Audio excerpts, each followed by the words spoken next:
Ishthanmi kramena manasodhadyat lakshaye lakshyamuttamam. And translation goes, by fixing the mind on the inner space within the crown, center, and sitting stably without any movement, having the eyes closed in succession, by that stability of the mind and inner space, through the power of the third eye, one directly sees the ultimate goal, Lakshya, by having the vision beyond the sight that reveals any object or place, attaining the space of oneness with the source, Paramashiva. The next will be seeing the Apta Pramana, where Krishna initiated Arjuna into third eye during the Mahabharata war. And the Apta Pramana goes, Natu mam shakyase drishtum anainaiva swachakshushaha divyam dadami te chakshuhu pashyame yogamaishvaram. And Bhagavan Krishna says to Arjuna, but you cannot see my cosmic form with these physical eyes of yours. Therefore, I grant you divine third eye. Behold my cosmic opulence. In the Hindu Purana, Bhagavad Gita, Bhagavan Krishna initiates Arjuna into the power of third eye to behold Krishna's Vishwarupa Darshan, the vision of his cosmic form. The 11th chapter of the Bhagavad Gita, which contains the description of Bhagavan Krishna's cosmic form, is completely narrated by Arjuna as he sees Bhagavan Krishna through the third eye. Inside and outside broke.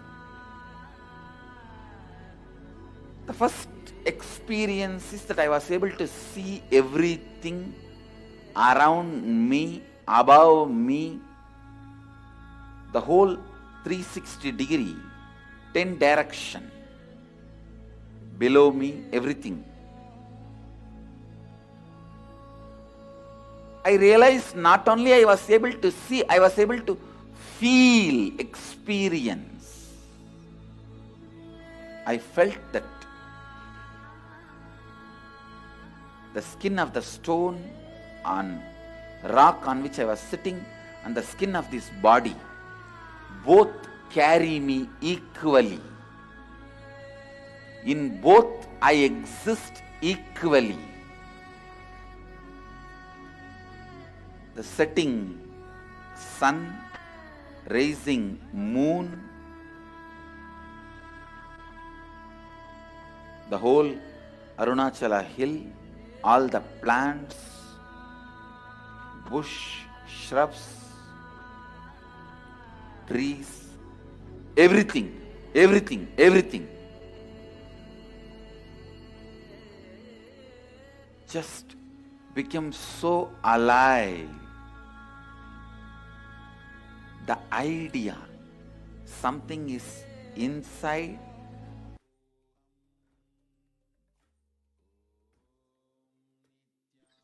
So beautiful. Sorry for sharing of his Atma Pramana. Now we'll be moving on to Pratyaksha Pramana, the empirical evidence and observation of the scientific experimentation that has happened. Here you can see Swamiji going through the experiment where they did the positron emission tomography, and the activities and the experiment stated when doing daily activities, high activity is measured in the brain where the third eye is located. And when in deep samadhi state, only third eye region is active, and almost 90% of the rest of the brain is at peace. So these are the scientific evidences when they measured the third eye. And with this, we'll be moving on to the Sakshi Pramana, which is the experience and results of the extraordinary manifestation happening to the initiated disciples of the Supreme Lord of Hinduism, which is going to be all of you who are watching today. You will be this witness to this. You will be the Sakshi Pramana as you see this power.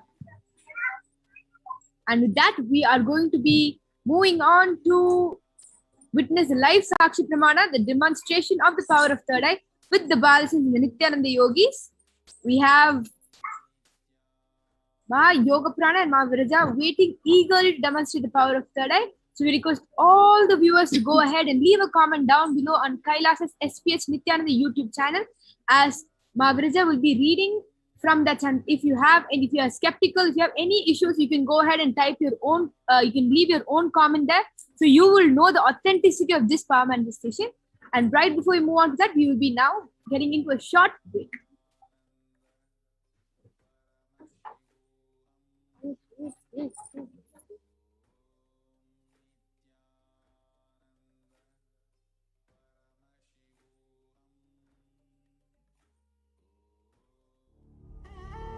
What I mean by the word E-Kailasa, Listen intensely. Enlightenment ecosystem, literally enlightenment itself, in your own home, wherever you are. If you cannot come to Kailasa, it's okay. Kailasa can come to you.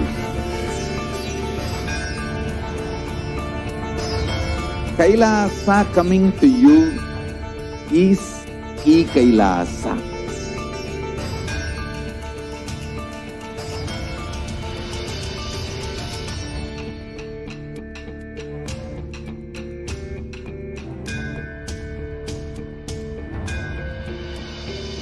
I will revive Hinduism. I am a Hindu revivalist, not by any revolution, but by evolution.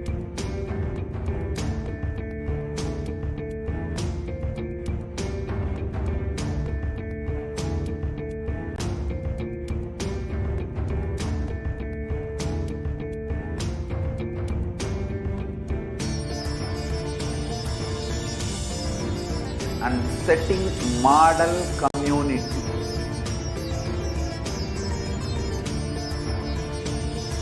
Kailasas, enlightenment ecosystems, Sarvanya Pitas all over the world.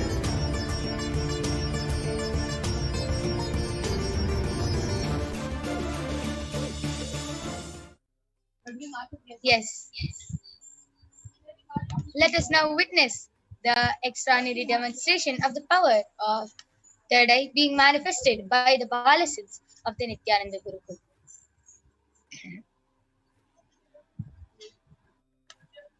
Along with me, I have Manati Virajananda, who will be manifesting the power of third eye. She is 16 years old. She's been in the Nithyananda. Along with me, I have Manati Virajananda, who will be manifesting the power of third eye. She's 16 years old. She's been in the Nithyananda Gurukul for past 7 years, and she is going to be manifesting this extraordinary power. And as all of you can see, I have the medically tested eye band with me. In front is a complete opaque sheet, and behind is a thick sponge where the eyes can completely fit inside, and there's no possible way for light entry. You can see that even under there is no space for light to enter, and there's a strap which will comfortably strap the eye band to the Balasan's head.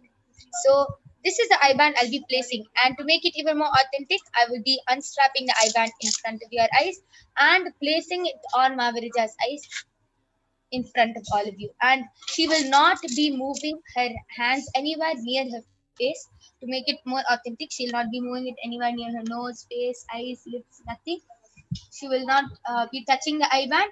If there is any adjustments, if she feels uncomfortable and if there's any adjustments which have to be done, she will be requesting me to do it. Yes, Mavirija, are you comfortable? Yeah. Yes.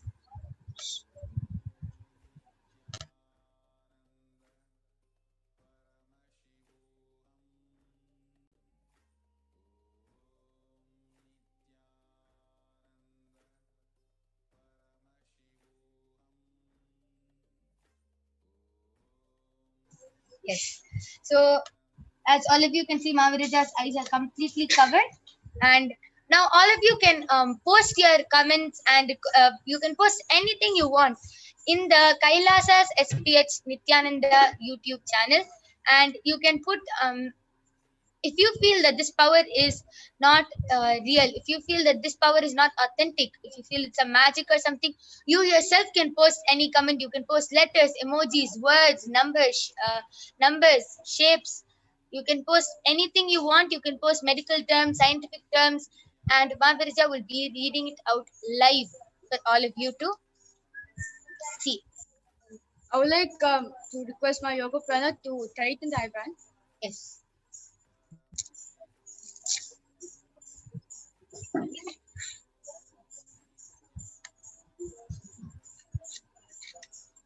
Is this tight now? Yeah.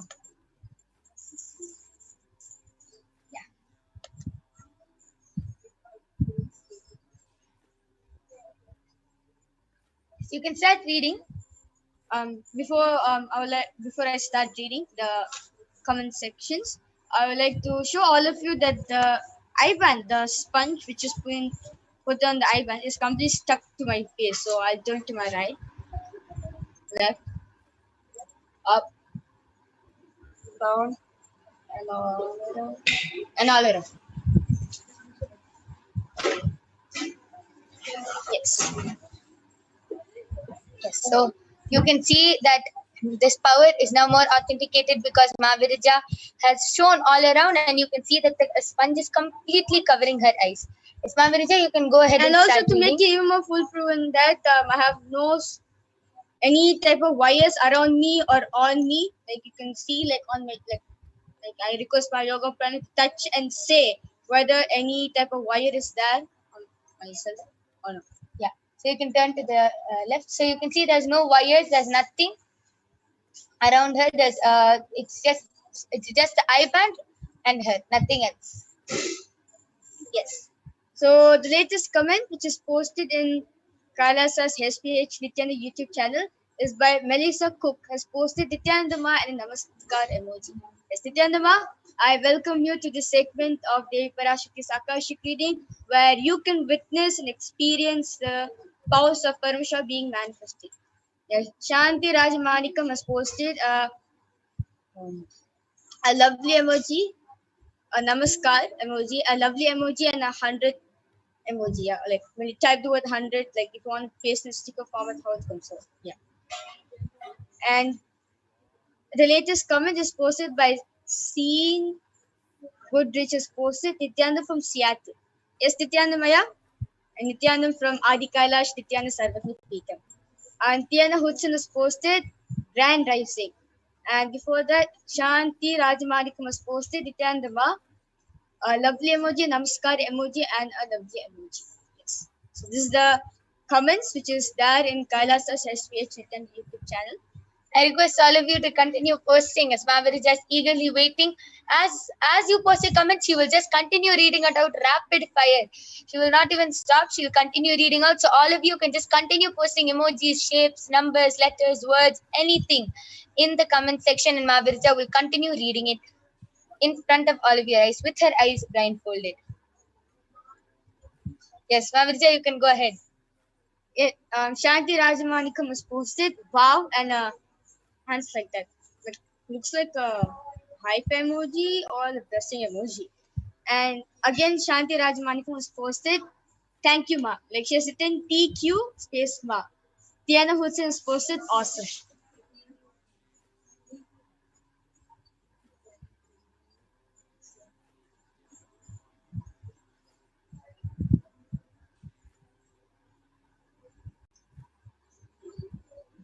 Yes, Mahavirija, read the next comment. Tiana Hudson has posted awesome. Yes, amazing. So amazing how she's able to read with her eyes blindfolded. Yes, there's another comment also posted. Tiana Hudson has posted, where will I start getting downloaded for my third eye? Actually, Ma, the initiation is already done on you because been watching us, you've been watching Devi Parashakti's Akashic for like I don't know how much of it you watched, but you already have the initiation. The Diksha is already given to you. It's just that you just need to sit and manifest it. That's all. One step for you, just that one step where you sit and manifest the powers. Like how Swamiji always says that when you take one step towards the Guru takes 1,000 steps for you to manifest what you want. The same way, you sit and you actually decide that you want to start manifesting this power. Until then, whatever priorities I have in my life, you'll postpone it. I'm not saying you to not do that work, but keep this as a first priority because once you really have the intention, like our Buddha, when he really want to taste the enlightenment experience inside himself, and like at first he was living with few sadhus and sannyasis, but even after he gave up them, also he sat alone and he decided unless I experience enlightenment, I won't do anything. He didn't open his eyes for months, and at last on the day of Buddha Purnima, he became enlightened. He touched enlightenment. The same thing for Swamiji also. He was contemplating on why pain, what is pain, why it is coming. that intense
Nithyananda Om Nithyananda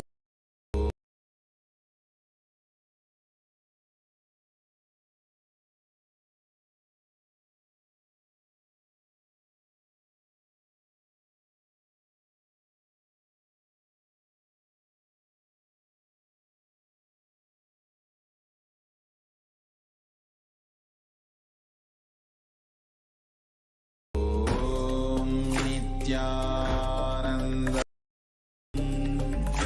Om Nithyananda Paramashivoham Om Nithyananda Paramashivoham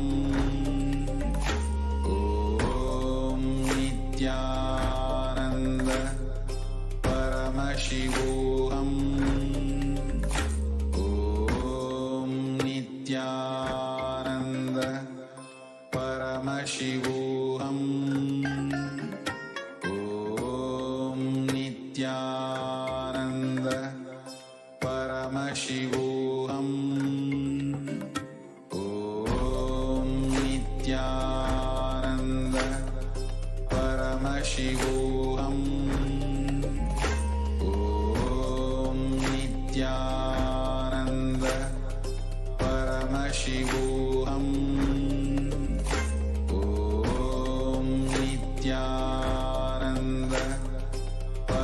Paramashivoham.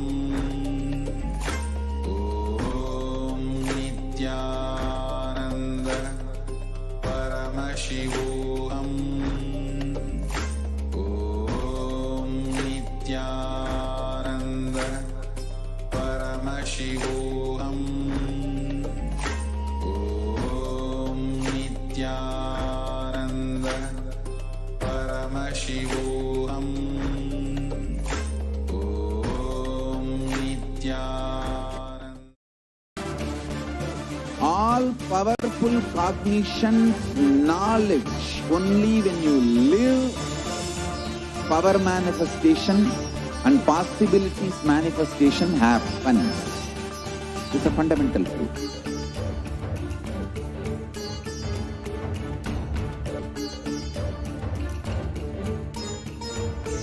Hinduism cannot live exclusively as one sampradaya. No. All sampradayas of Hinduism is an ecosystem.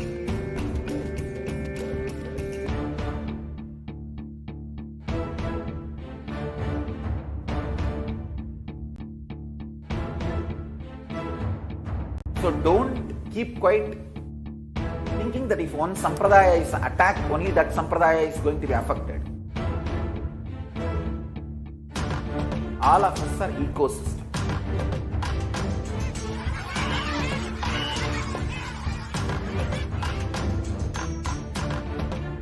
I invite all of you to get involved and enjoy Hinduism by the principle of Dharmo Rakshati Rakshitaha. When you protect Dharma, Dharma protects you. You will make the whole planet flourish spiritually. The spiritual prosperity will happen to the whole planet. We all have to coexist together.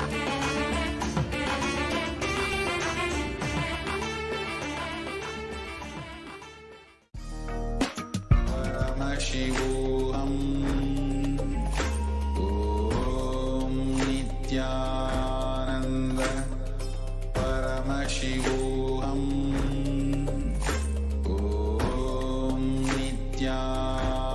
We get you health. We get you ability to build beautiful relationships in your life. We get you direct spiritual support. And we make sure you become wealthy.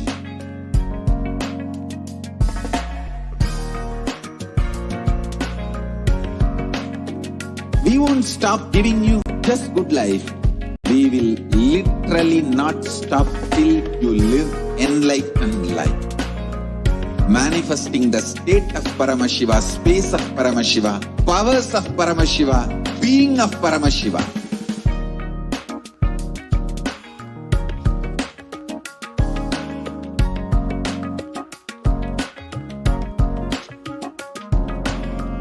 Whole world should become e-Kailashians. I want the whole world to know Hindus have something great to contribute to the world.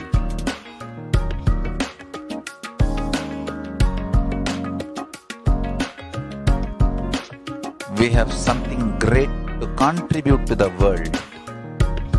Let us do that.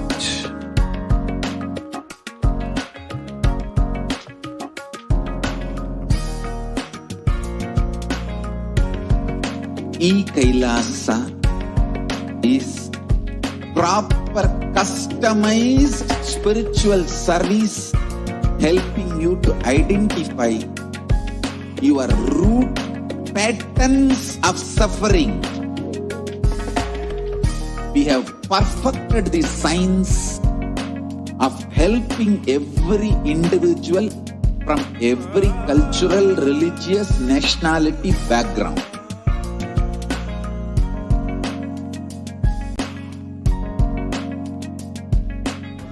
Paramashivoham. Om Nithyananda. Paramashivoham.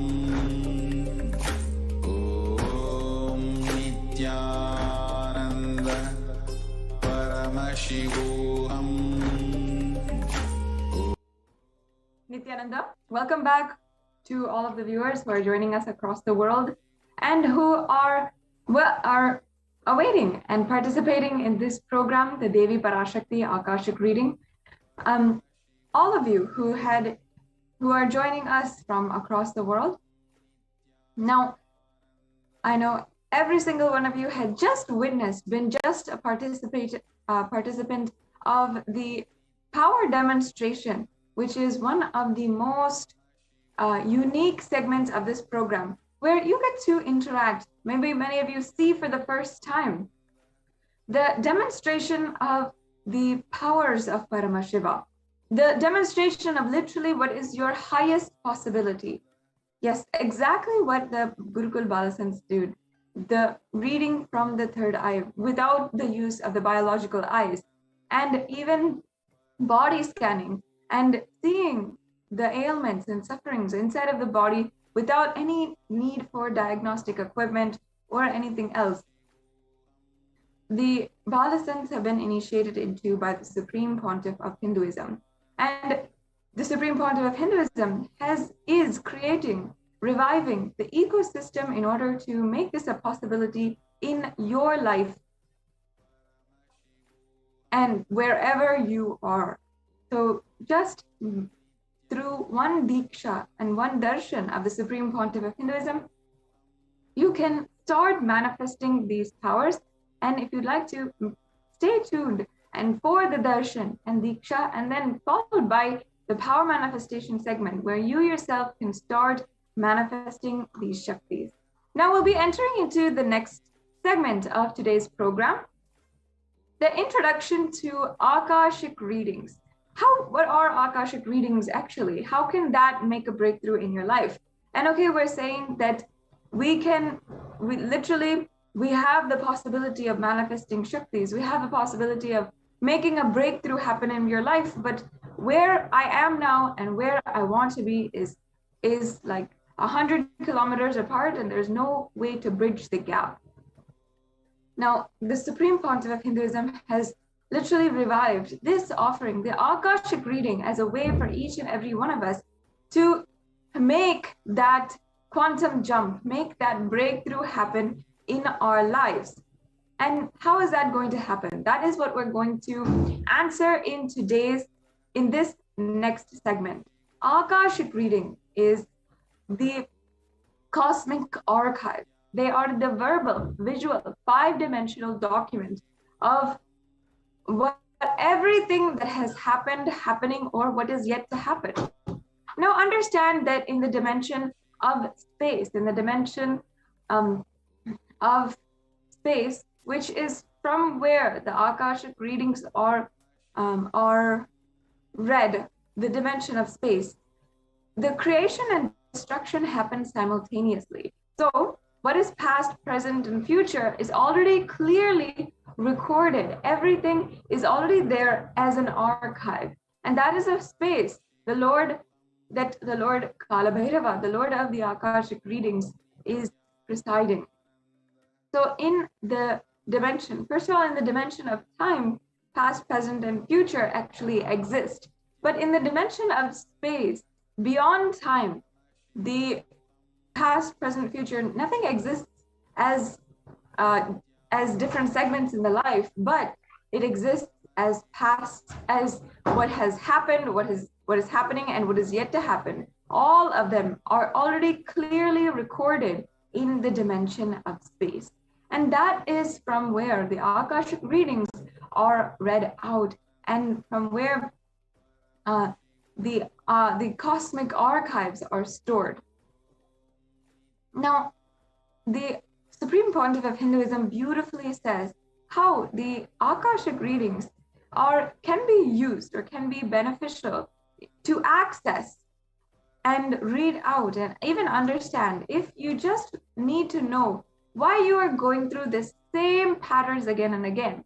Many of you might feel that, oh, I'm again and again losing a job, or I'm again and again finding myself in a position where I need to find the next job, or I'm again and again finding myself in a position where I am having difficulty in my relationships. Why is this happening?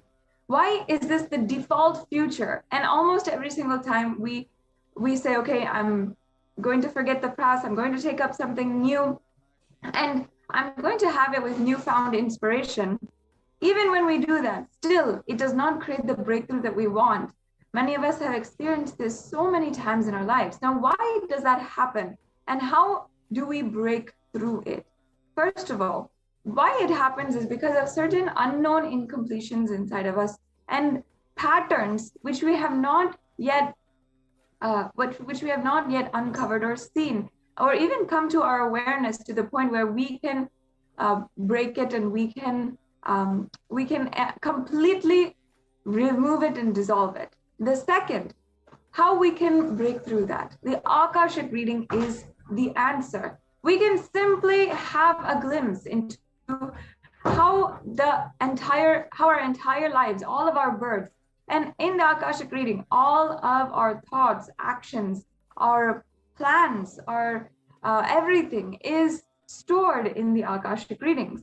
So just to have a glimpse and understand why we're going through the same patterns again and again, why unconsciously we go through the same actions again and again, and see a breakthrough in our lives in that pattern. So it is a very subtle breakthrough that can happen inside of you, which can give you multifold levels of transformation and super conscious energy when just one pattern is broken through. Now, what can you ask during the Akashic reading? We'll get to in a moment, but first, please understand that only an avatar can actually read the Akashic readings, or can actually alter, upgrade, update the Akashic readings as the viewer, as the receiver wants. So the Supreme Pontiff of Hinduism, in the Darshan and the Dikshas, he can alter and edit the Akashic readings as per how you want, how you request or you pray for it to happen. The initiated Balasans, many of them are already initiated into Akashic reading. What they do is simply read what is there. They tell you what is in your past, present, and future, and they give you the reading of the Akashic reading. But if you want to upgrade, want to alter what is your default future, then you can go, then you have to sleep and pray for the Supreme Pontiff of Hinduism. And through the Devi Akashic reading, the Supreme Pontiff of Hinduism is making just that opportunity for you. And not only this, now how can and what can you ask during the Akashic reading is, first of all, you can get the most accurate and unbiased answers for any of your questions regarding life, destiny, your purpose, or any of these related topics. You can get healings for your physical or emotional problems or mental problems, for anything that you feel is a barrier for you to live the life that you want. It can be a physical problem inside of your body. It can be a problem in wealth, or manifesting wealth, or a problem in manifesting long-lasting relationships, and so forth. And this Akashic reading is ultimately what you need to make a lasting transformation in your life. Just if we have the glimpse of how we have been facing the same pattern again and again, we can make breakthrough happen and ultimately experience Paramashivoham. Now, let us understand Devi Parashakti, the embodiment of the cosmic mother, whom we will be praying to, having the darshan of today during the Akashic reading. Jasma, can you share the slides on Devi Parashakti?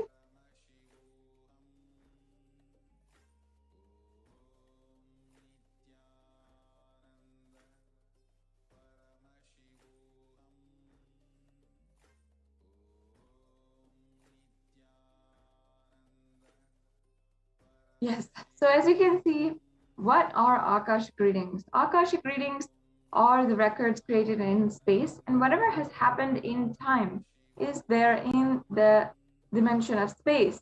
Nothing can be destroyed, and none of your actions, thoughts, plans, emotions, words, nothing can be destroyed. Akashic readings are the cosmic archives of everything happened, happening, and will happen.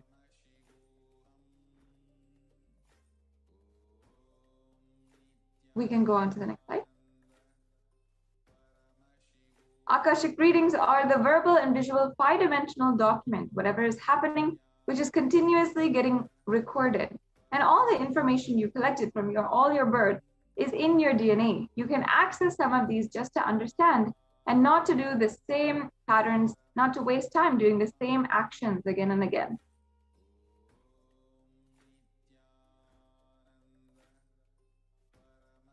And understand that Akashic readings are not a prediction. It is a reading from the cosmic archives. There's no such thing as past, present, and future. Beyond space, creation and destruction happen simultaneously. And in dimension of time starts the past, present, and future. But in the Akashic records, there is no past, no present, and no future.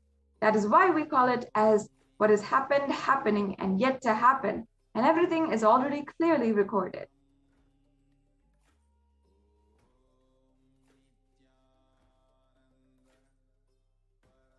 And in the words of the Supreme Pontiff of Hinduism, nobody has the right to comment on these readings. Nobody has the right to manipulate or interpret these readings, and they are complete unto themselves for anybody to live in tune with the cosmos, Jivan Mukti, and living enlightenment. They do not need any special practice other than listening to these great readings again and again. When you listen to these great readings, naturally your negative logic is penetrated, broken, and these great truths settle into your inner space and they make you live enlightenment.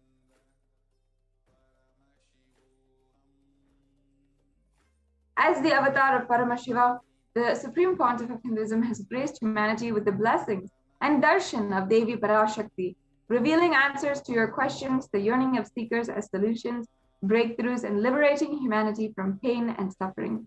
Any answer given by Devi Parashakti is not just an answer, but a karmic breakthrough for the receiver.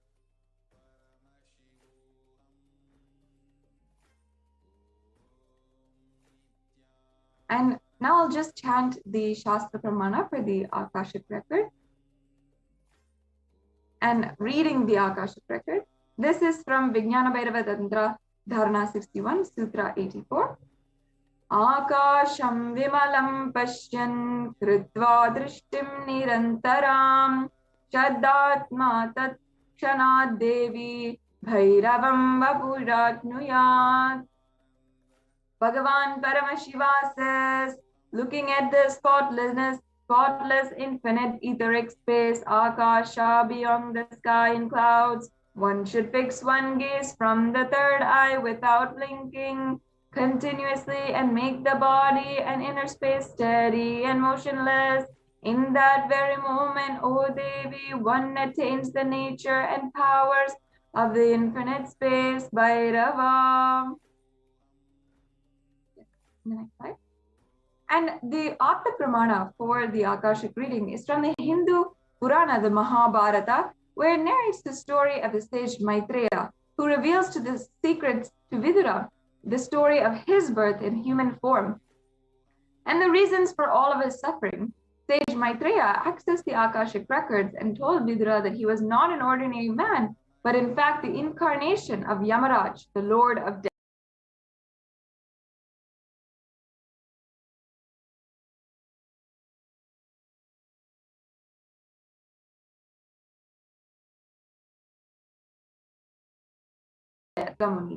And as a Supreme Court DNA, and you can access reading the Akashic, leading you to experience enlightenment. Or next slide, please. Yes. And again, as I was saying, only an avatar can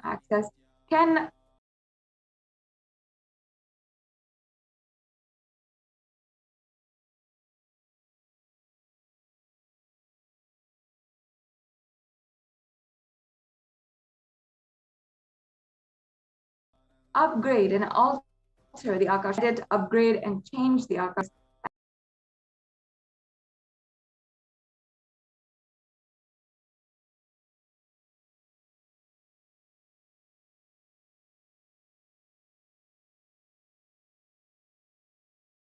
as per the prayer of the devotee.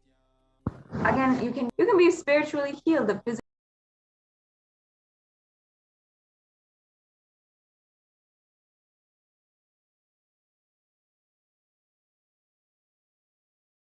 and emotional problems and receive blessings to fulfill your right desires and get the clarity to redesign your future. So this is understand the divine cosmic being whom we'll be introduced to today, whom will be able to sit in the divine presence of Devi PARASHAKTI. Devi PARASHAKTI is the divine cosmic mother.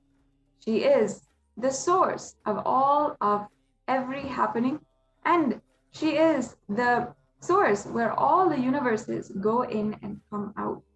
The Devi PARASHAKTI gives us an opportunity in every single instant to be healed of our root patterns, of our deepest suffering as the divine cosmic mother.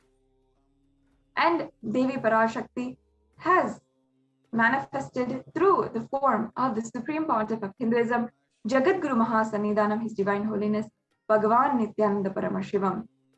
Devi PARASHAKTI is now answering all of our prayers, answering the yearning of seekers, giving spiritual solutions, giving blessings and boons and breakthroughs for each and every one of us to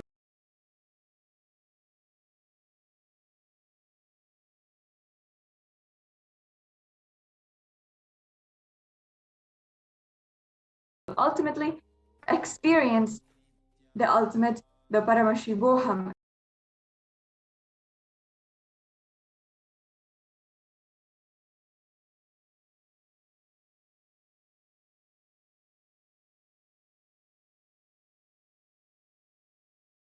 Experience. She came about, we can receive Devi, that we should receive Devi PARASHAKTI very traditionally, just as we do in a traditional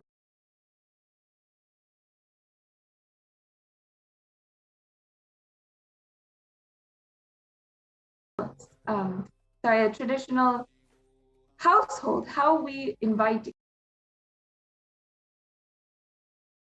guests, how we invite God. In that, through the digital, it is beautiful to offer the dakshina as a traditional offering to Devi PARASHAKTI. So in the next, we will be seeing all these in the next segment. Yes, we can project the slide and start. Yes.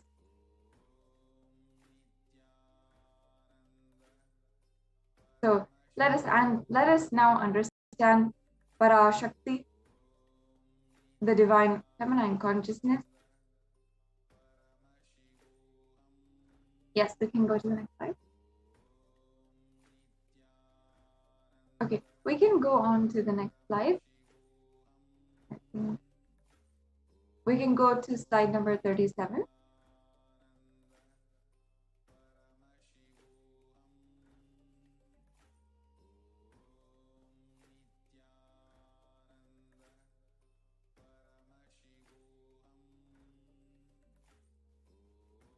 Yes, so as we get that sorted out, each and every one of you can prepare for Devi PARASHAKTI's darshan by preparing the tambulam or the traditional dakshina. This dakshina is just a 2 betel leaves, 1 betel nut, a banana, and one coin. So you can offer just any coin that you have, and it can be as low as 1 cent. It need not be a special a set amount, and it's not in order to monetize. Actually, this process is a very deep and spiritual process where we are understanding and adding so much of value to the divine presence of Devi PARASHAKTI, where we ourselves will never take her for granted and will never take her experience for granted.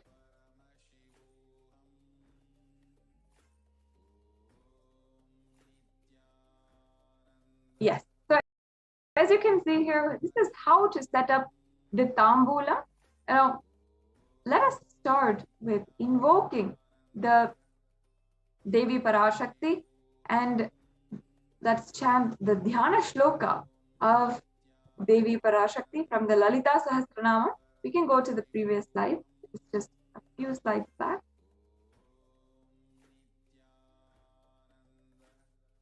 Yes.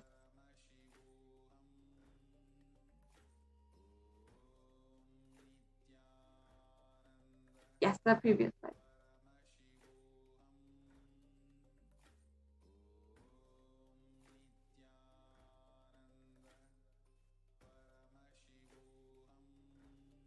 We can go to the previous slide. Yes. So now I'll be chanting the Dhyana Shloka for Devi Parashakti. Sindhuraruna vigraham trinayanama nikyamoli spurat taranayaka shekaram smitimuki mapina vakshuruham panibhyamalini Ratna chashakam ratnophalam bibratim Samyam ratna gatasta ratna charanam dhyayet paramambika. The Divine Mother is to be meditated upon as shining in vermilion red body with triple eyes sporting a crown of rubies, studded with the crescent moon, a face all smiles and a splendid bust, one hand holding a jewel cup brimming with mead and the other twirling a red lotus. The next slide, please. Arunam karunatarangitakshim dritapashankusha pushpabana chapam animadibhinavritam ayukai rahamityeva vibhavaye bhavanim. I meditate on the great Empress. She is red in color and her eyes are full of compassion, and holds a noose, the goat, the bow, and flowery arrow in her hands. She is surrounded on all sides by powers such as anima, forays, and she is the self within me. Yes, Devi, the ultimate pure feminine consciousness, Parashakti, is the cosmic mother. It is her cosmic womb from which all the billions and billions of universes comes out and goes in. She is the source Shakti, the source of the Big Bang and all the black holes. Parashakti is the source Shakti, the source energy, the source power from which all of us came, in which all of us are even in now, and in which all of us are going to merge. In the words of Devi Parashakti herself, the next slide, please. Out of her extreme love and compassion, Parashakti is manifesting through the embodied form as the Nijavatara, the Supreme Pontiff of Hinduism, Jagadguru Mahasannidhanam, His Divine Holiness, Bhagavan Nithyananda Paramashivam, gracing us, answering all of our questions, attending to our prayers, giving boons, healing us, revealing our past, present, and future, delivering profound spiritual truths, and ultimately giving us the experience of Paramashivoham itself.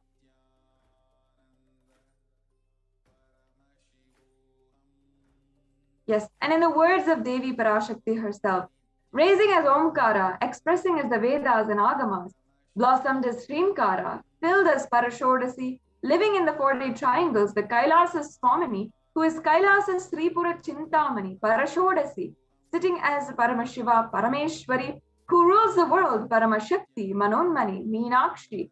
As Nithyananda, I took the Nijavatara here to give good boon to everyone, to bestow all goodness. Hiranya Garbha Swarupini, Brahmanda Yoni, Shyami, Chandramoli, Rapala Aparana, Uma Parvati, Savitri, Navayavana, Samrajya Lakshmi, Parameshwari, Parashodasi, Meenakshi. Taking the form of Nithyananda, I came here as Nijavatara. With great compassion, I am blessing. Listen, people, to do good to all of you. I took the form of Nithyananda and came down as Nijavatara. And then Devi Parashakti expands beautifully on her creation, raising in Omkara, blossoming as Shiva, Shiva manifesting as the source of existence, powers of existence, expression of existence.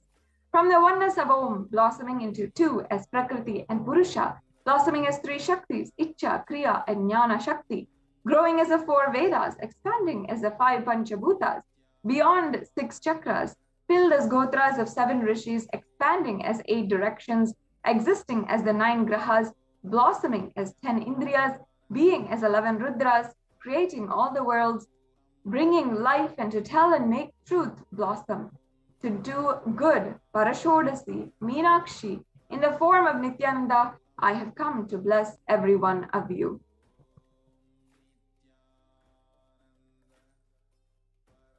Yes, so here the Supreme Pontiff of Hinduism is guiding once again on how to traditionally receive Devi Parashakti. He says, keep 2 betel leaf, 1 banana, 1 betel nut, and 1 coin in front of the screen. Watch Devi. And in the Hindu tradition, coin is considered to be the traditional dakshina. And it can be the lowest value that you know of, any penny, a cent, and it is not trying to monetize. Even in India, even 1 paise is okay. But in that moment, as Devi Parashakti is appearing on your screen, you are literally seeing Paramashiva and Parashakti at that moment, and she is there in your screen. So always we have to receive her traditionally. The next slide, please. Yes. So Bhagavan continues, offer that to Devi, and after the darshan is over, do the namaskar, eat the banana leaf and the banana and betel nut, and take it as prasadam immediately. You can collect those coins, send it to the LA temple, the Nithyanandeshwara Los Angeles temple, and you'll see that within a few days, the sentiment really builds inside of you that really Devi Parashakti is there. The truth is that these traditions, these practices, these small rituals that we do in the Hindu tradition, no matter the smallest type of ritual or the grandest, most elaborate type of ritual, it will break the monotonous, unconscious mentality and lifestyle and remind us and raise us to the powerful cognition. It will literally break all unconscious behavior. So in the next slide, as you can see, this is how we'll go to just the previous slide. Yes. So this is once again how to set up the tambulam, and these are the different materials required. Now, this brings us to a conclusion of the segment on who is Devi Parashakti. In the next segment, we will be beginning about what are the different revelations that Devi Parashakti has given to the whole world, has guided the whole humanity as we navigate in these extremely dark times. So we'll just be right back with you and continuing on in today's program after a very quick break.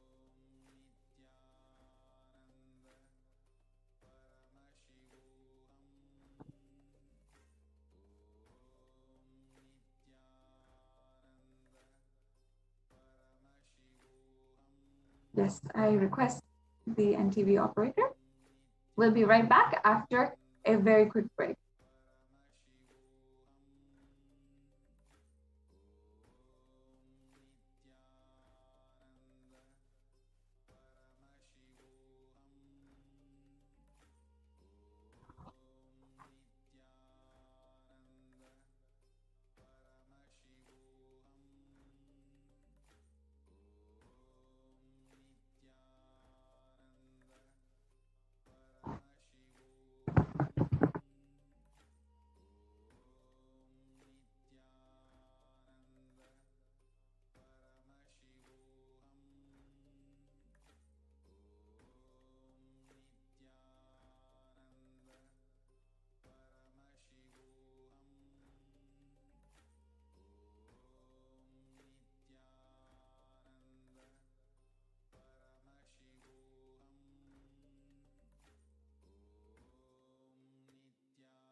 Nithyananda.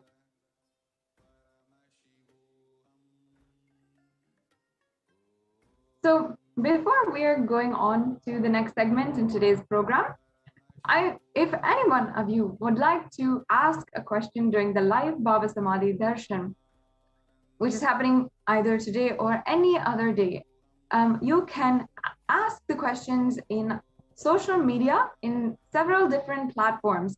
And I'd like to go through step by step with each and every one of you about how to ask the questions on social media. So I request the NTV volunteer, if you can share the slides on social media, asking your questions, how to ask your questions. We can go through step by step how you can ask your questions today. So essentially, in all of the different social media platforms, including Facebook, Twitter, in YouTube, YouTube as well as Instagram, and also if you are not familiar with any of these social media platforms, we have options for you today. So yes, thank you so much. We can go on to the next slide. And the first platform we'll be seeing on how to ask your questions. If you want to request Devi to give you any kind of boon, blessing, or ask a question about any of your problems that you are facing right now, receive guidance from the Cosmic Mother herself, then you can go to YouTube. If you're already watching in YouTube, please make sure that you are a member of the Kailasa's SPH Nithyananda YouTube channel, which is Kailasa's and the Supreme Pontiff of Hinduism's official YouTube channel, with more than 5,000 videos available for you to peruse and gain spiritual upliftment, even in your casual time as you are going through social media. So you can join as a member there. And of course, there are so many other benefits of becoming a member. And you can ensure that under the live video for the Baba Samadhi Darshan, you can go to the super chat in the right-hand side and you can say something. And in that place, you can ask your questions. And Devi PARASHAKTI will be reading and seeing your questions there. Yes. So we have the next platform, which is Facebook. If you are not already, make sure that you like and follow Kailasa's SPH Nithyananda Paramashivam Facebook page. This Facebook page is the official Facebook page for all of the different announcements, temple rituals, the live events of the Supreme Pontiff of Hinduism. So all notifications, the minute that he is giving darshan, can be directed right at your phone at one click. So ensure that you are liking and following this official page. And under the live video, any of the live videos, and during the Baba Samadhi Darshan, during the live Baba Samadhi Darshan, you can comment your question or your prayer or your request to Devi Parashakti in the comments down below, in the comment section of the live video. So the next slide. Right, and now if you are a frequent user of Twitter and you like to spend time on Twitter, we have an option for you as well. On the official Twitter page of the Supreme Pontiff of Hinduism, which is at Sri Nithyananda, you can, first of all, make sure that you are following the official handle of the Supreme Pontiff of Hinduism. And then under the live feed, in every live feed, there will be a tweet.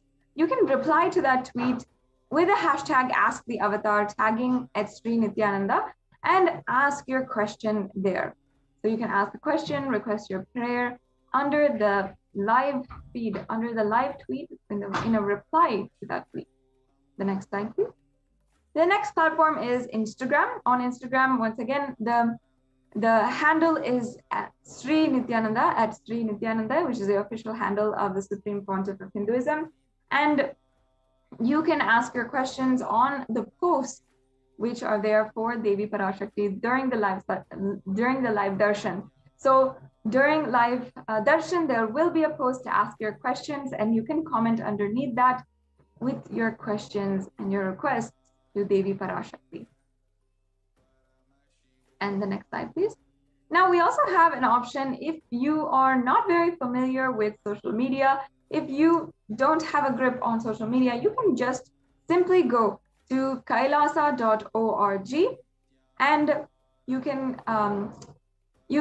see in the left-hand side a widget for WhatsApp. If you want to send your question to Devi Parashakti through WhatsApp. If you have WhatsApp, you can use the WhatsApp widget. If you don't have WhatsApp also, there is a live chat option on kailasa.org, which you can also use in order to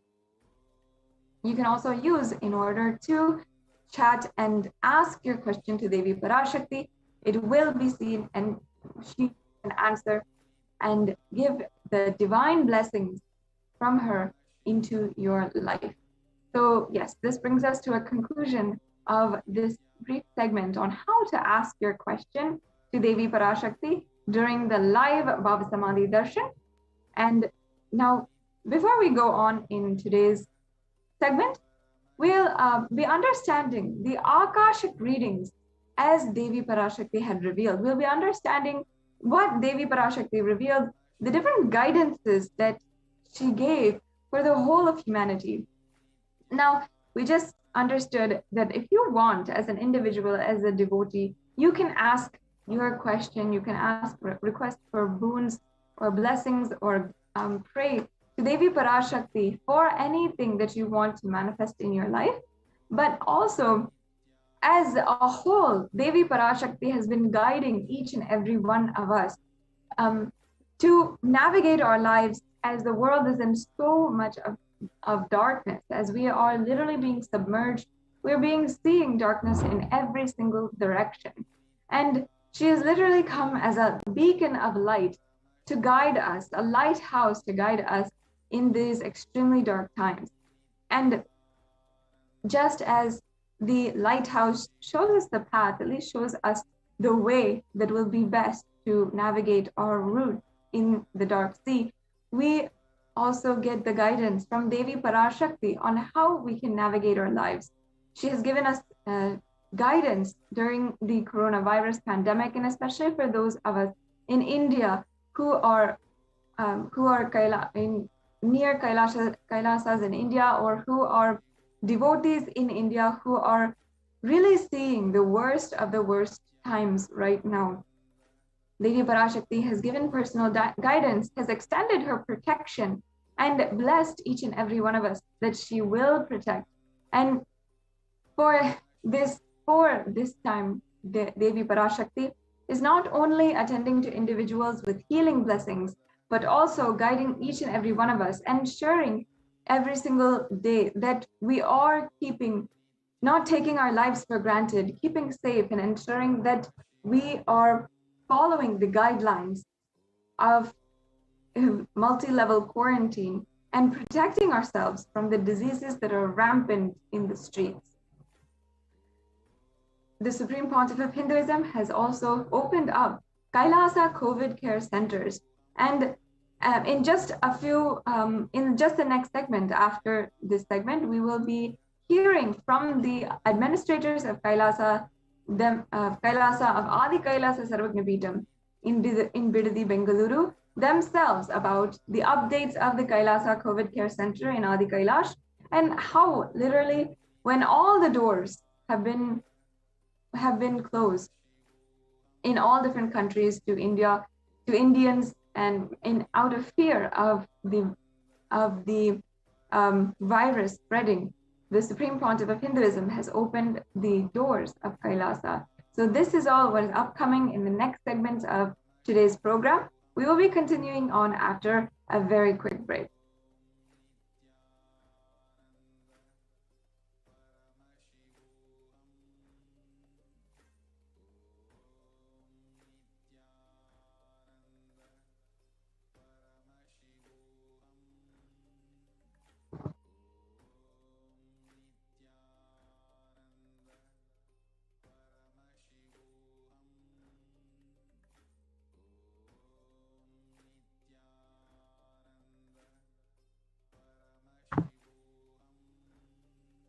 For those of you who are joining us, make sure that you are also sharing this program. We have many programs upcoming as well, including the Brahmotsavam for Guru Purnima, which is on the 23rd of July.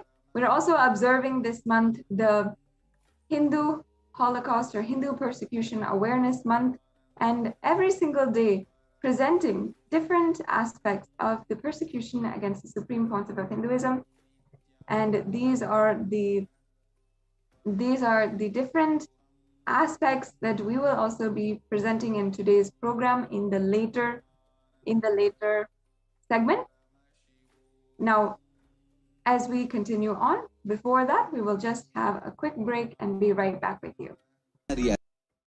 Assumptions, highest awakened response, alive response for life continuously.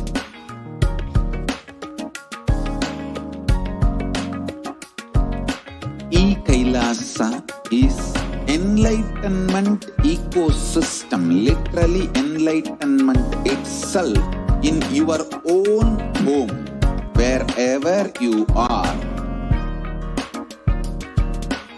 Proper customized spiritual service helping you to complete with your life negativity, withdrawal from life, self-hatred, self-denial, self-doubt, so much of tiredness, laziness. We can support you, aligning your diet, your attitude, your aptitude, your understanding about life. We can help you with everything.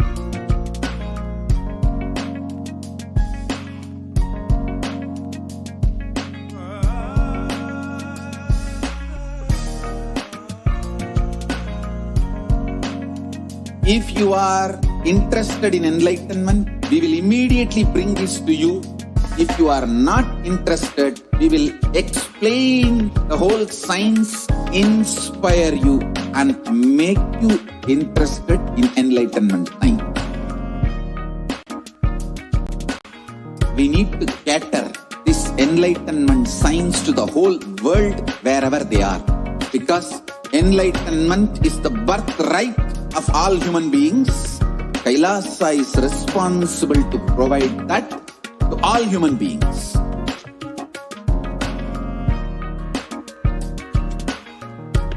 Kailasa is the totality of the knowledge I received from my gurus and practice manifested in my life, perfected by teaching millions of people from all cultures, time zones, backgrounds, genders, nationality, race, from every creed.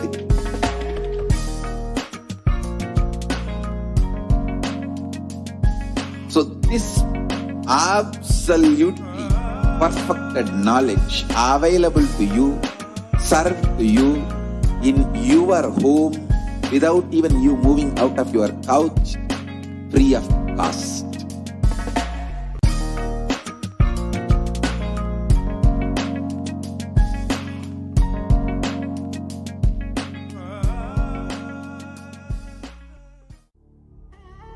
What I mean by the word E-Kailasa, listen intensely.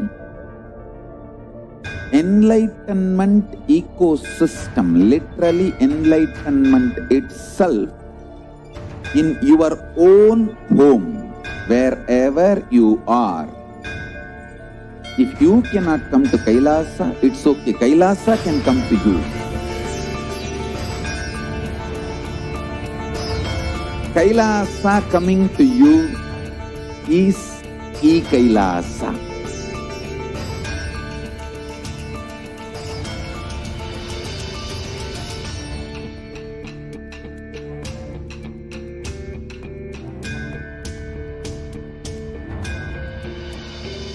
I will revive Hinduism. I am a Hindu revivalist, not by any revolution, but by evolution.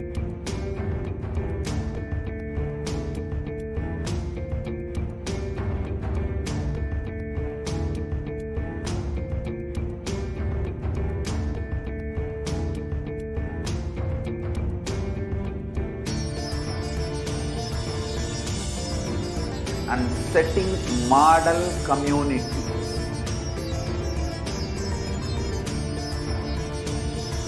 Kailasas, enlightenment ecosystems, Sarvanya Peethas all over the world.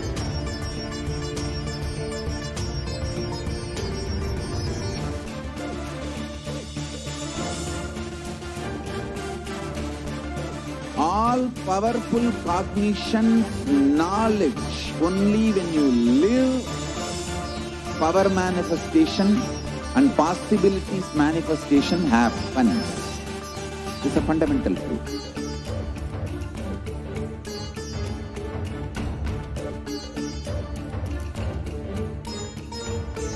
Hinduism cannot live exclusively as one sampradaya. No.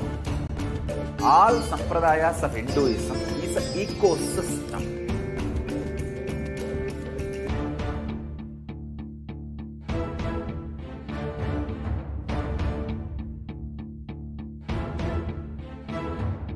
So don't keep quiet thinking that if one sampradaya is attacked, only that sampradaya is going to be affected. All of us are ecosystem.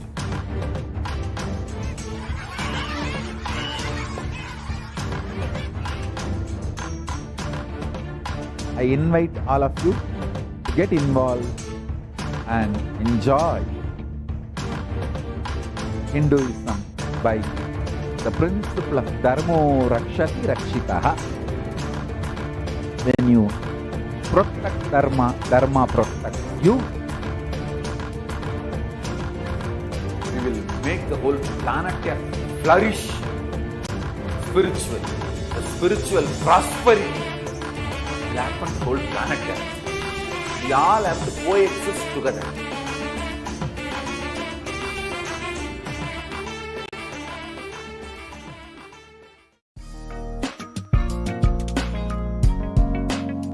We get you health. We get you ability to build beautiful relationships in your life. We get you direct spiritual support, and we make sure you become wealthy.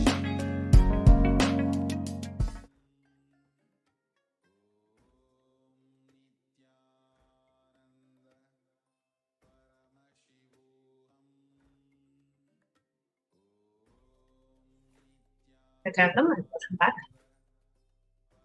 The next segment of today's program, we are going to be sharing with you about some of the revelations that Devi Parashakti has blessed the world with.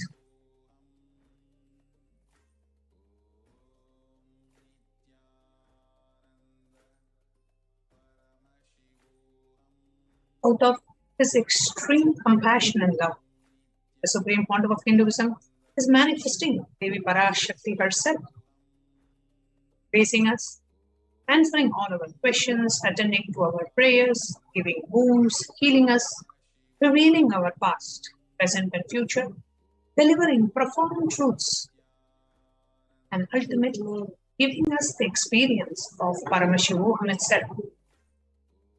Today, let's see what Devi Parashakti is revealed about immunity and COVID-19.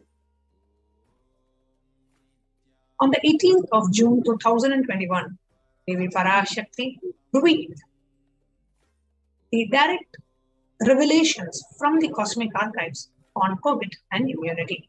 Let's see what Devi Parashakti revealed now.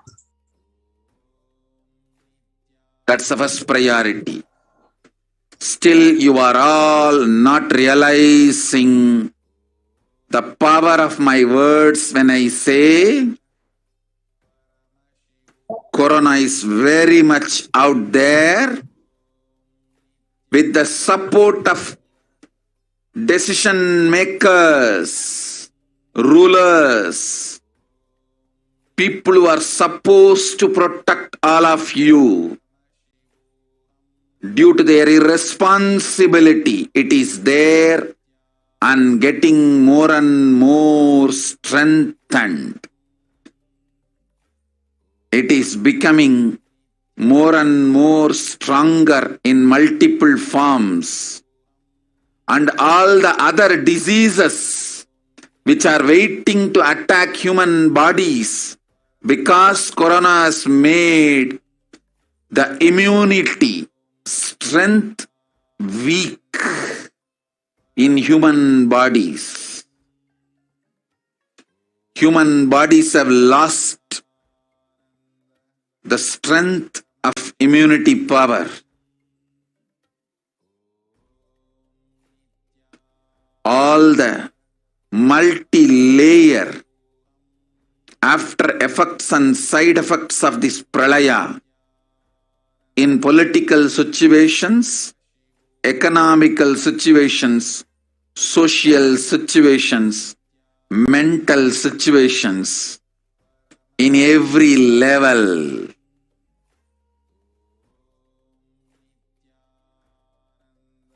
Cannot be described.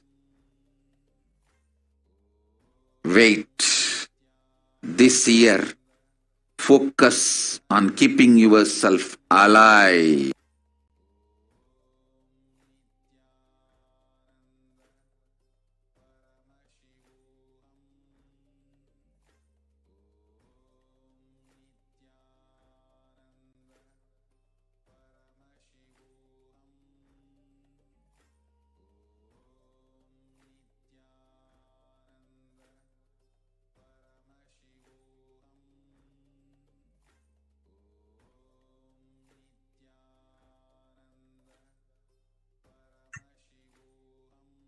As Devi Parashakti revealed, that still you are not realizing the power of my words. When I say corona is very much out there, with the support of the decision makers, rulers, people who are supposed to protect all of you, due to their irresponsibility, it is there and getting more and more strengthened. It is becoming more and more stronger in multiple forms. And all the other diseases which are waiting to attack the human bodies, because corona had made the immunity strength weak in human bodies. Human bodies have lost the strength of immunity power.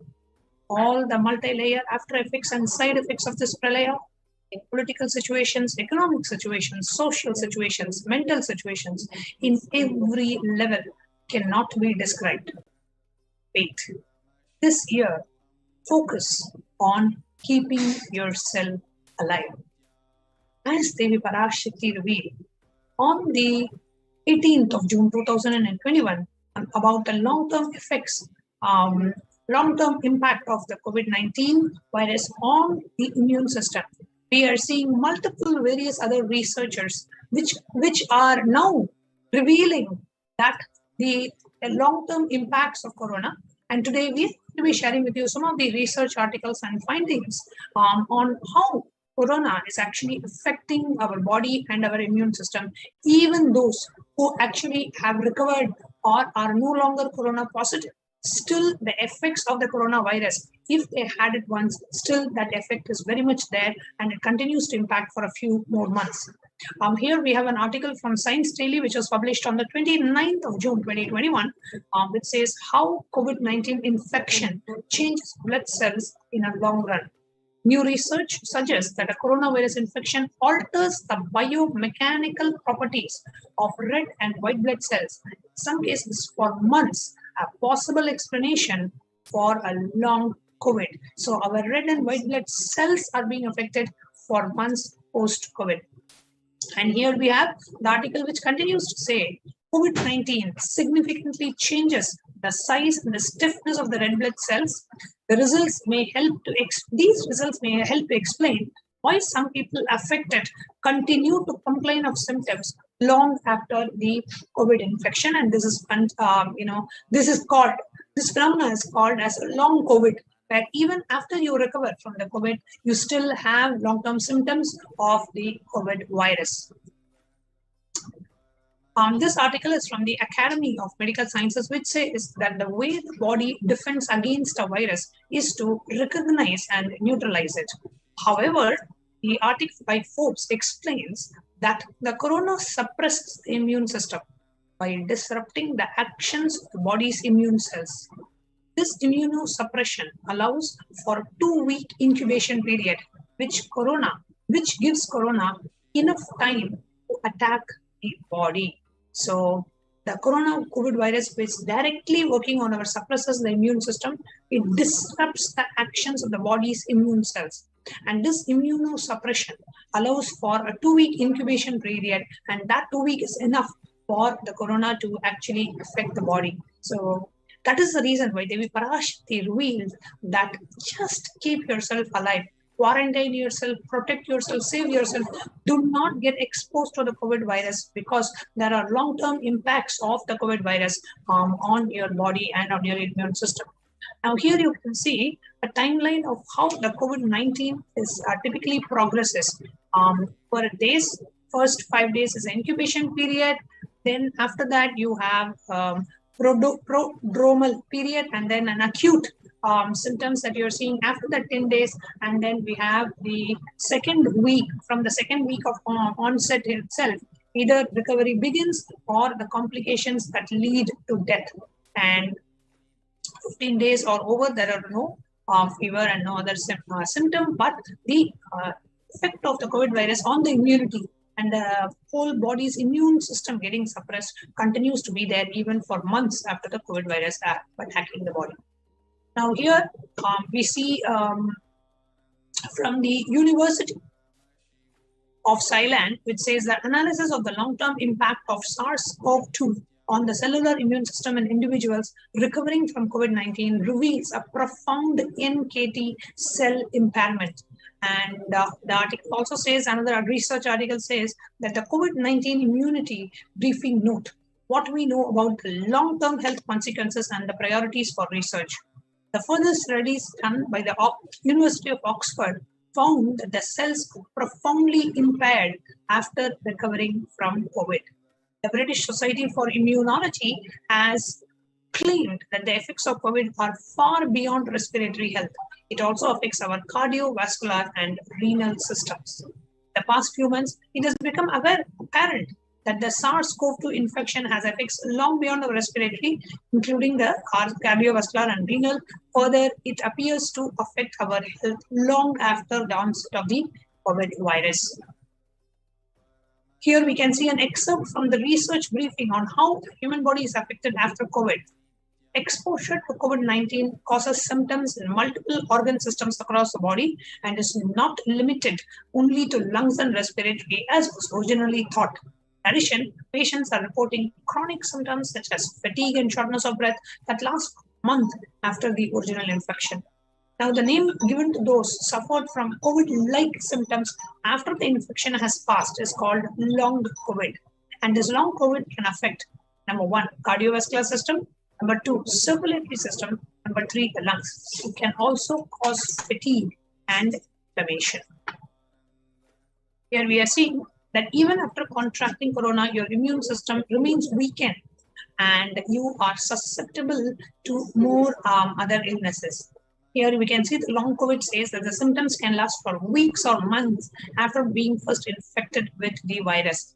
And the multi-organ effects on COVID-19, it affects, multi-organ effects can affect most, if not all body systems, including heart, lungs, kidneys, skin, and brain functions. I don't know what else remains if most of the vital organs of the body are getting infected by the COVID virus itself. Here you can see the black fungus, white fungus, and other fungal diseases have swept through India, affecting the recovered COVID patients. Here is an article from BBC which says there are 9,000 cases of the rare infection, and out of the 5,424 cases, 4,556 patients have a history of COVID-19. People who have been infected by these black and white fungus and yellow fungus is now reported in India. The case comes as India is battling a rise in the black fungus infection in COVID-19 patients amidst a shortage of amphoprotein B. The Health Ministry said on Monday that 5,424 cases of black fungus have been reported so far, and out of that, 4,500 plus have had a history of COVID infection. So people who are having the COVID, have had the COVID infection are extremely more susceptible to black fungus, white fungus, and So here we are seeing the different variants of the COVID virus have also been discovered. What are the India, Brazil, South Africa, and the UK variants? The deadly second wave of coronavirus weekend have wreaked havoc globally, but majorly in India. WHO recently announced that the highly infectious virus variant, which was first detected in India, will be referred to as Delta variant. As per the data, the Delta variant was the primary cause behind India's devastating second wave and much more infectious than the Alpha wave. And here we can see in South Africa, COVID-19 strain, and in other parts of the world, Kent virus variant on course to sweep the world. So various different variants of the COVID virus have been found in UK, South Africa, Brazil, India. Viruses generally mutate, but in the case of COVID, we have seen that they become more dominant. The table shows the variants that have swept the world. So here we can see the Alpha variant in UK, the Beta variant in South Africa, the Gamma variant in Brazil, and the Delta variant in India. Various variants of the COVID virus.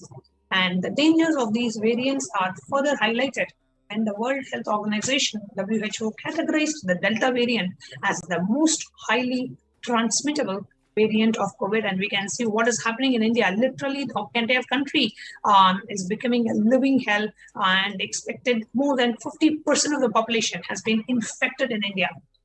All about the Delta variant, the most dangerous form of COVID that caused the second wave in India. This article indicates that the Delta variant was the primary cause behind the deadly second wave of COVID in India. And here you can see the World Health Organization has categorized it as a variant of concern, VOC, and the World Health Organization, WHO, said that it continues to observe significantly increased transmittability. And more than 4,500 sequences of the variant have been detected in 60 plus countries.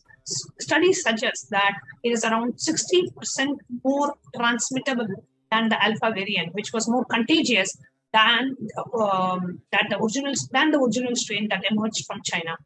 Now, secondary attack rates have been known to be 51 to 67% higher than the Alpha variant, which was originally detected. So, what are the other effects of the COVID, and when is COVID-19, the virus or the COVID pandemic, is going to be stopped? When can we expect the COVID-19 pandemic to stop? How can we get back to a regular life? This is one of the questions that all of us have. And let us see what Devi PARASHAKTI has revealed about it.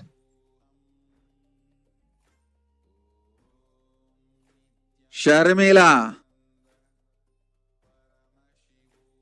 Corona ஒழிந்தது. கொரோனாவை வைத்து அரசியலும் அழிவாட்டமும் செய்ய நினைக்கும் மனிதர்களின் சதிராட்டம் முடிய இன்னும் 4 ஆண்டுகளாகும்.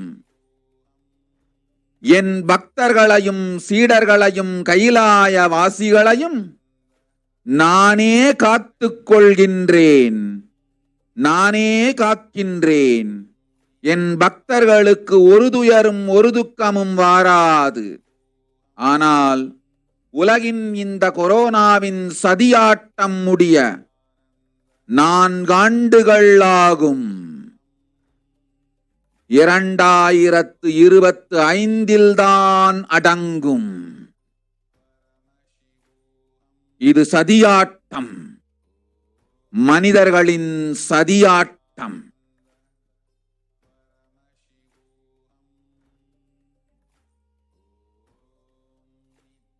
The translation of what Devi PARASHAKTI revealed. Corona is destroyed, but it will take 4 years for the political conspiracies done by the humans to end. I will protect my devotees, disciples, and Kailavasis. No suffering will come for my devotees, but it will take 4 years for the conspiracy of Corona to end. It will come to end only in 2025. It is a conspiracy, human conspiracy. We're also seeing how the articles, many articles have given predictions future of COVID in India. Especially here we see the article, as per Devi's revelations, you can see from the below article that there is yet more of COVID to come for India. Here it says, the third wave of COVID-19 may hit in its peak between October to November if the government, which is told by a government panel scientist. So the article continued to say that if a new variant was discovered, it would spread faster than during the third wave.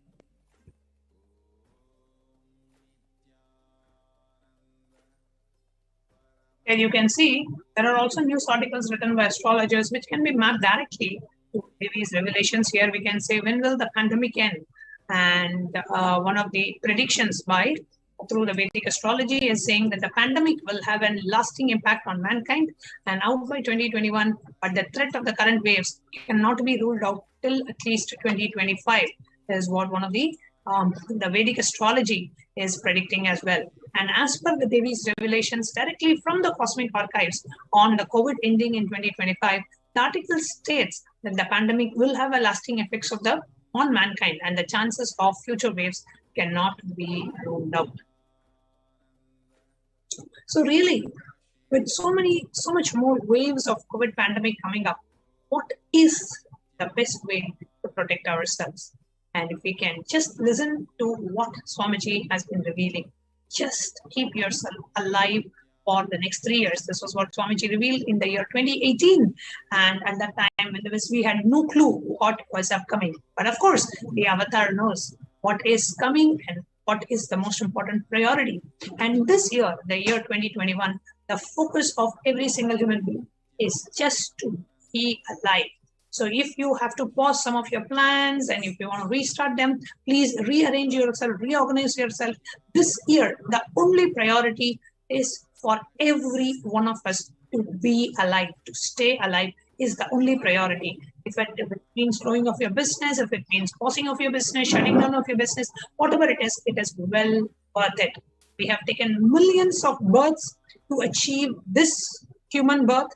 And in the human birth, we have taken millions of births till we can come to be able to have the darshan of the avatar, which happens once in a few thousand years. So we have that unique opportunity and we cannot waste this human life. And if you are watching this, you are meant to be touched by the grace and the blessings of the Supreme Pontiff of Hinduism. That is why you're even watching and hearing to this message.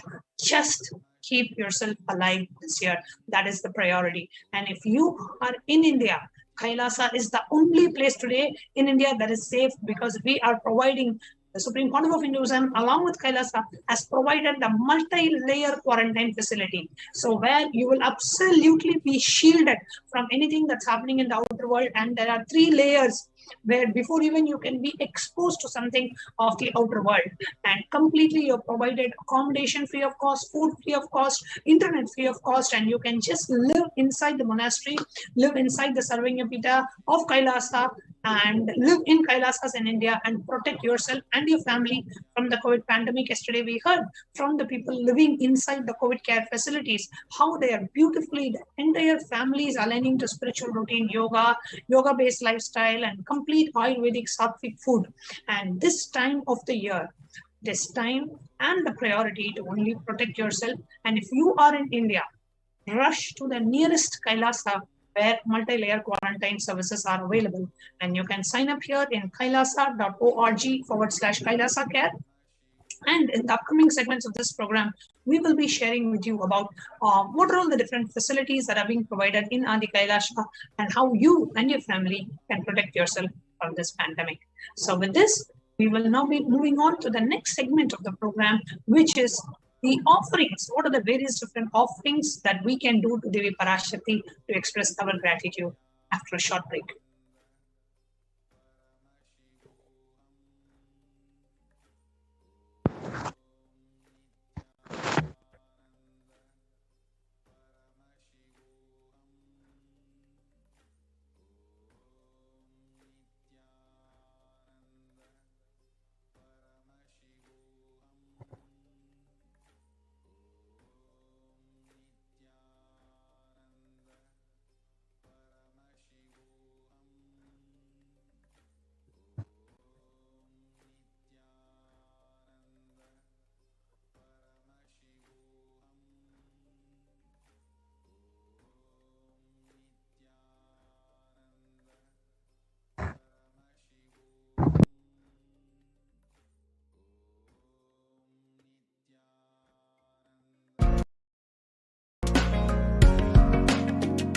we won't stop giving you just good life.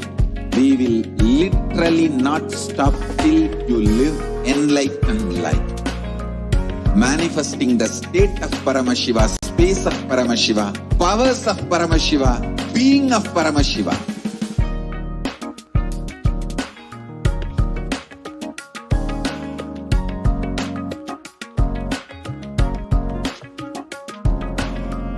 Whole world should become e-Kailashians.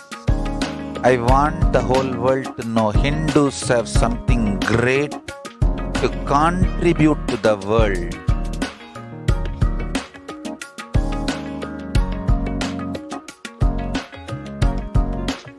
We have something great to contribute to the world.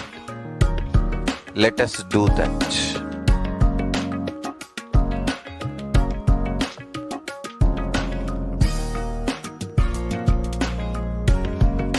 E-Kailasa is proper customized spiritual service helping you to identify your root patterns of suffering. We have perfected the science of helping every individual from every cultural, religious, nationality background.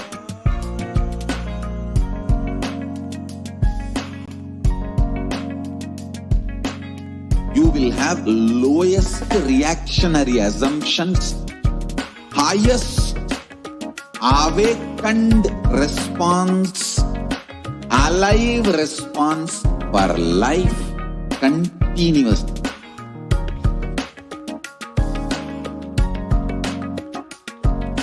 E-Kailasa is enlightenment ecosystem, literally enlightenment itself in your own home, wherever you are. Proper customized spiritual service helping you to complete with your life negativity.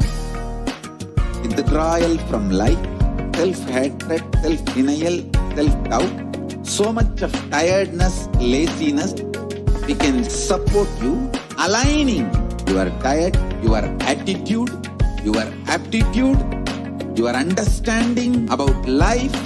We can help you with everything.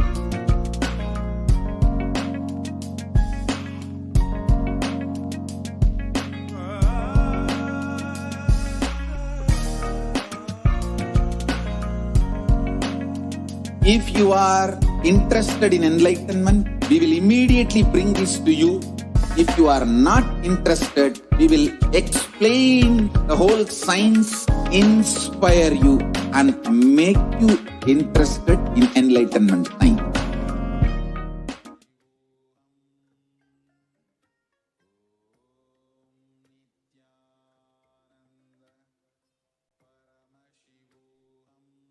Welcome back, dear viewers.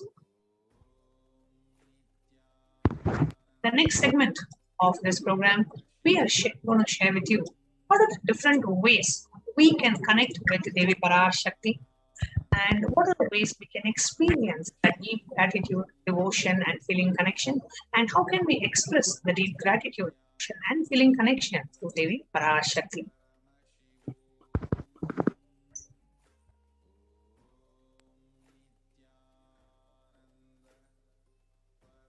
I'll first start with sharing the Shastra Pramana of Akashic Dhyana Shloka. Indhuni bhaveda karavakninayanam syat pankajavara japakshaksarayuktam angahimabhushana vichitravasanam syat tumkamakutojvala manonmani swarupam.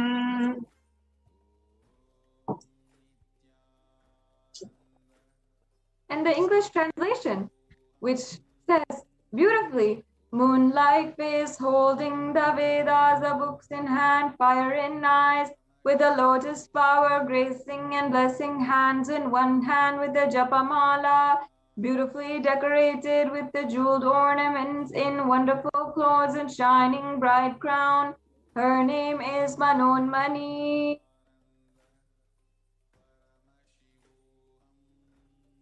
The next Dhyana Shloka. Dhyaye Devim Trinetram Sashini Bhavadalam Vedahastam Dadanam Savye Padmam Varadamapare Chakayam Sakshamalam Divyaira Varanair Vibhushitatanam Brahmadibhih Pujitam Devi Meva Manonmani Pratidinam Kamartadatrim Shubham. And the English translation: I meditate on Devi with 3 eyes glowing like the moon and holding the Vedas, lotus engracing with blessing and gracing hands.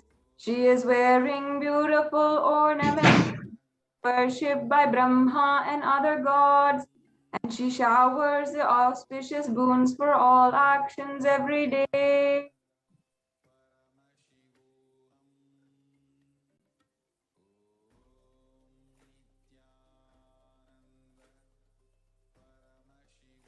Yes.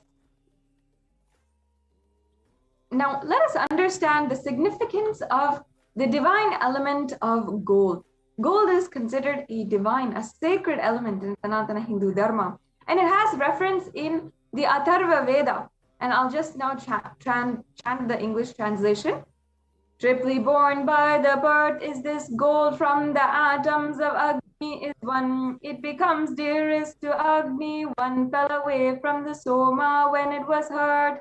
One they call the seed of virtuous and powerful Apaha. Let that triple gold be for your long life.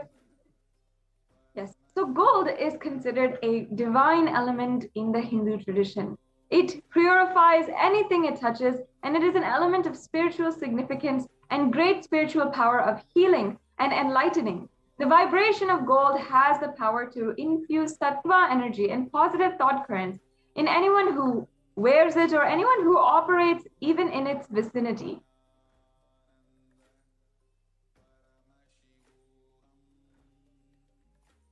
And gold is also present in all the scriptures, the Agamas, Vedas, Shrutis, Smritis, the Itihasas, and Puranas.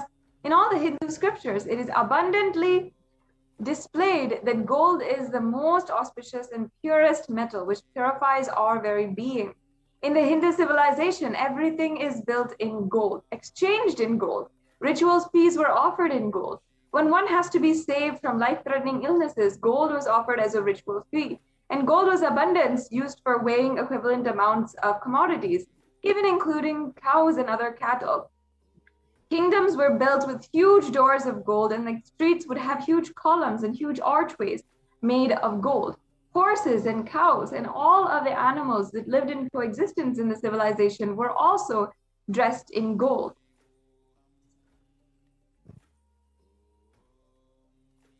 And the Hindu civilization thrived on the banks of the rivers of gold. For example, the Indus River was called the Hiranyamaya, the river of gold in the Rig Veda. The river Saraswati was called the Hiranyavartani in the Atharva Veda. Gold is the supreme element for offering gifts to ones you love and revere. And temples are constructed and paved in gold. Deities are made in gold and decked and adorned in gold. And because it preserves the enlightenment energy for thousands of years, it literally lasts forever.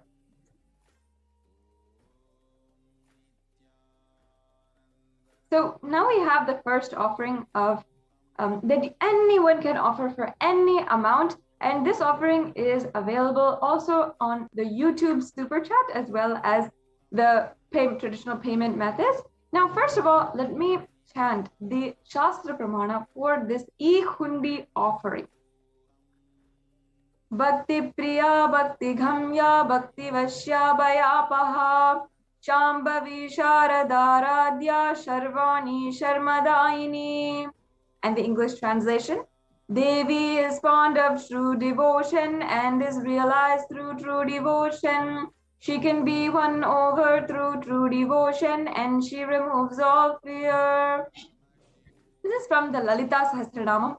And it promises that if there is any fear in the minds of devotees, that Devi is the one who can remove that fear, and that she appreciates, she loves for any kind, any small form of devotion. And it also says in the Lalita Sahasranamam that Devi is worshipped in autumn. Now, this is not the season autumn, but when naturally in our lives our thoughts and focus starts to turn more inwards, and the role of the divine becomes known and understood more clearly. At that time in our lives, Devi and the need for the worship of Devi becomes stronger.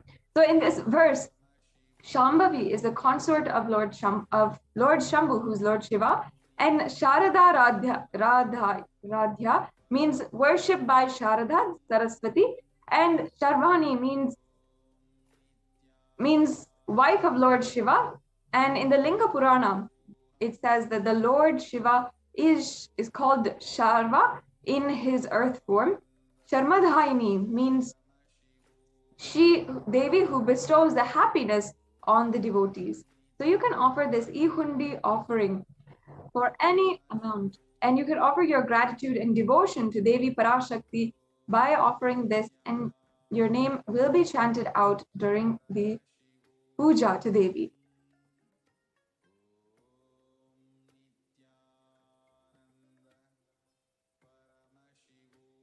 Yes, and the next offering is the Sankalpa chanting. So in this offering, the Shastra Pramana is coming from the Devi Mahatmyam, chapter 12, verse 14. And offering this Sankalpa, the conscious resolution, blesses a person with all the fruition and desires and wishings that he is yearning for. And from the Devi Mahatmyam, the Pramana is from chapter 12, verse 34. So I'll just chant the English translation. The goddess enchants this whole universe, and she herself gives birth to this universe. The goddess, being prayed without interest in anything, gives that knowledge that leads to salvation and gives wealth in the materialistic sense. So you can offer this conscious resolution, whether it is the conscious resolution to manifest breakthrough in your life, or to manifest anything you want. You can offer this today to Devi Parashakti. If you're interested in making these offerings, you can go to tiny.cc/Devi offerings.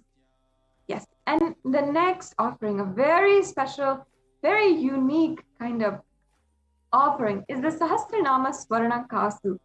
In the Lalita Sahasranamam, in verse 731, Devi Parashakti is described as Nama Parayana Prita, meaning the one, she who likes the repetition of her various names. And this is the offering of the 1008 names of Devi Parashakti. You might have heard before the Sahasranama Archana or the Namavali Archana. But this is just taking it to the next level, as supreme, most sacred offering of the gold coin, which is inscribed with all the names of Devi, all the 1008 names of Devi. Not only that, this offering is made to the Mahameru of Devi Parashakti, the three-dimensional deity, three-dimensional formation, which is worshipped as the deity and embodiment of Devi Parashakti. So this offering is offering a gold coin inscribed with all of the 1008 names to receive the blessings and to start radiating the Ananta Kalyana Gunas, all of the divine qualities of Devi Parashakti, which are chanted during the Sahasranama Archana. So if you're interested, once again, in making these offerings, you can proceed to tiny.cc/Devi offerings. The next offering that is available for each and every one of you to deepen your connection with Devi Parashakti and offer with your utmost gratitude at the feet of Devi Parashakti, your love, your gratitude, is the Mukta Anguti. This is the finger ring, the finger pearl ring of Devi Parashakti. The source of this beautiful offering is from the Meenakshi Pancharatnam. So I'll just be chanting the Meenakshi Pancharatnam. Muktahara nala satkirita Rataram Purninduvasta Prabham Shinjunnu Purakinkini Manidharam Padma Prabhapasuram Sarvabhita Palapradam Girisutam Vanaravasevitam Meenakshi Parnatosmya Santatamaham Karunyavaranmudim. I bow down to the goddess Meenakshi, whose crown has garlands of pearls, and the face shining like the full moon, who wears anklets that are studded with gemstones, and the small bells, who's shining like the splendor of a lotus, who grants all the wishes, the daughter of the mountain, who is worshipped by goddess Vani and Rama. I remain ever bowing to the goddess Meenakshi, the ocean of compassion. Yes. So in this beautiful offering, you can achieve the grace and blessings. You can receive the grace and blessings of Devi Parashakti and be showered with her compassion and pure love in all your business endeavors, your business ventures. And if you're interested in making this offering today, please proceed to tiny.cc/Devi offerings. We'll also be running through a walkthrough for each and every one of you to understand how you can make these payments, what are the different ways at the end of this segment. So please stay tuned for that also. So we'll go on to the next offering now.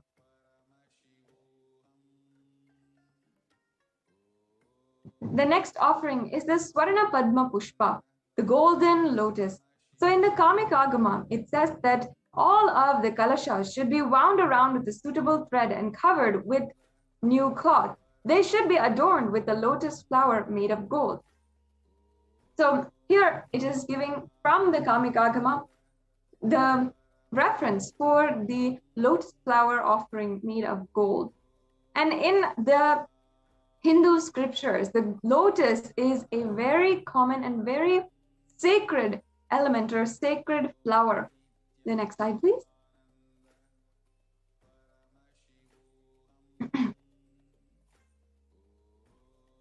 So the lotus is actually used in all of the different forms of worship for its stem, its pericarp, the lotus petals, and the lotus flower as a whole, as well as the lotus leaf.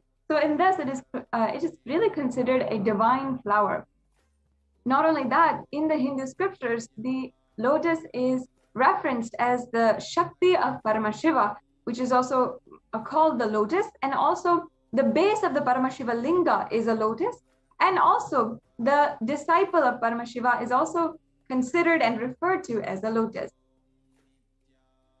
So today, you can offer the gold lotus in any size which you want and be blessed to have the state, space, and powers and being of Devi in your innermost space amidst any adverse situation in your life.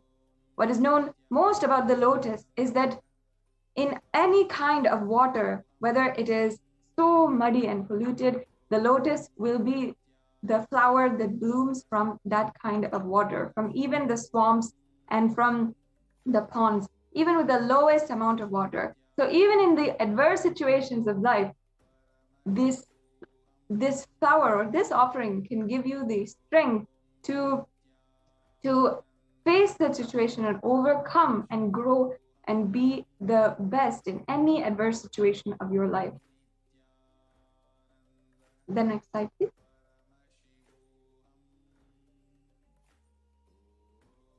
Yes.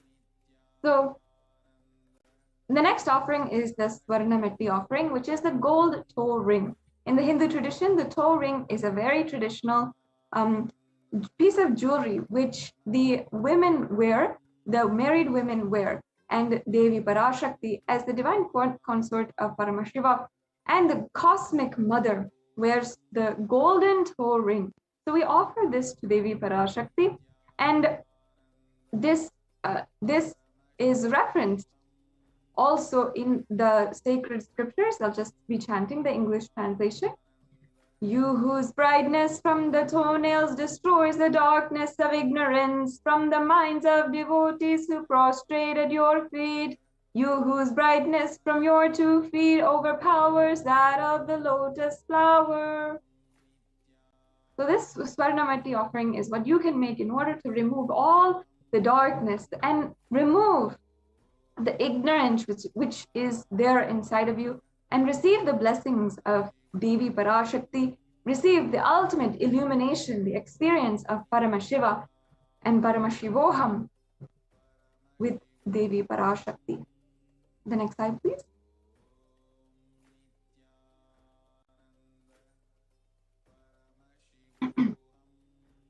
Yes, so offer the toe ring to Devi, adorning her sacred feet, to be in constant gratitude for receiving her blessings, even the most difficult aspects of your life. The next slide, please.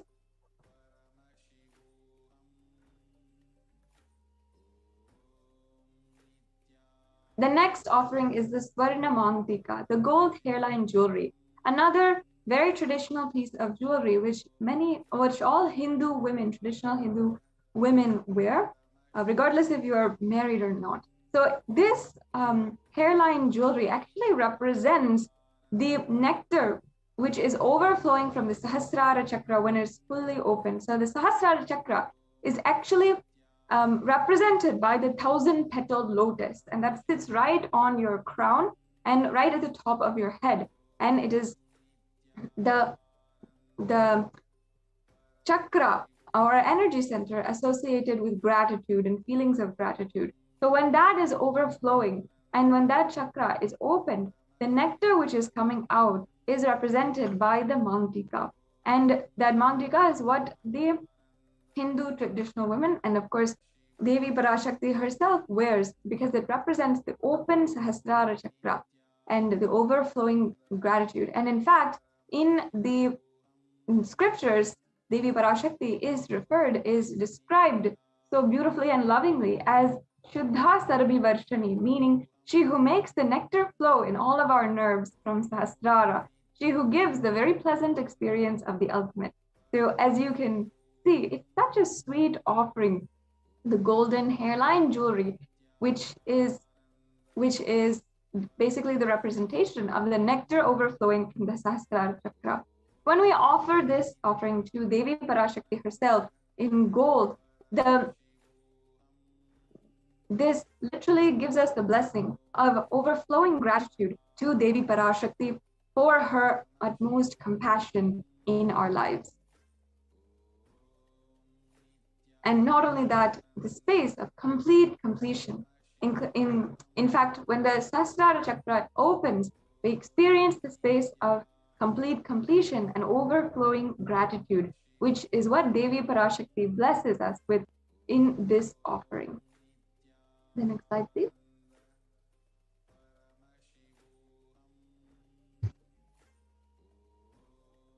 The next offering is the Pratyaksha Pada Puja. Now, the Pratyaksha Pada Puja is one of the most beloved offerings because it is an offering of puja directly at the feet of the Guru. And the Guru being alive, the very incarnation of Paramashiva and Parashakti in the human form today, it becomes the most powerful offering that you can make.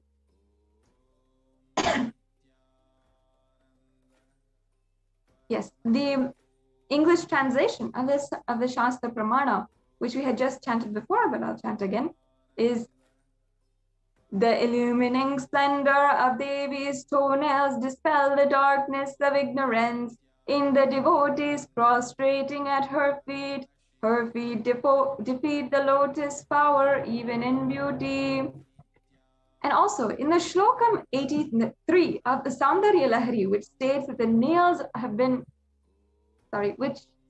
that the nails which have been sharpened by constantly being touched by the crowns of celestial beings, which always prostrate before Devi, the Tamoguna is actually the darkness. And in this stotram, tamas is indicative of ignorance in the minds of devotees, And by constantly prostrating at the feet of Devi, the ignorance is removed and Devi blesses with the ultimate knowledge. Offering this Pratyakshapada Puja is the best offering where you can receive all the auspiciousness and blessings of the Supreme Pontiff of Hinduism himself.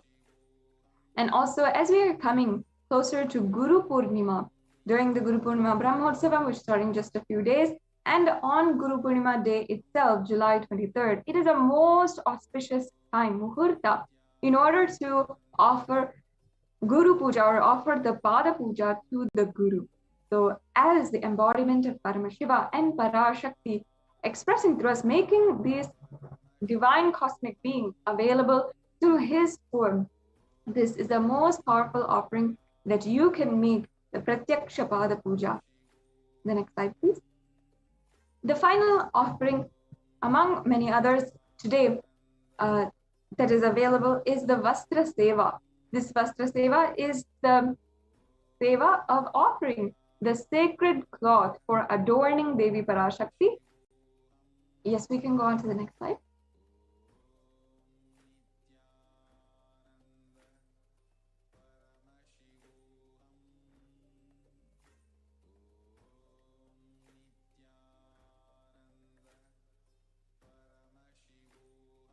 Yes.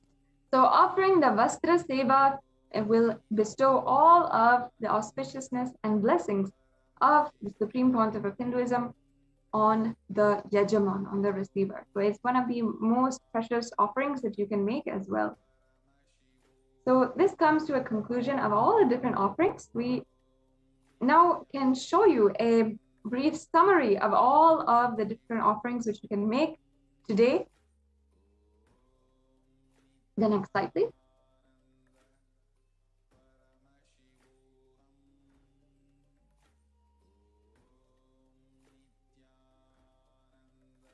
So as you can see, the Ihundi offering, the Sankalpa chanting, the Sahasranama, Devi Sahasranama Kasu, Swarna Kasu, as well as the Mukta Ankuti, the Swarna Padma Pushpa, the Swarna Meti, the Swarna Mangtika, the Pratyakshapada Puja, and the Vastra Seva.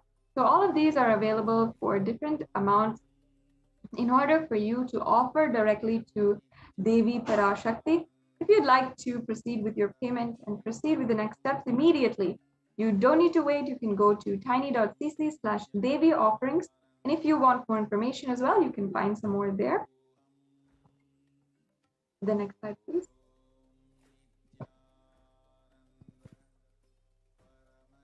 So yes.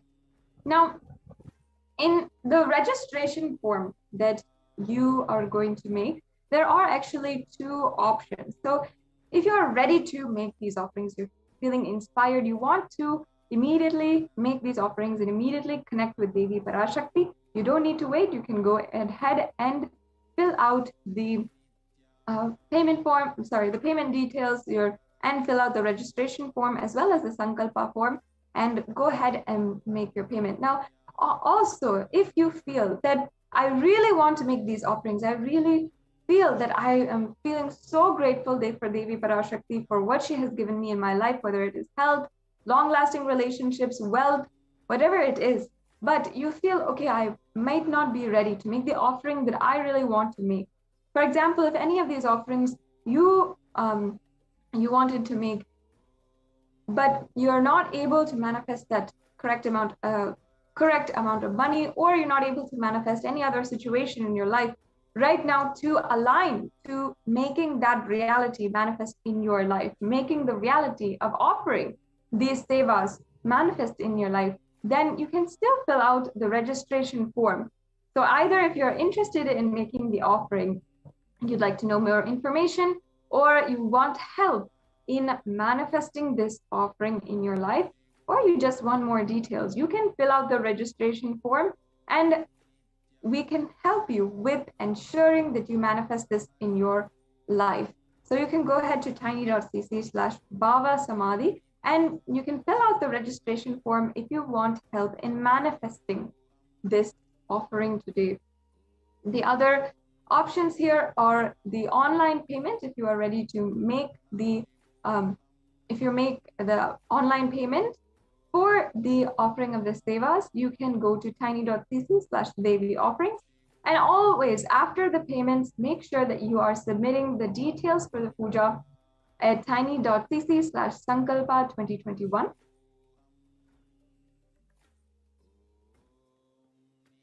And now we'll go through just a brief walkthrough of how you can make your payments, how you can fill out the registration form, the Sankalpa form, and even how to make a donation or make any kind of donation through the YouTube super chat. And this is the e-hundi offering. Just like when you go to the temple and you'd like to make an offering, or you like to just offer whatever you can into the hundi of the temple, the e-hundi offering is available on the YouTube super chat, and it's very simple, very easy for you to make that offering. So now we'll be right back with you in order to go through the walkthrough and just take you through the steps of making your payments and filling out the registration form for offering any of these sevas.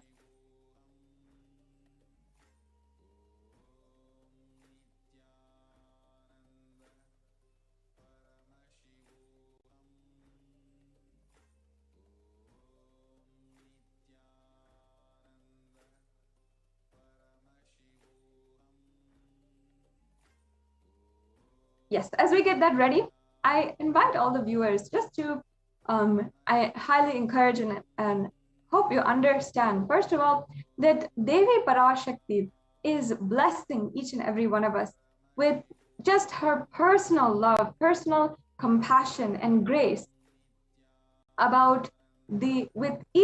each and every one of us, regardless of the fact if we are ready to offer anything to her, if we want, even if we are having even the smallest amount of gratitude. She is revealing the Akashic records to us and guiding us in these very dark times in many of our lives. But if you would like to make this offering, and just establish your relationship with Devi with deep gratitude, that ultimately manifests more and more of Devi's blessings in your life, of whatever you want to manifest a breakthrough in your life.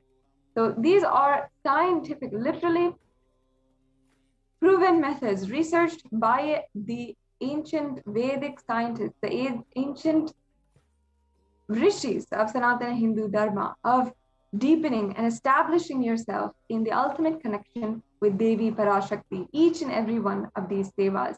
So make sure that even if you're not ready to make the payment immediately, that you start manifesting, each and every one of you, these offerings of gratitude in your life today.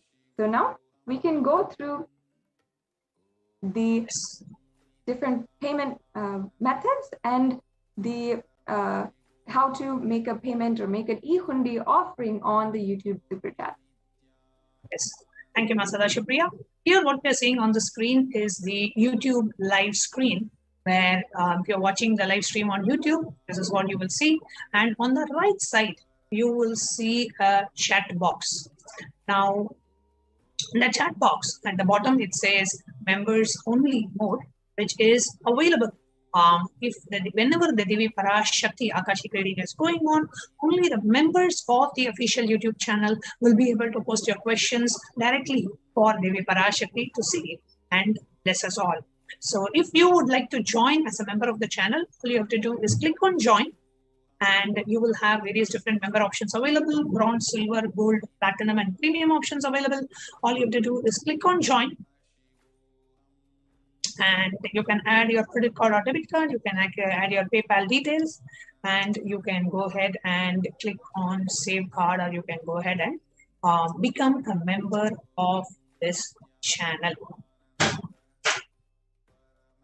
And after you become a member of the channel, you have an option to contribute to the channel through the YouTube super chat or the super sticker option. So you can go to YouTube super chat or super sticker, and you can make your contributions and offer your support to Kailasa. And For those of you who would like to make your offerings to Devi Parashakti, you can go to tiny.cc/Devi-offerings. Now, when you go to tiny.cc/Devi-offerings, here is the page that opens up. Here in the Sevas, you see a list of options, a drop down that are coming up. You can choose what is the offering that you want to do. Say I choose Pratyaksha Pada Puja, then the Guru Purnima is coming up shortly. I want to offer Pratyaksha Pada Puja. I click on that, choose that option, and I click on Add to Cart. When I click on Add to Cart, it goes and shows me the various different options that I have, the various offerings that I have selected. In this case, only the Pratyaksha Pada Puja. If I want to add any more offerings, I can go ahead and click back. And when I click on the back button in the browser, here you can add any more sevas that are coming up. Let's say I want to go ahead and choose Sankalpa chanting. And I want to do this for, let's 5 of my family members. I increase the quantity to 5. I click on Add to Cart. As I click on Add to Cart, you come down and you click on Proceed to Checkout. When you click on Proceed to Checkout, it goes to the final page. You add the billing details, you add the orders, you add the credit card details. You click on I have read and agree to the website terms and conditions. And on the right side, you click on Place Order. So you go ahead and place the order for this particular thing. So this is a very easy way for you to go ahead and make an offering to Devi Parashakti. After you go ahead and make the offering, you go ahead and make the online payment. You go to the next form, which is in the scroll in the bottom of the screen, which is tiny.cc/Sankalpa 2021. So right next to that, click on Next, and you can go ahead and enter, read to the terms and conditions. And you click on Offering for Devi Parashakti Akashic Readings. You scroll down, you click on Next. As you click on Next, the next page shows the various different offerings. You can choose what offering that you wanted to make your payment for. And you can click on, go ahead and fill the names of your family members whom you want benefited from this Sankalpa offering. So we have 2 steps. One is tiny.cc/Devi-offerings for you to choose which seva you want to do. And the next step is tiny.cc/Sankalpa 2021 to enter the names of family members whom you want benefited from this offering. So with that, we come to the conclusion of this segment. And we will now be moving on to the next segment of the Devi Parashakti Akashic Reading program, which is the administrators of Adi Kailasa will be joining us shortly to share about the multi-layer quarantine facilities in Adi Kailash. And we have live satsang coming up tonight at 10 p.m. Indian Standard Time. So we'll be right back with you after a short break.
This enlightenment signs to the whole world wherever they are, because enlightenment is the birthright of all human beings. Kailasa is responsible to provide that to all human beings.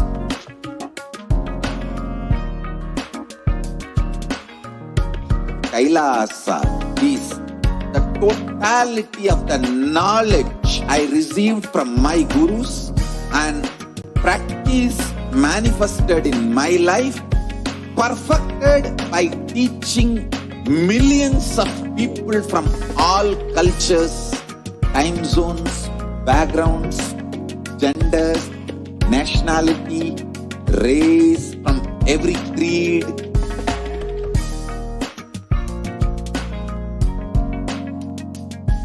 So this absolutely perfected knowledge available to you, served to you in your home without even you moving out of your couch, free of cost.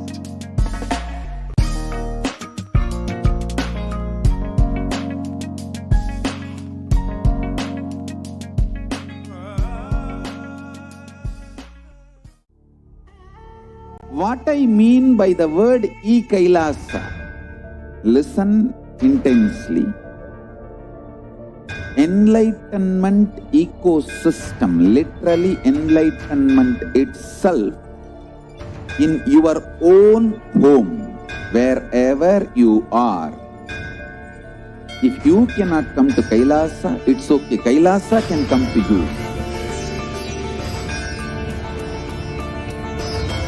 Kailasa coming to you is E-Kailasa.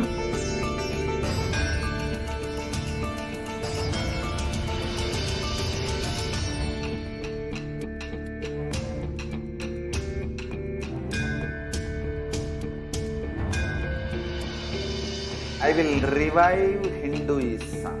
I am a Hindu revivalist, not by any revolution, but by evolution.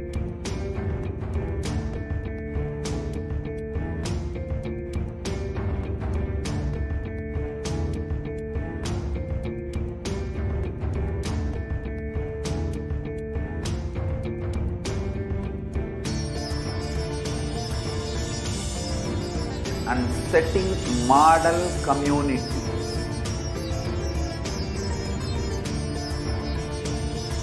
Kailasa, enlightenment ecosystems, Sarvanya Pitas all over the world.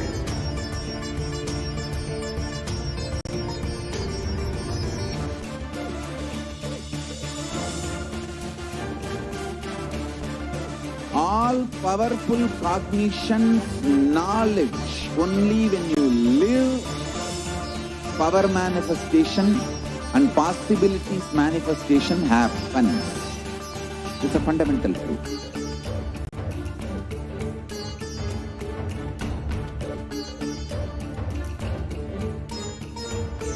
Hinduism cannot live exclusively as one sampradaya. No. All sampradayas of Hinduism is an ecosystem.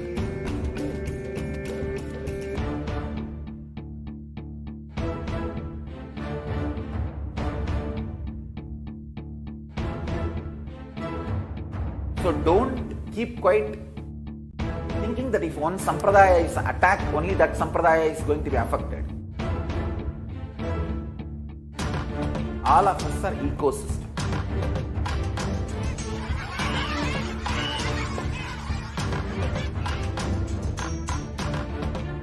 I invite all of you to get involved and enjoy Hinduism by the principle of Dharmo Rakshati Rakshitaha. When you protect Dharma, Dharma protects you. We will make the whole planet flourish spiritually. The spiritual prosperity will happen to the whole planet. We all have to coexist together.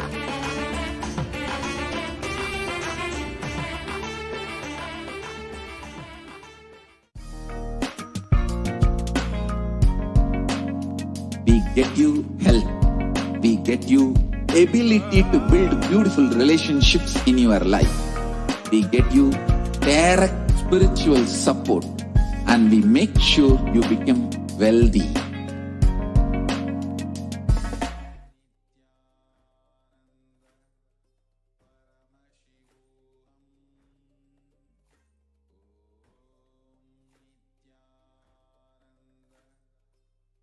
Paramashivoham.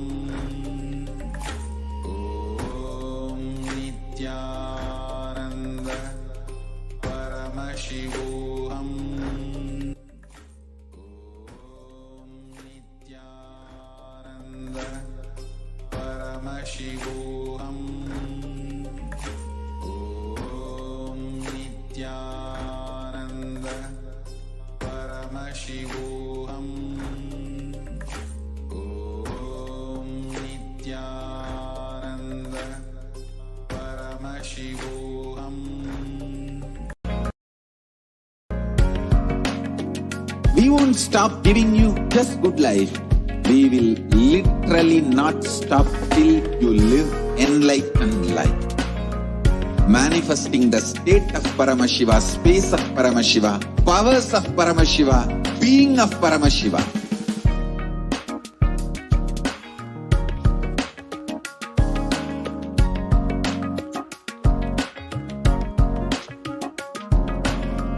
Whole world should become e-Kailashians. I want the whole world to know Hindus have something great to contribute to the world.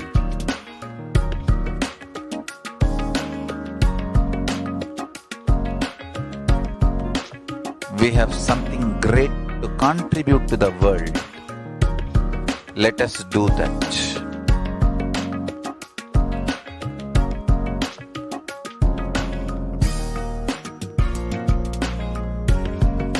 E-Kailasa is proper customized spiritual service helping you to identify your root patterns of suffering.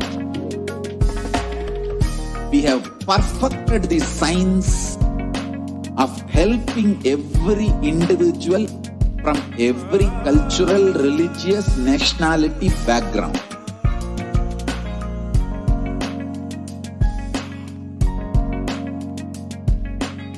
You will have lowest reactionary assumptions, highest awakened response, alive response for life continuously.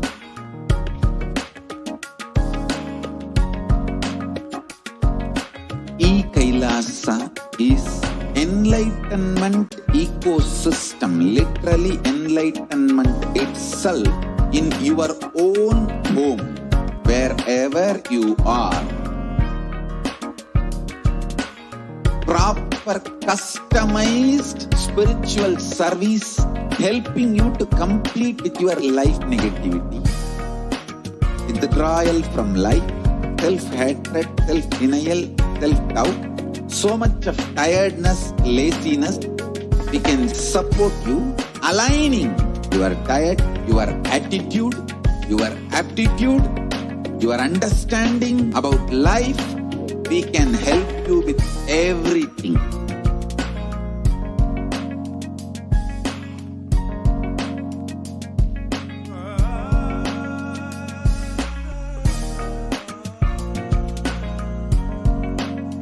If you are interested in enlightenment, we will immediately bring this to you. If you are not interested, we will explain the whole science, inspire you and make you interested in enlightenment time.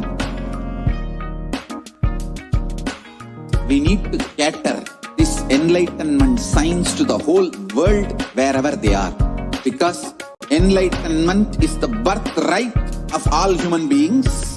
Kailasa is responsible to provide that to all human beings.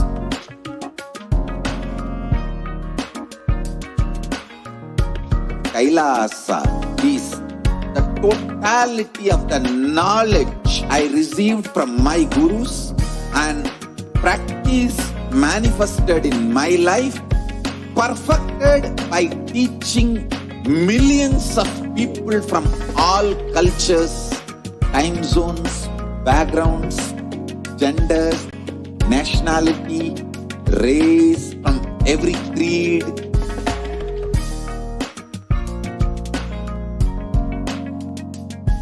So this absolutely perfected knowledge available to you, served to you in your home without even you moving out of your couch, free of cost.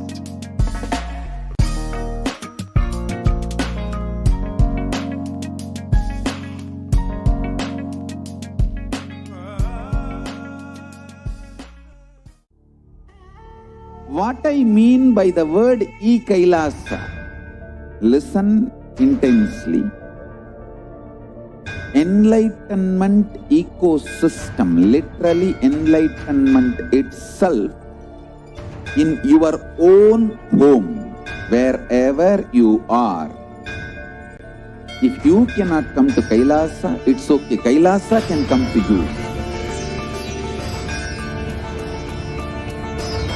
Kailasa coming to you is e-Kailasa.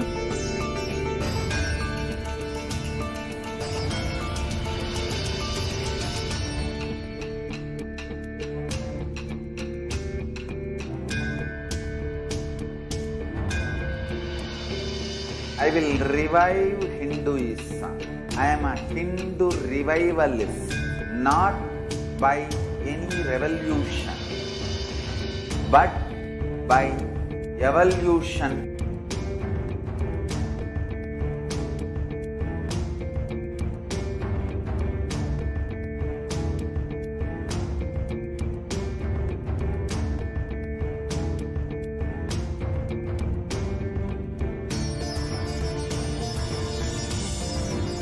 And setting model community.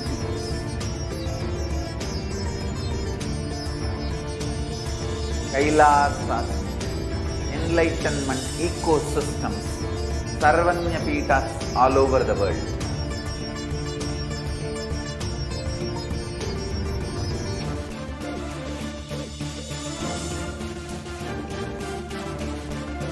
All powerful cognition, knowledge, only when you live, power manifestation and possibilities manifestation happens. It's a fundamental truth.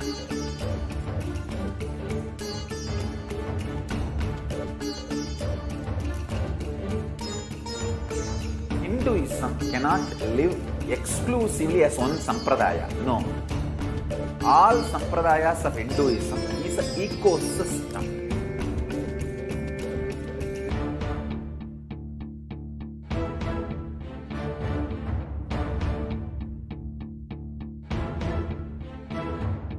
So don't keep quiet thinking that if one sampradaya is attacked, only that sampradaya is going to be affected. All of us are ecosystem.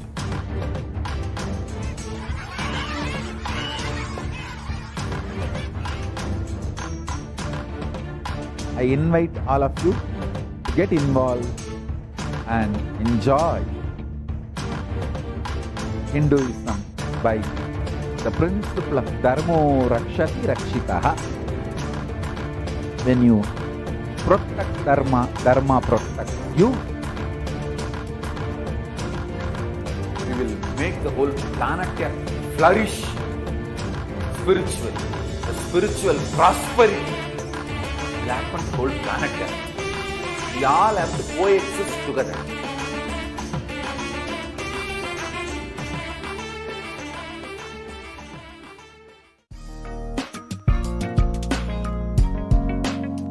We get you health.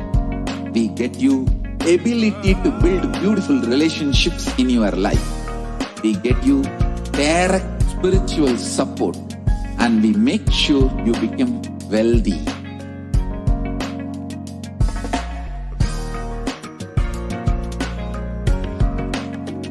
We won't stop giving you just good life. We will literally not stop till you live enlightened life. Manifesting the state of Paramashiva, space of Paramashiva, powers of Paramashiva, being of Paramashiva.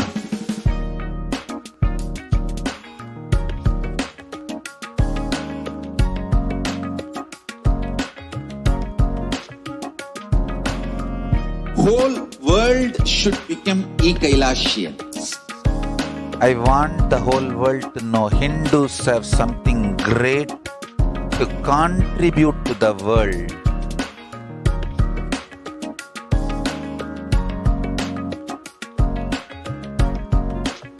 We have something great to contribute to the world. Let us do that.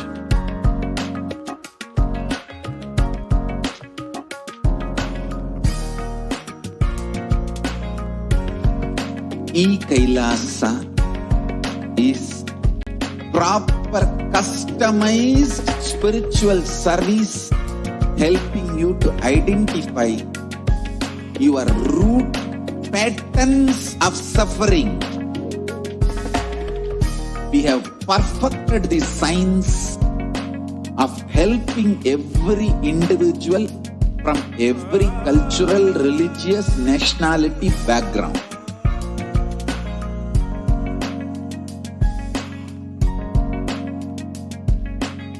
You will have lowest reactionary assumptions, highest awakened response, alive response for life continuously.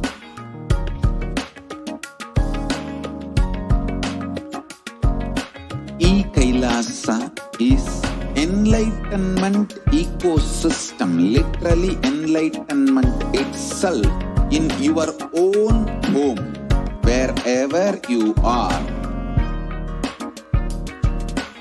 Proper customized spiritual service helping you to complete with your life negativity. Withdrawal from life, self-hatred, self-denial, self-doubt, so much of tiredness, laziness. We can support you aligning your diet, your attitude, your aptitude, your understanding about life. We can help you with everything.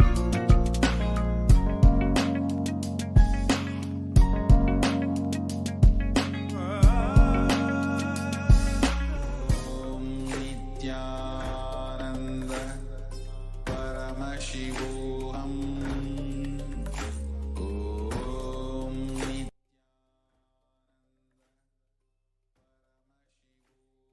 Nithyananda, and welcome to the next segment, which is about the revival of temple sciences and ecosystems. Especially in today's situation, what is the role of temples? How are people being impacted by the lack of availability of temples? In Maharashtra, the famous Shirdi, in Maharashtra, the famous Siddhivinayak temple, as well as the Shirdi Sai Baba temple, ordered to be shut down. In Puri, the world-famous Jagannath temple ordered to remain closed for public in the wake of the statewide lockdown. In the capital of Odisha, which is Bhubaneswar, the highest ever single-day spike was recorded with over 500 new COVID-19 cases, and the local municipal authorities declared the closure of all religious places, including temples. In Uttar Pradesh, the major Mathura temples banned the entry of devotees. Two major temples of the Sapta Devalaya, which is a cluster of the 7 temples in Vrindavan, banned the entry of devotees in view of the rising COVID-19 cases. In Gujarat, the Somnath temple, which has been witness to over 17 invasions by the Mughals itself, way back, the temple that has been standing and revived in history, standing tall as the most attacked and revived temple that closed for darshan in view of the surge of the COVID-19 infections. And in the wake of all this, on one side, temples being closed for entry by devotees, and on the other hand, literally the temples being destroyed. Like one can see here in Tamil Nadu, an ancient temple, which is standing as of the Chola era, the temple murtis have been beheaded. You can see here the Shivalinga defiled and thrown on the ground, and literally the deities have been beheaded. The devotee who went to the temple was shocked to find all the murtis in the temple in this state, and he's lodged a complaint with the local police. But what can be done? The damage is done. The Kailasanatha temple in a village in Pudukkottai. This is the same temple. It is said to belong to the era of Chola II. With Paramashiva as presiding deity, the temple was housing other deities like Ganesha, Parvati, Murugan, Krishna, and Nandi. And all these murtis discovered in this shocking state. And in the face of all this, what is the temple experience one sees in the various de facto spiritual embassies of Kailasa across India and across the world? Now, in the times when COVID-19 is rampant and the ancient temples are in a lockdown because of the widespread corona disease, the devotees of these temples were visiting and having darshan of their gods and goddesses for thousands of years. Yet, all these ancient sacred sentiments have come to a harming halt after the lockdowns have taken place. The religious fervor of the devotees is being lost due to the pandemic. The Supreme Pontiff of Hinduism is reviving the e-Kailasa ecosystem and bringing all the ancient traditions of the online platforms on Kailasa TV, YouTube, and Facebook.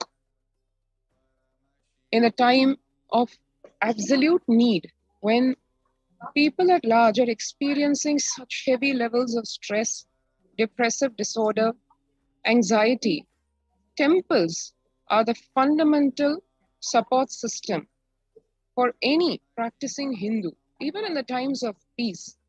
Then what about the times of distress? And in the time of this global pandemic, when physical temples have been forced to shut down, Kailasa, in its most unique way, is contributing in the form of opening e-Kailasa ecosystems and without any compromise done to the rituals, to the practices, the injunctions in the Veda Agamas. All the ancient traditions are now being made available on online platforms and various social media, and the gates literally for praying to the literally living deities in the form of Archavataras has been opened by Kailasa. And let us now understand why deity worship in the first place. Bhagavan says, please understand, deities are not mere idols. They are embodiment of ideals. We do not worship the idols. We worship the ideals represented through the idols. When the divine is present before him in a form he can see, touch, and relate to, the transmutation becomes an easy and joyful process. Second, deities in a real kshetra, means energy field, are always carved in the form of ancient masters and enlightened beings. Even though no longer in the body, they can be invoked. The masters can be invoked, their energy can be invoked through the name or form they used while they were in the physical plane. When we pray to the deity or chant its name, the corresponding divine vibration is automatically awakened and becomes available on the energy plane to guide and bless us. This is really the science of deity worship. The Supreme Pontiff of Hinduism, Bhagavan Nithyananda Paramashiva, has revealed how we, the Hindus, mastered the science of bringing the divine to the deities and expressing the divine through the deities. The whole science has been mastered in the Vedic tradition. The revival of temples will be the revival of world peace and world bliss. Revival of temple culture, the deity worship, where people are made to look in, that is where the revival of Sanatana Hindu Dharma, Advaita Satya, is going to happen. Shiva saved Markandeya from death, and that became an independent deity, Kala Kala. Same way, he danced in ecstasy. That action became Nataraja. Vishnu's very action of showering blessings on the world became Lakshmi. Brahma's very action of constantly sharing the wisdom with the whole universe became Saraswati. So, each of the actions of the ultimate becomes independent intelligence and energy. When those deities, whatever you want, immediately happens. Whatever result you want, worship with rites those divine energies who are the personification of those actions. Immediate results are achieved by connecting with those deities. In this world, this can be a powerful method through which you can achieve whatever you want in your life. This is really the science of worship, the core of the temple tradition, one of the most important, the central pillars of Kailasa, deity worship and temples. And this is not some custom or tradition or superstition. It is a very solid science based on the science of life, based on the multi-dimensional logic on which the universe operates. That science revealed in all its glory, tradition, inner workings by the Supreme Pontiff of Hinduism, not only in the form of this knowledge, but also as an experience in the form of the huge, magnificent temples housing living deities, Archavataras, and all the temples in the de facto spiritual embassies of Kailasa worldwide. And that is one of the many ways in which the COVID care protection centers of Kailasa in the various de facto spiritual embassies are providing support and succor to one and all who register to this COVID care protection centers. We will, in the next few minutes, be understanding what are the various ways in which the COVID care protection centers offer one protection in all levels, physical, mental, psychological, spiritual. And if you would like to register yourself for the COVID care protection centers, please register now through this link, https://kailasa.org/kailasa-care. That is https://kailasa.org/kailasa-care. Let us take a few seconds now to register ourselves in this link.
If you are interested in enlightenment, we will immediately bring this to you.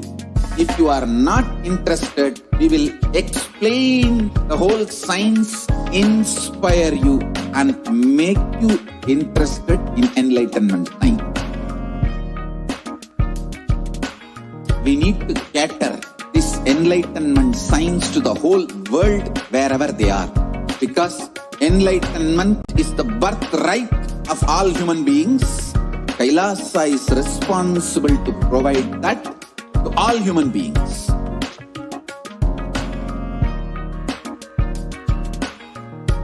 Kailasa is the totality of the knowledge I received from my gurus and practice manifested in my life, perfected by teaching millions of people from all cultures, time zones, backgrounds, genders, nationality, race, from every creed.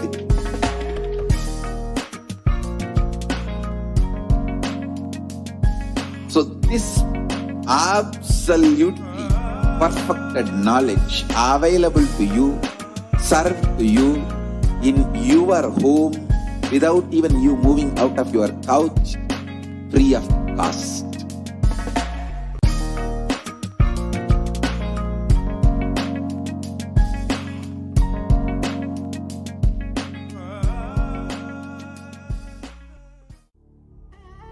What I mean by the word e-Kailasa, listen intensely.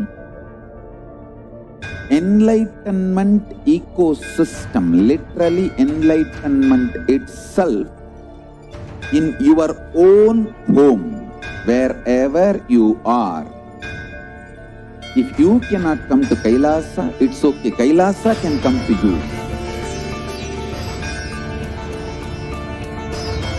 Kailasa coming to you is e-Kailasa.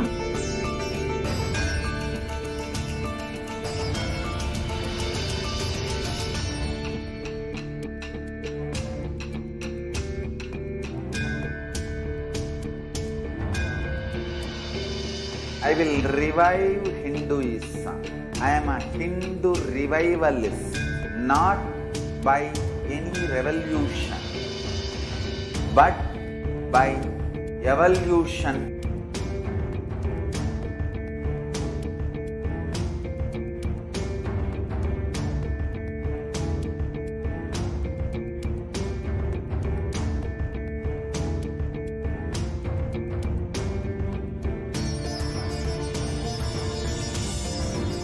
And setting model community.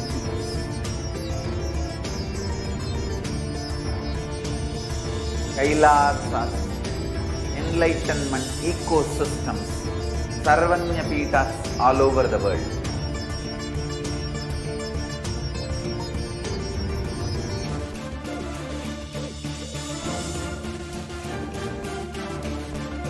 All powerful cognition, knowledge, only when you live power manifestation and possibilities manifestation happens.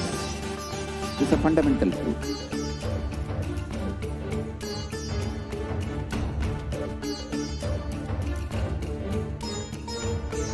Hinduism cannot live exclusively as one sampradaya. No. All sampradayas of Hinduism is an ecosystem.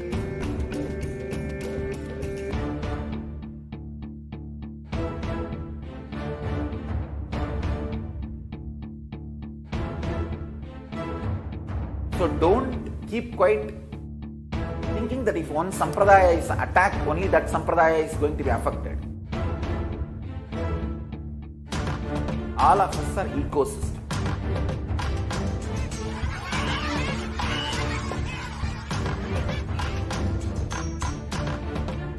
I invite all of you to get involved and enjoy Hinduism by the principle of Dharmo Rakshati Rakshitaha. When you protect Dharma, Dharma protects you. We will make the whole planet flourish spiritually. The spiritual prosperity will happen to the whole planet.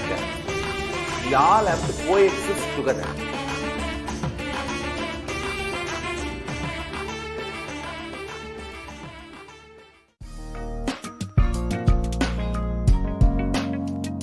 get you health. We get you ability to build beautiful relationships in your life. We get you direct spiritual support, and we make sure you become wealthy.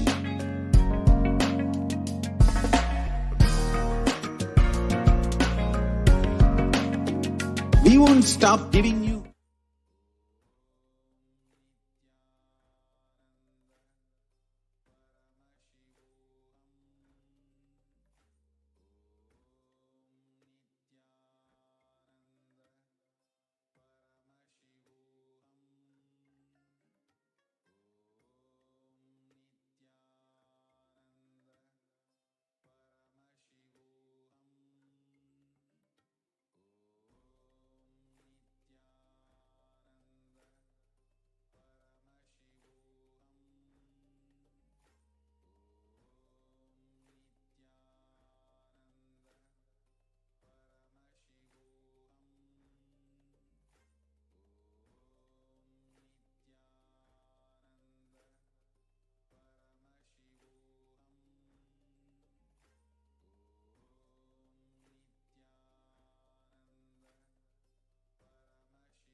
Next segment, we're going to see the contributions from Kailasa's temple ecosystems.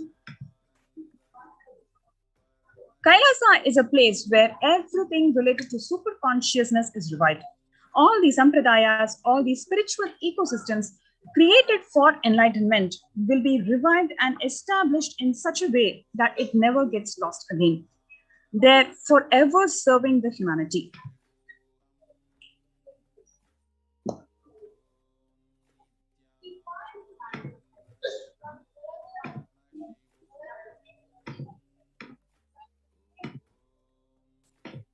Next, we're going to watch the video where the Supreme Pontiff of Hinduism, Jagadguru Mahasamidhanam, His Divine Holiness Swamiji, is going to share about the revival of Hindu temple ecosystems.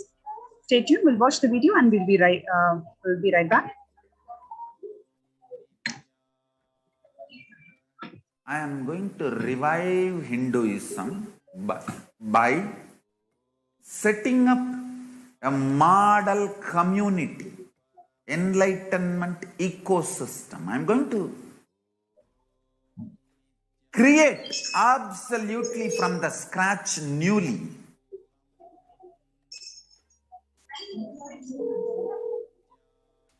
self-sustained, temple-based Hindu ancient enlightenment ecosystem and civilization based on that. Understand? Kailasa is reviving the ancient Hindu enlightened civilization.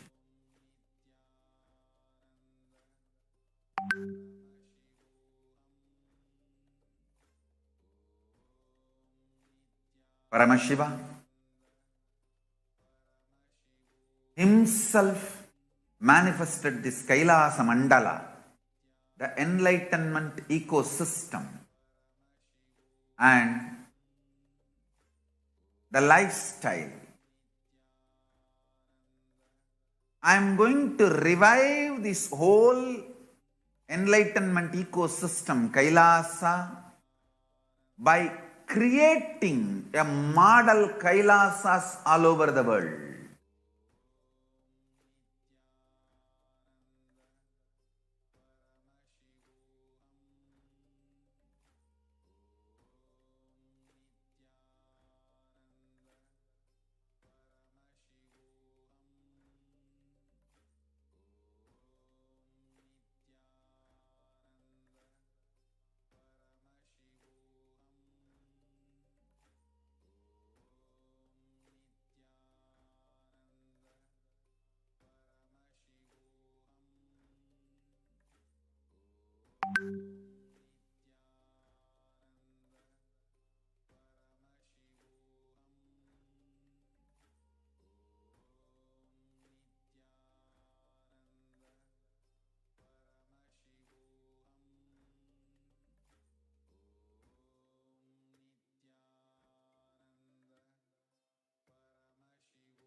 I am going to revive Hindu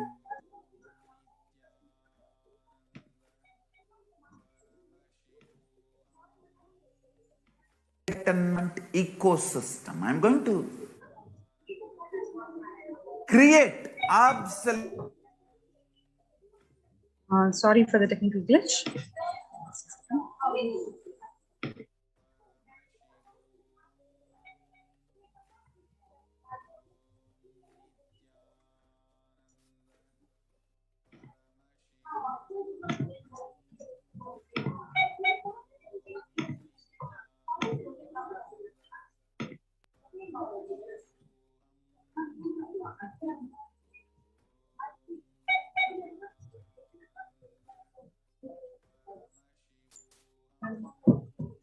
Yes. So the ideation of violence in recent lifestyle has enabled disruption in several nations, affecting the millions of lives with mental distress, physical health ailments, defalcation of food supply, and pinpointed disruption to the infrastructure of several countries. The Supreme Pontiff of Hinduism has dedicated his life and made it his mission to bring the global peace from the ground level through the Kailasa's Department of Religion and Worship and the Department of Human Services, to bring harmony in humanity, to create a life of freedom and peace for every individual on the planet through the revival of the temple ecosystems.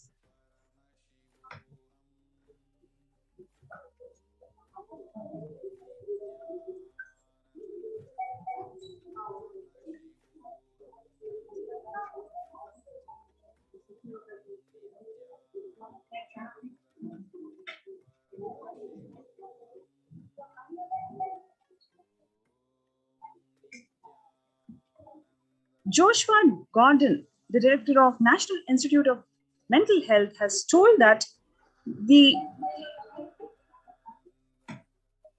grouped the protective influences on mental health on the following factors. Number one, the individual factors such as microbiome, the natural and built components that includes the green spaces, housing, and highways, which may play a very important role in health disparities. Social factors like family structure, poverty, and other social determinants of health. From 1994 to this date, the Supreme Pontiff of Hinduism has worked tirelessly in the revival of the temple ecosystems globally. Through Kailasa's Department of Health and Worship and the Department of Human Services, led by the Supreme Pontiff of Hinduism, this lifelong commitment to the mission and the vision of bringing global harmony, sustainable living, and reproducible ecosystems have been proven in building active, contributing temple ecosystems around the world. On 21st of October 2006, following a meditation under the sacred banyan tree in Adi Kailasa, peacekeepers of Kailasa, along with the children of Nithyananda Gurukul, celebrate the auspicious occasion of Deepavali. On 22nd of December 2018, the peacekeepers of Kailasa and the participants of PARASHAKTI meditation workshop take part in the celebrations of traditional flag hoisting ceremony. On 14th of December 2006, the Supreme Pontiff of Hinduism conducting the Nithyananda Spurana Convention program. On 17th of December 2006, the Supreme Pontiff of Hinduism conducting the Nithyananda Spurana program in St. Peter's Engineering College. On 26th of May 2006, the peacekeepers of Kailasa and the Supreme Pontiff of Hinduism on Himalayan Yatra, the traditional sacred pilgrimage to the Himalayan mountains and up the river Ganga. The temple ecosystem of Tiruvannamalai serves as the driving factor in maintaining the lifestyle of health, wealth, and well-being of denizens of Tiruvannamalai, one of the remaining living temple ecosystems. On 31st of December 2018, the peacekeepers of Kailasa and the participants of PARASHAKTI meditation workshop take part in morning meditation and traditional puja, or the ritualistic worship in Adi Kailasa.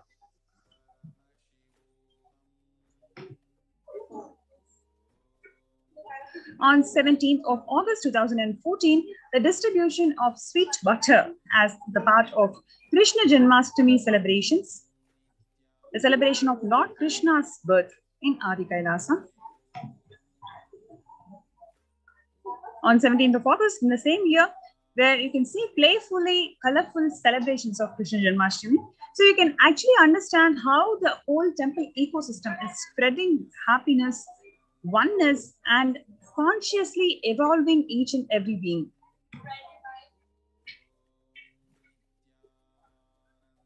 As part of the Krishna Janmashtami celebrations, the peacekeepers of Kailasa are distributing free organic food to the public.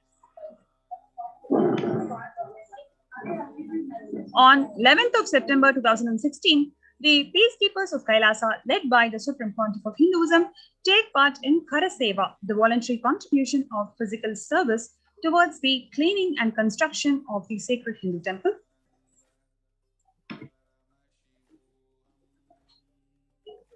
The Supreme Pontiff of Hinduism arrives with the volunteers and the Kailasa's peacekeepers to provide relief efforts to the cyclone-hit Pondicherry region through the distribution of food, water, and basic necessities, medical camps, and clearing the local roads for further relief efforts.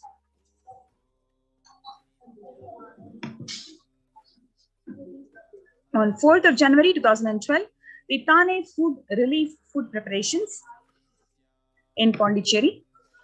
On 3rd Jan 2012, Thane flood relief medical camps.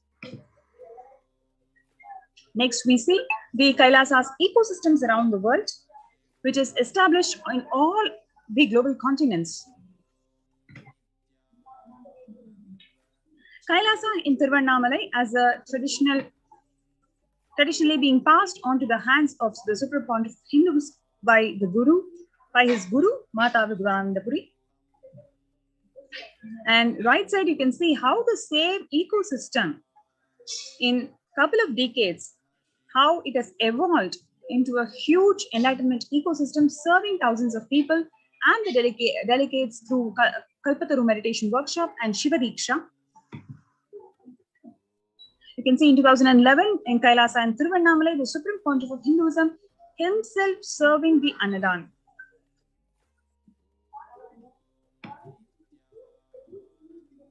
On 11th of March 2017, in the same Kailasa in Tiruvannamalai, thousands of people arrived to celebrate the enlightenment ecosystem and to traditionally receive the blessings from the Supreme Pontiff of Hinduism.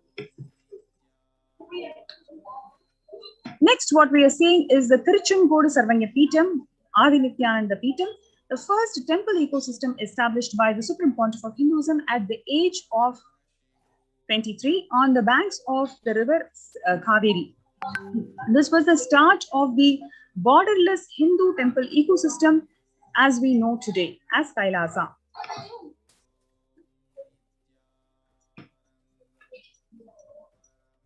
After having a vision of the sacred banyan tree, the Supreme Pontiff of Hinduism had established the Adi Kailasa temple ecosystem with the same banyan tree at its heart, the main headquarters of Kailasa. Through the living stream, to the live stream of the sacred banyan tree and the deities, the temple ecosystems of Adi Kailasa is being continuously available to one and all from wherever they are.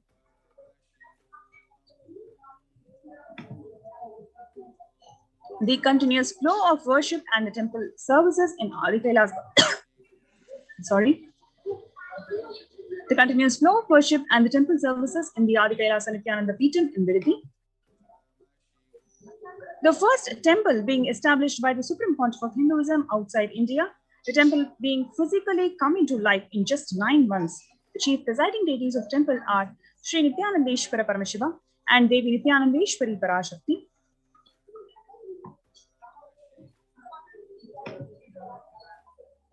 And next, what we are seeing is the Los Angeles temple that was inaugurated first in 2005.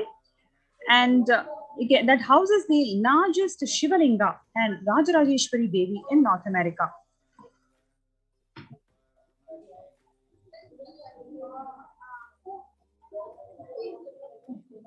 The Kailasa in Los Angeles is a 25,000 square feet temple complex housing 80 plus deities. It is one of the largest Hindu temples ecosystems in the West, housing the blissful dancing form of Ganesha in Kailasa in Seattle, and the largest living Nataraja deity outside of India. Kailasa in Seattle is also known as the Chidambaram of the West.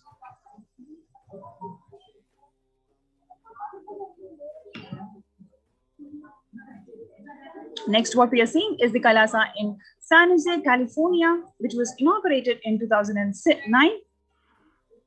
Kailasa in San Jose radiates the energy of Madurai Meenakshi Temple. The chief presiding deities of the temple are Devi Meenakshi, the Shivalinga, Lord Nithyanandeshwara and Devi Nithyanandeshwari, which have been created, installed and energized by the Supreme Pontiff of Hinduism himself.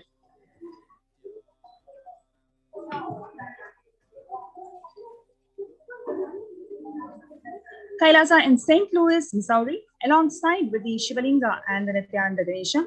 Kailasa in St. Louis carries the energy of Tirumala Tirupati of South India and houses one of the tallest Venkateshwara deities in North America, along with his consorts, Sri Devi and Bhu Devi.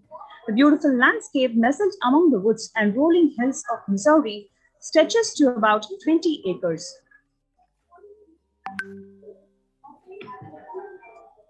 Next, what we are seeing is Kailasa in Phoenix, Arizona, which is home to over 21 deities and with a temple structure of 2,500 square feet. Kailasa in Phoenix has been directly established by the Supreme Pontiff of Hinduism, serving as an energy feed of worship, meditation, and celebration over 7 years. Formally inaugurated in 2017, the Supreme Pontiff of Hinduism has declared that the Kailasa in Houston as the Parihara Sthala for all the Navagraha doshas. Next, what we have is Kailasa in Toronto, Canada, inaugurated on July 2011, which is the only Hindu temple in the West with all the 63 Nayanmars and 18 Siddhas residing as the deities. The temple deities here are seated exactly as the existentially preside in Kailasa around Paramashiva, the primordial deity of Hinduism. Next, what we are seeing is the active and alive from 2011 onwards, the Kailasa in Toronto, which has been blessed to radiate the super conscious energy of Kailasa. This temple ecosystem goes on providing various temple services to the community, such as Annadan and traditional Hindu ceremonies.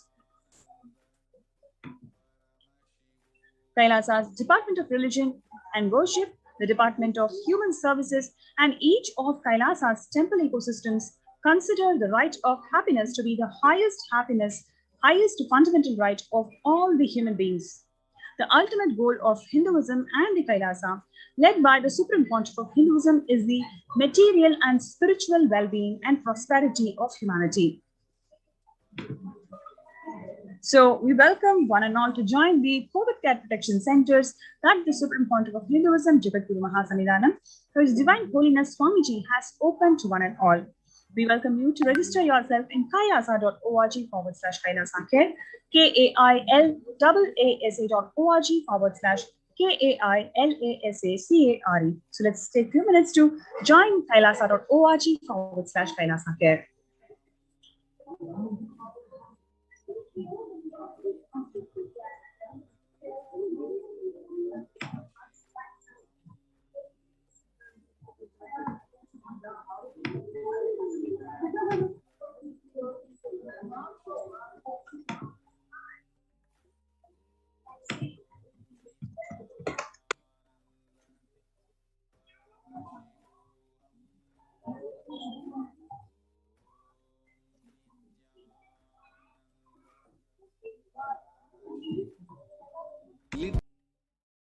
Literally not stop till you live enlightened life. Manifesting the state of Paramashiva, space of Paramashiva, powers of Paramashiva, being of Paramashiva.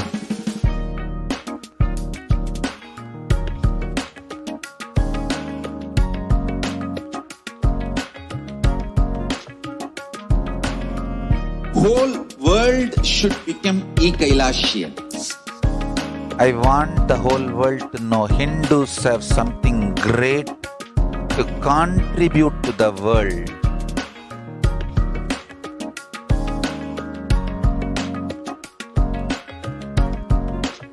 We have something great to contribute to the world.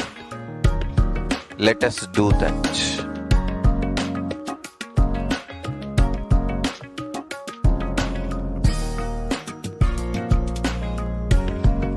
E-Kailasa is proper customized spiritual service helping you to identify your root patterns of suffering. We have perfected the science of helping every individual from every cultural, religious, nationality background.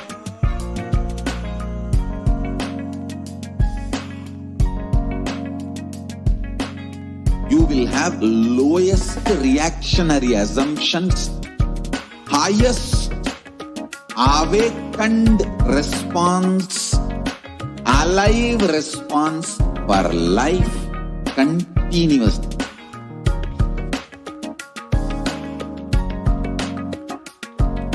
E-Kailasa is enlightenment ecosystem, literally enlightenment itself in your own home, wherever you are.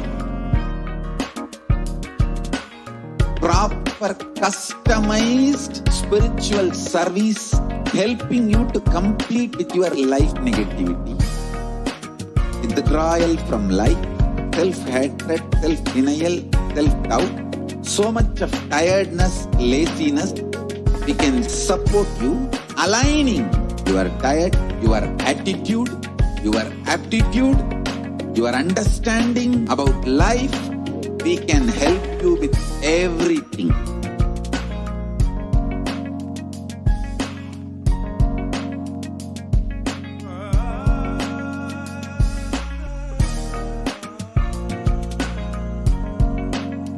If you are interested in enlightenment, we will immediately bring this to you. If you are not interested, we will explain the whole science, inspire you and make you interested in enlightenment science. We need to cater this enlightenment science to the whole world wherever they are, because enlightenment is the birthright of all human beings. Kailasa is responsible to provide that to all human beings.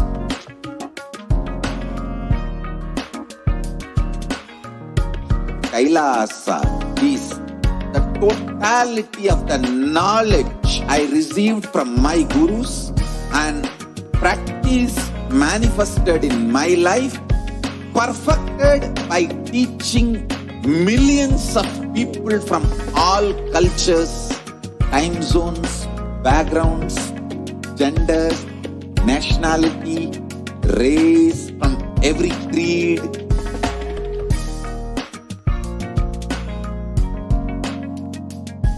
So this absolutely perfected knowledge available to you, served to you in your home without even you moving out of your couch, free of cost.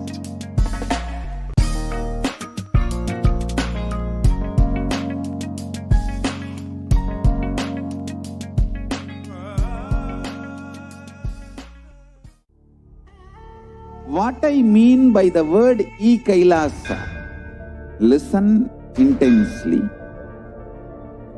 Enlightenment ecosystem, literally enlightenment itself in your own home, wherever you are. If you cannot come to Kailasa, it's okay. Kailasa can come to you. Kailasa coming to you is E-Kailasa.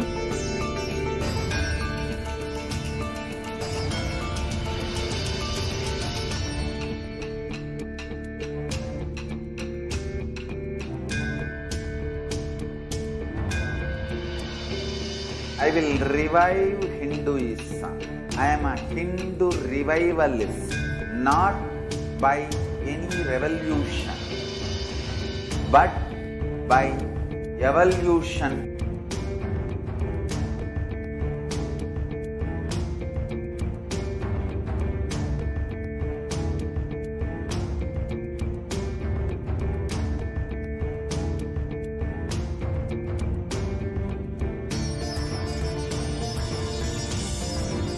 And setting model community.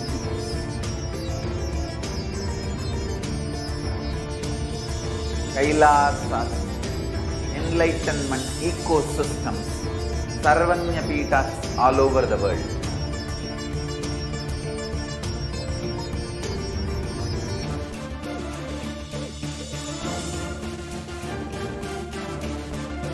All powerful cognition, knowledge, only when you live, power manifestation and possibilities manifestation happens. It's a fundamental truth.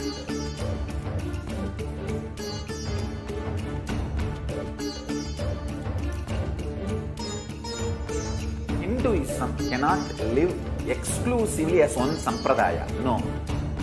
All sampradayas of Hinduism is an ecosystem.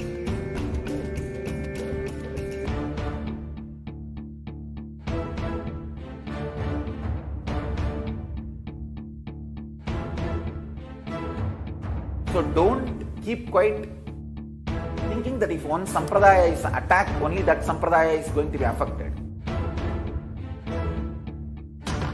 All of us are ecosystem.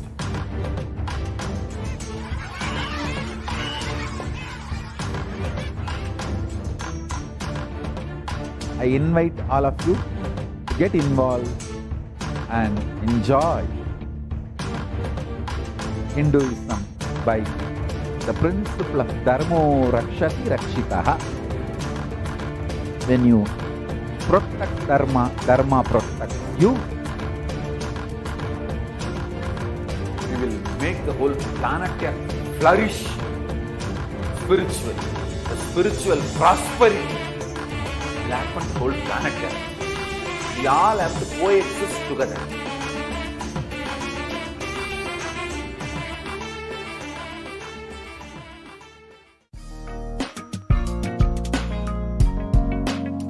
We get you health. We get you ability to build beautiful relationships in your life. We get you direct spiritual support, and we make sure you become wealthy.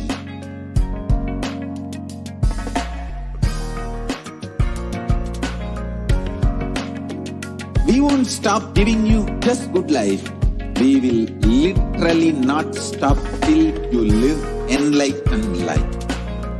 Manifesting the state of Paramashiva, space of Paramashiva, powers of Paramashiva, being of Paramashiva.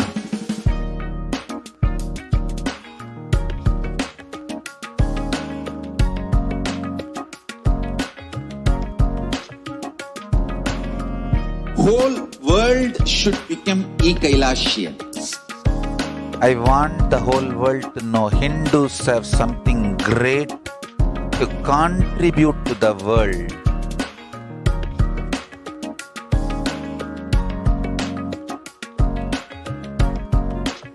We have something great to contribute to the world. Let us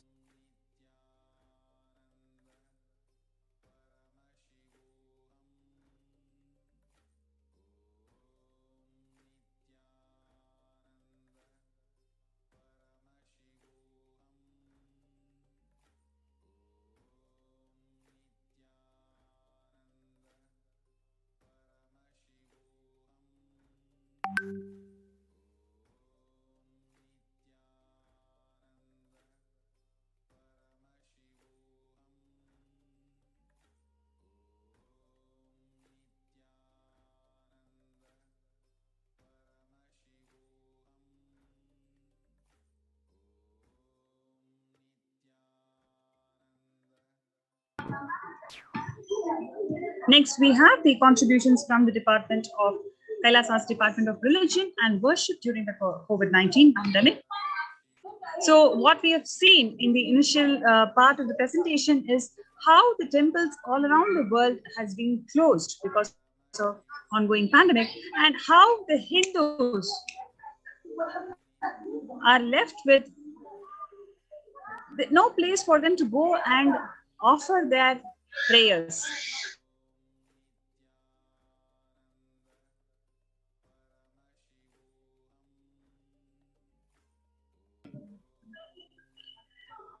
So the digital services offered by Kailasa's Department of Religion and Worship is a solution that's being offered to whole of the Hindus around the world.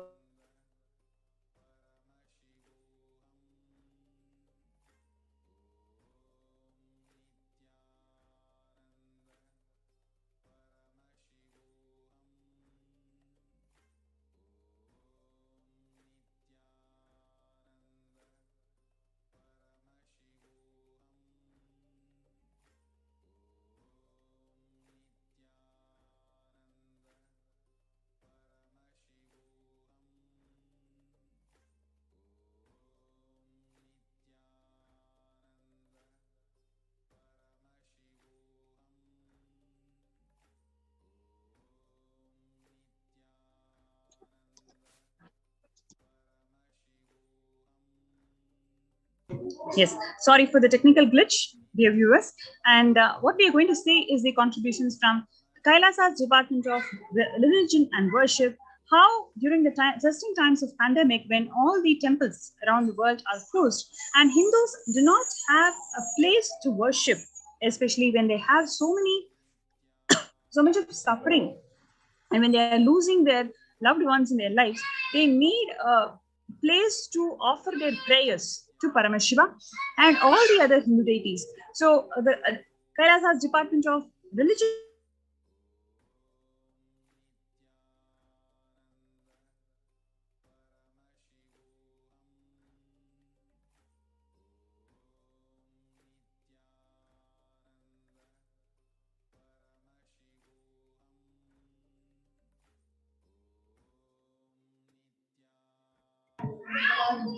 Yes. So what we are seeing now is Nithyanandeshwara Paramashiva Devalayam being live on Nithyananda.tv, right? So you have this glimpse of the Kalpa Vriksha, where Bhagwan Rama had his enlightenment experience and he revealed the 108 Upanishads was revealed here.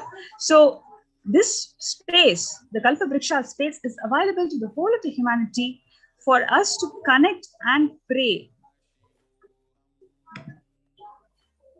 And Kailasa's Department of Religion and Worship has been conducting several homas and rituals for us to connect with the superconscious energy and receive the blessings of them. So they basically conducted Mahamari Homa, which is done as prayers for people who are affected with COVID for their life longevity. Nithyanandeshwara Paramashiva Devalayam offers the Abhishekam, 7 Kala Abhishekams to Nithyanandeshwara Paramashiva himself, and that is being shown in YouTube channels. So for people to connect and receive the blessings of Nithyanandeshwara Paramashiva. And similarly,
Nithyananda.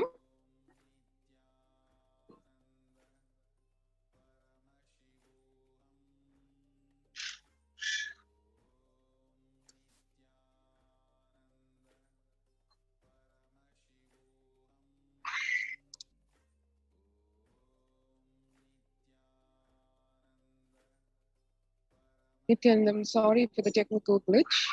And the next, what we will be looking at is the Revelations to the World by Devi Parashakti. Devi, on 12th May, revealed to the world, I came as Nijavatara. I am blessing you. Listen. People, listen. To do good to all of you, I have taken the form of Nithyananda and came down as Nijavatara. People of India, listen, carefully listen. Time after time, Bharatam is Jnana Bhumi, where enlightened beings come. We cannot make Jnana Bhumi as infertile. Enlightened beings have to come, they have to live, it has to flower. Few hypocrites, because they are stuck in delusion. We cannot sacrifice the world. Cosmos cannot be destroyed. The ship I did to save cosmos from being destroyed, that is called Adi Kailasa. The ship I did to protect beings from Pralaya is Adi Kailasa. Because of conspiracy of Drohis and enemies' rule, the captain had to leave the ship. Before 12 years, knowing the great deluge that is going to happen, all Aushadhas, by this Guru Purnima, that Jnana Rasavadam, Navapashana, is going to flower. Allow people to come and take dip in Navapashana flower. People, whoever comes and dip in Vaidyasarovar, they will not have deaths, they will not have corona. Crores and crores of people will come in line. Every day they will come and dip in Anandalingam. Listen well to my words. For India, I made ship as protection. The Nithyananda Navapashana Lingam in Vaidyasarovar. Go to Adi Kailasa. O Indians, listen. All those regretting losing the Nithyananda Nijavatara, without confusion and without talking just as lip service, go to Adi Kailasa. Devi went on to reveal on the 13th May, the next day, crores of people will come there looking for health, Navapashana water feast and medicine, to get health and protection and enlightenment. To protect India from the great destruction, I, Parashakti, made this huge ship. Even if captain is not there, ship is there. So one can see, today, when the first world countries are closing their borders, during this massive global emergency, Kailasa is the only nation that has opened its doors to all without exception. And to avail of these unique facilities available at all the de facto spiritual embassies of Kailasa as COVID care protection centers, giving protection in all the levels, physical, mental, psychological, emotional, spiritual, a complete holistic care and protection. You can register now through the link https://kailasa.org/Kailasa care. And as we are registering in this link, let us take a look at what the people who are already in the Adi Kailasa COVID Care Protection Center or the other protection centers, what is it that they are experiencing in this temple dimension? To see the glimpses of the Nithyanandeshwara Paramashiva Devalaya, one can see here the various rituals being done in its complete authenticity as per the scriptural injunctions in the Veda Agamas, under the direct guidance and absolute micromanagement down to the last detail to ensure that the rituals, the homas, the pujas are done exactly as ordained by Paramashiva. One can see here glimpses of Kailasa's Nithyanandeshwara Paramashiva Devalayam. Here we can see the Shatru Samhara Trishati Homa being done and performed with the entire Alankaram, the Homa setup, the Ahutis being offered as ordained in the Veda Agamas, the Kattamurtis, or the traditional way of making deities with a framework made of metal, which is bent and clad further with cloth, and the whole alankaram or the decoration of the deity done with a lot of attention to precision to the geometries, so that it is as per the ordained geometries and the artistic beauty to ensure what the deity science, one of the important aspects of the deity science is, which is the deity form as it exists in reality, reproduced in the form of this deity form, and how it reflects, it makes an attempt to be reflecting the absolute beauty, grandeur, and the hugeness of what the deity represents, of what the deity stands for, what the deity is in actual life, actual reality, so that all the senses, the eyes getting awed by the grandeur of the deity, the alankaram being so grand, so that the whole mind is absolutely elevated to the divine consciousness by just the three eyes being able to perceive what the deity is standing for.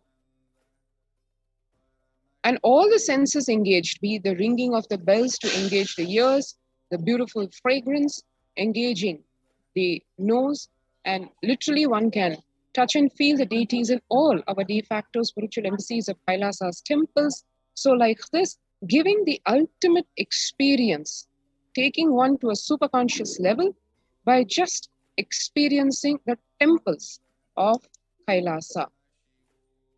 And one can see here the worship being done by the Balasans of the Nithyananda Gurukul, each of whom has been personally trained by the Supreme Pontiff of Hinduism, Jagat Guru Mahasannidhanam, His Divine Holiness Bhagavan Nithyananda Paramashivam. Literally each of them is a tribute to his absolute perseverance, compassion, transmission of knowledge, exactly as the Guru Shishya Parampara in the Sanatana Hindu Dharma, in the Vedic tradition exists, where education is not just rote learning, it is a transmission of the whole knowledge in the form of the Vidya and the initiations by the Guru. One can see here the beauty of the whole temple tradition. The Abhishekam being performed by the Balasans, by the Sannyasis, Brahmacharis, and the rituals, elaborate rituals like the Thirukalyanam or the divine marriage being enacted and performed. And as per the Vedic tradition, the Brahmotsavams, the grand celebrations being celebrated in Adi Kailasa, just like in all the de facto spiritual embassies of Kailasa across the world in all their temples. So having said that, let us take a few seconds to register ourselves at this COVID Care Protection Center link https://kailasa.org/kailasa-care. Let's take a few seconds to register, and then we will be eagerly awaiting what the participants who have already registered for and reached the de facto spiritual embassies of Kailasa, especially in Adi Kailasa, have to share about their experience in here.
Welcome back, viewers. And now we have Ma Aishwarya from Chennai, who's going to share her experiences of being part of the COVID Care Protection Center in Adi Kailasa. So, Nithyananda Ma, welcome to the show today. Nithyananda Ma. So yes. Yes. So, would you like to introduce yourself? Yes. Okay. My name is Aishwarya Kuttuva, and we were in Chennai, but the last 2 months we had been shifted to Madurai. And I came to Adi Kailash with my 2 kids, 7-year-old daughter and 2 years 10-month younger daughter. So yeah, we came on June 10th in the evening. So we had our initial quarantine for the 14 days. Like once we had tested negative for COVID, then we had the initial quarantine period for 14 days. And kids were extremely cooperative, especially Dr. Atma Niranjanama, the space she held for the kids, because every day she would come and call out to the kids, hi Varsha, hi Adya, and the kids were so understanding and they didn't even step out. They even, like now my parents have reached here, they are in the quarantine. My daughter, whenever she sees from the terrace, she informs my dad, you should not come out, you should wear a mask while you step out to the corridor. So they know the rules very perfectly, and they're so clear. And it was really awesome that I just couldn't imagine, like, because I was wondering, like, how am I going to manage the kids at 2 in a single room? Yes, we were in the quarantine at back home, but in a room, and even they were extremely cooperative, and they wanted to, but within a week, they saw a few of the other families moving out of quarantine and reaching us. That was the time they were like, they saw so many kids running around. They literally wanted to go out and play with them. But still they were like, okay, we'll finish the quarantine and then we'll go. That was the thought, and they still kept their word. So it was really nice. So once out of the quarantine, so they were eager to play with the kids, and they have bonded very well. And they are attending Gurukul classes in the morning. So they are doing yoga together. And even today we had two of our kids joining yoga, the morning spiritual routine at the Welcome Center. So it's very inspiring. Yes, ma'am. Thank you, Ma. So what are the other activities that you do during the day by being part of this COVID Care Protection Center? Would you like to elaborate on that? Yes, Ma. So like morning, usually like we wake up at 3 or 3:30. So we start our yoga session at 4. So usually people join at the Welcome Center. So those who are with the kids who are like unable to join at the Welcome Center, we join from the room via Zoom. Then we have a puja routine at 6 o'clock. Then we all eat our breakfast together at the Welcome Center. That was organic, sattvic, vegetarian food. And Swamiji has said, like, every day the food should have like 11 quantity. So every day, like every meal, not just so every day, every meal. So 3 meals, it should have 11 quantity, and so it is very healthy. So then, the kids attend the Gurukul session, like 2-hour session in the morning, like 8 to 10. So today we had listening, and they sometimes do power manifestation as well. So the energy, the group energy, it's just so amazing. They just manifest within few seconds. So it's really awesome, like the group energy, the collective energy. So then a few people are involved in the Kara Seva, like cleaning up the campus. And then we have like a few people organizing the food, like distributing to all the campuses. So then we have technical work to do. So in the afternoon we have lunch together. Then in the evening, so we have like throughout the day, like we have multiple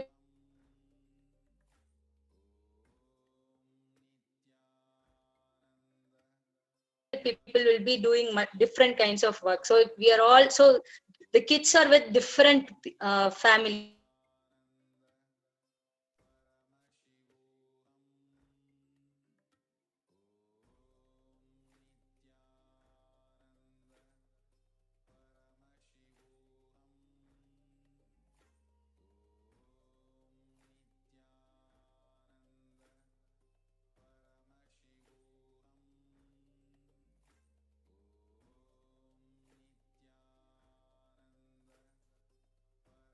I think there's some technical issue. Ma Aishwarya. So we heard Ma Aishwarya sharing literally a day in the COVID Care Protection Center, and how she, as a mother, and of course, for a devotee of the Savanara of Kailasa, has been experiencing rather in the last couple of months, the COVID Care Protection Center and Adi Kailasa in its pristine glory. Ma Aishwarya is back, and welcome back, Ma.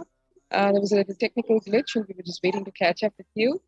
I wanted to ask, what is the most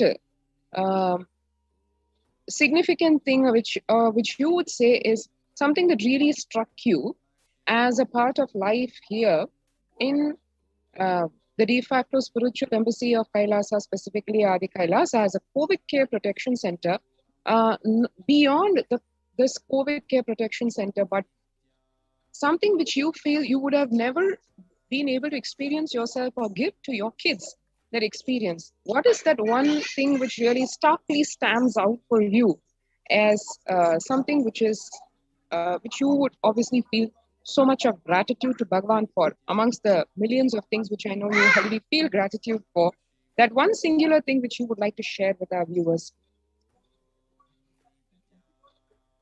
Yes, Ma. The one single thing I would say is like the space of everyone here. So it's just amazing. So everyone is like taking care of the kids as their own kid, and they're in the space of completion, and especially they are so much involved in that establishing the collective integrity. So just me alone being integrated to Guru Vak. So instead of that, they want each and every one of us to follow the spiritual routine. So they are asking like, okay, what can I do for you? How can I make sure that you are able to wake up early in the morning? Like we have a buddy system, like we call each other, or we complete if we are not able to join. And one thing yesterday, one thing happened. I want to share it. It's not with respect to my kids, it's with respect to my parents. So yesterday, my sister, she called around 10 p.m. She told like my mother had lip swelling. And suddenly her throat is infected, and they're in the quarantine because I cannot meet them personally, so I see from outside, like from a long distance. So actually they didn't tell me as well. My sister, she's in Chennai, so I immediately called, because I called my mom, and her, like, she was unable to speak as well. So I called Dr. Atma Niranjana Ma. I told her like she's having some health issues, like could you please talk to her? So she was, so it was a conference call, and so I was at the welcome center. Even before me reaching there, so their room is like 500 meters from the welcome center. So even before me reaching the room, I saw Dr. Atman Niranjanama standing outside the room. She was like examining my mother. She was talking to my mother, and she was asking like what's happening with her. So it was something amazing. This kind of immediate medical attention is not at all possible outside. So I went out. I mean, I was waiting for them, for Dr. Atma Niranjanama. So she came out and she told me that her oxygen levels are okay. It is some allergy. It's not with respect to COVID. It's some allergy. So that's why there is a swelling in her lips, and that has infected her throat as well. So she was immediately given a Avil injection for the allergy, and that kind of immediate attention, because if something happens like this on the outside, we have to go and visit the doctor outside. So there is a higher possibility of being exposed to the COVID cases. So this was something. So just by a call, and she was there. And even today morning, she checked her, and she told me in the evening, like, she's perfectly fine, no need to worry about her. So this is something so amazing. I'm always grateful to Swamiji for providing such a beautiful ecosystem for everyone to strive and to live. Amazing, ma'am. Actually, amongst this, everybody shares their experience about literally like how we shared in the previous portion of the segment about how Bhagavan is so attentive to every single detail, be it the offering being given to the deity in the temple, or the seva that every volunteer, every disciple, every devotee, every sannyasi is expected to be providing as a part of their responsibilism to the people, to the devotees. How Swamiji takes care of every single one of us, and how he inspires his disciples to take care of each other. I think what you share in your experience is a standing testimony to that Tyaga of Bhagavan, where every single time he keeps reinforcing to us in so many ways, just by his own example, how he takes care of each one of us in every level. Needless to say, the spiritual level, the physical level, mental level, everything. How we feel literally like how the COVID Care Center Protection Center makes each of us feel that we are in his womb. Literally like he's carrying us in his womb. Exactly that same feeling permeates every single de facto spiritual embassy of Kailasa, because that is the basic threshold literally which he has established for everyone's existence. And like you shared so beautifully, the collective integrity manifests in so many beautiful ways and leaves each one of us with that experience of only gratitude to Swamiji in every level. Thank you so much, Ma, for sharing this. It gives our viewers a very tangible way of understanding what Bhagavan means in his every satsang, when he gives us those ultimate truths, and how he shows us in very physical, tangible levels what those ultimate truths really map to in the existential level. It's a beautiful sharing. Thank you so much for coming today and sharing with us. And nice to hear that your mom is doing great. And I'm sure she will, because directly Bhagavan's presence is over here and the Kalpa Vriksha is here. Nithyanandeshwari are protecting all of us. So look forward to you and your parents and your kids having a great experience in Adi Kailash. Thank you, Ma. Thank you so much, Ma. Thank you, Swamiji. And thanks to the entire team.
Nithyanandam, welcome back to all of the viewers who are joining in with us across the world as we are eagerly awaiting the live Nithyananda Satsang and the grace of the presence of the Supreme Pontiff of Hinduism coming up soon with us.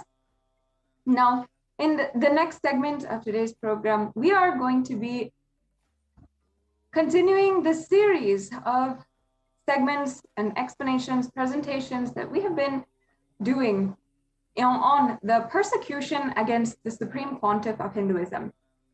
Over the last few days, we have been continuously presenting to each and every one of you one of the foremost attacks against the Supreme Pontiff of Hinduism and attacks against Hinduism as a whole. How the ancient heritage of Sanatana Hindu Dharma is directly attacked, and a part of that, the entire ecosystem of these valuable, priceless heritage ecosystems are entirely destroyed and threatened.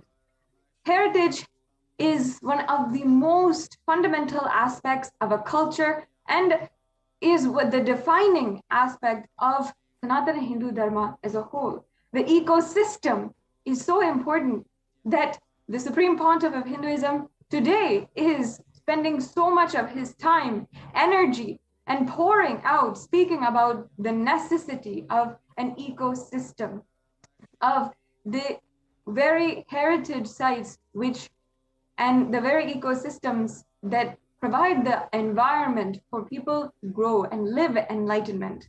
But when that is attacked, that ecosystem is attacked, destroyed, and the people literally driven out, that is the means of the anti-Hindu militant forces in order to stop and delay the revival of Kailasa and the revival of Sanatana Hindu Dharma as a whole.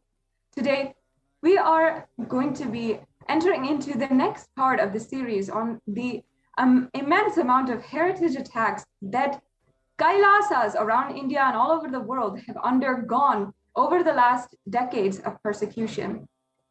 And before we enter into that segment, I would request each and every one of the viewers once again to take a few minutes today and share the link which is provided in the scroll below. In the scroll below, we have the exact link of where the United Nations has recognized the persecution against the Supreme Pontiff of Hinduism.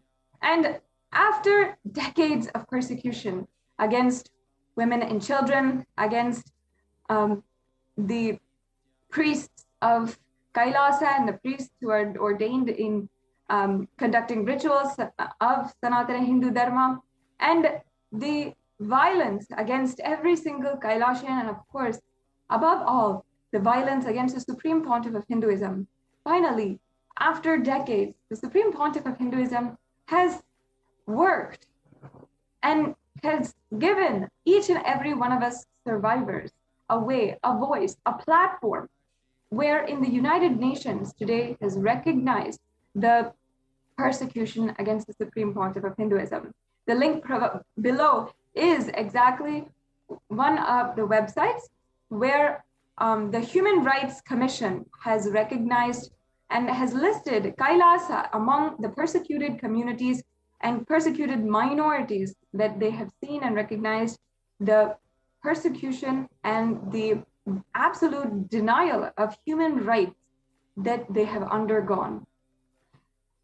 I request all the viewers to spend a few minutes and share in with all of your friends, especially if you identify, if you believe yourself as a Hindu. It is our responsibility now to make this known to the whole world, make this more known among Hindus themselves, to the whole world itself, about what the Supreme Pontiff has undergone in order to revive Kailasa for all of us.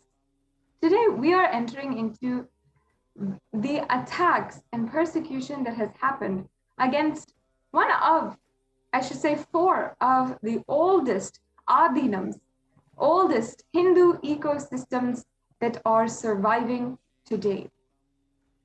And these are the Kailasa Paramparagata Suryavamsa Adichola Samrajya Kamalapita Sarvagnapitam and the Kailasa Paramparagata Suryavamsa Sarvagnyapita Adhinutana Chola Samrajyam, the Kailasa Paramparagata Suryavamsa Panchanadikulam Sarvagnapitam, and the Kailasa Paramparagata Suryavamsa Chola Samrajyam. Each of these is located in Tiruvarur, in Vedaranyam, and Panchanadikulam and Tanjavur, respectively. And these are some of the oldest Adinams, kingdoms in history of Sanatana Hindu Dharma. With the ancient enlightened masters who had, all of which had been established by Paramashiva himself and revived and maintained by a lineage of unbroken Guru Mahasannidhanams until 2014, when the Supreme Pontiff of Hinduism himself was coronated as the next Guru Mahasannidhanam of these four mathas, or these four kingdoms. Now, for those of you who don't know, in ancient indigenous Hinduism, in ancient indigenous texts, the kingdoms and the Guru Mahasannidhanams have sovereign power over the land and over the entire ecosystem, the entire civilization that is living under them. They have the sovereign leadership, and they are entirely responsible for the enlightenment ecosystem which is underneath, which they are governing. So each of these has respective Guru Mahasannidhanams and a lineage of esteemed enlightened Guru Mahasannidhanams who have been revered and coronated as the next successors to carry down these great heritage to us today. And having been trusted, so seen as the next and only trustworthy successor of the oldest adinams that are surviving today, some of the oldest adinams and kingdoms that are surviving today, the Supreme Pontiff of Hinduism was coronated as the Guru Mahasannidhanam of these 4 ancient Hindu indigenous kingdoms. And yet, even though there was a successful coronation of the Supreme Pontiff of Hinduism, and even a court order that the 4 kingdoms were rightfully owned and governed by the Supreme Pontiff of Hinduism, the anti-Hindu militant forces had launched physical attacks against the Adinavasis living there and against the heritage, destroying the heritage there, the physical temple sites, and against even the women who were living there, who were serving, who started the socio-spiritual services upon the coronation of the Supreme Pontiff of Hinduism there, in order to literally make the entire kingdom unsafe for Hindus to live. Now imagine that you are a woman who has taken up a pristine, chaste life of being a Hindu sannyasi, and you've taken this up as your belief and your personal, most sacred sentiments. And you've taken this up for your whole life, for your future. And suddenly one day, upon having been proud to be in the oldest adinams in history and taking care and reviving, serving the Hindu indigenous kingdoms surrounding these adinams, suddenly you are attacked, beaten, and unable to comprehend even why you are being victimized when you're only doing good to the world. Imagine you are chased for kilometers out of the monastery where you are living and begging the police to give you protection, while people with knives and who are armed are chasing you until they catch you. Until today, the crimes that have happened have not seen even one form of justice. But the Supreme Pontiff of Hinduism has continuously been ensuring that some way, in some form, that the revival of these ancient Hindu kingdoms is continuing, and the empowerment of each and every one of the proud Hindu monks who took up living this lifestyle and reviving these ancient Hindu kingdoms is seen to be empowered and successful. Today, we'll be hearing the heartfelt sharings of the victims of the attacks against these 4 mathas, or these 4 ancient Hindu kingdoms in Vedaranyam, in Tanjavur, Tiruvarur, and Panchanadikulam. And how continuously over the last 5 years in these muds, we have seen how, despite the socio-spiritual services that the Supreme Pontiff of Hinduism has taken up,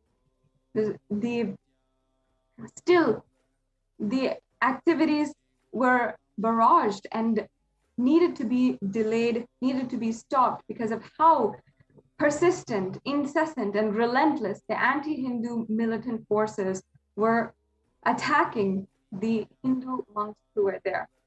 And the socio-spiritual services included Annadhan, the serving of absolutely free, nutritious meals to the Hindus, the indigenous community that the kingdoms had served and the kingdoms had been presiding, governing over.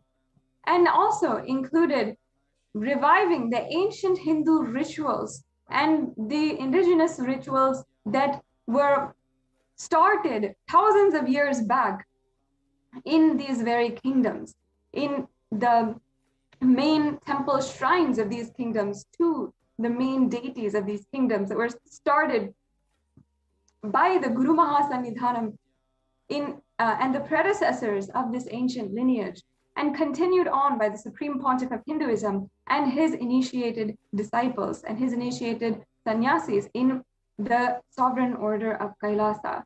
After thousands of years, these rituals were once again being continuously, regularly offered to the deities of these respective temple shrines, and the revival of the ancient forms of worship and the revival of the sacred sentiment of Sanatana Hindu Dharma was successfully taking place in the 4 months, in all of these 4 adhinams.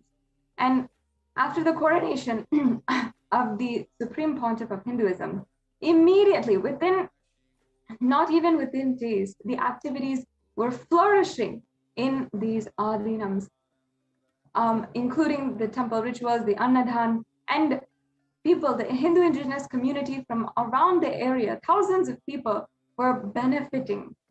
And we've seen how these Hindu rituals bring so much of peace to the Hindus in the area who are continuously victimized and oppressed by anti-Hindu militant forces, and brings down the crime rate of the respective communities, and does so much of good, feeding the people who are unable to feed themselves, taking care of and even conducting spiritual programs for the upliftment of each and every human being, for their own upliftment and realizing their own human potential. These beautiful initiatives were all of which were going on during this time, as immediately upon the coronation of the Supreme Pontiff of Hinduism, as the Guru Mahasanidhanam of these 4 ancient kingdoms. However, we have seen how literally it had been made by the anti-Hindu militant forces entirely unsafe to even live there. Today, we'll be hearing exactly how the persecution, exactly how the nearly fatal attacks against the Hindu monks has played out, happened in these 4 ancient Hindu kingdoms. And we'll be hearing directly from the female sannyasis of the Sovereign Order of Kailasa, who are survivors of these really brutal crimes. And not only that, we'll also be able to see some of the most brutal attacks against the different orders of the Sovereign Order of Kailasa, the different members of the Sovereign Order of Kailasa. And we'll hear from them the stories that were oppressed by the anti-Hindu militant forces. All of this and more is what we will be presenting to you in today's segment on the persecution against the Supreme Pontiff of Hinduism. I invite each and every one of you, please take a few minutes to share the link in the scroll below on how the United Nations has recognized the persecution against the Supreme Pontiff of Hinduism. And you can use the hashtag United Nations has recognized the persecution against SPH, and share in as many platforms as possible. Share with all of your friends, all of your family, and if you feel inspired to do so, share with the people who have an audience in order to bring this to more and more people.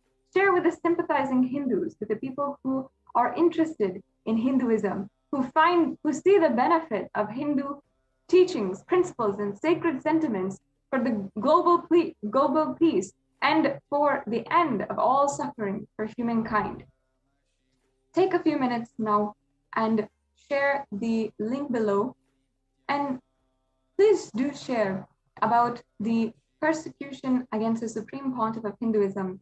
And every single day at this time, we are taking a few minutes and on this platform, bringing out the stories of the brave survivors of various attacks against the revival of Kailasa, and ultimately sharing what the Supreme Pontiff of Hinduism has undergone, has sacrificed just in order to revive Kailasa and bring conscious serenity to each and every one of us. Please take a few minutes right now and share it with as many people as possible. I know each and every one of us are eagerly awaiting the Nithyananda Satsang, where we'll be in the divine presence of the Supreme Pontiff of Hinduism and be able to imbibe the powerful cognitions from the Supreme Pontiff of Hinduism.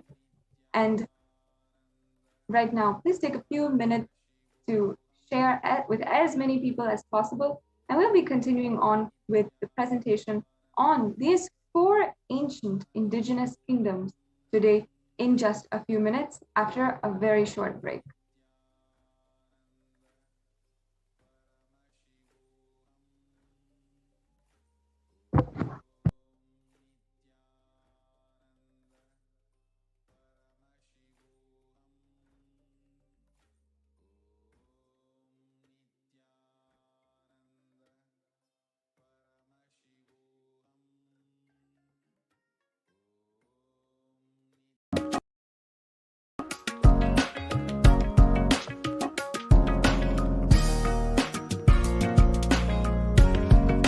E-Kailasa is proper customized spiritual service helping you to identify your root patterns of suffering.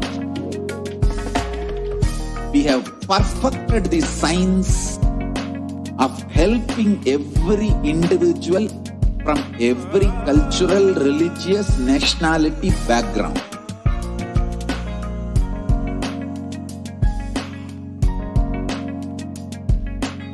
You will have lowest reactionary assumptions, highest awakened response, alive response for life continuously.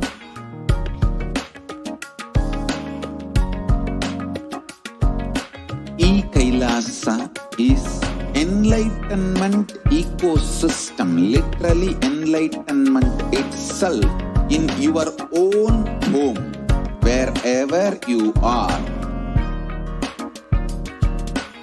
Proper customized spiritual service helping you to complete with your life negativity, withdrawal from life, self-hatred, self-denial, self-doubt, so much of tiredness, laziness. We can support you aligning your diet, your attitude, your aptitude, your understanding about life. We can help you with everything.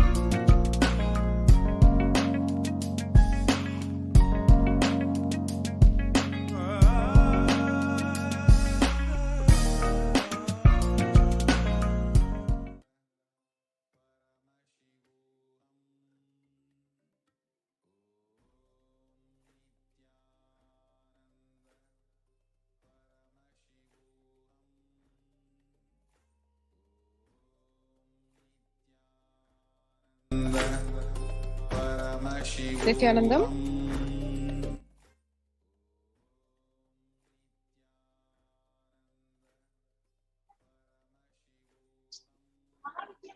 Welcome back to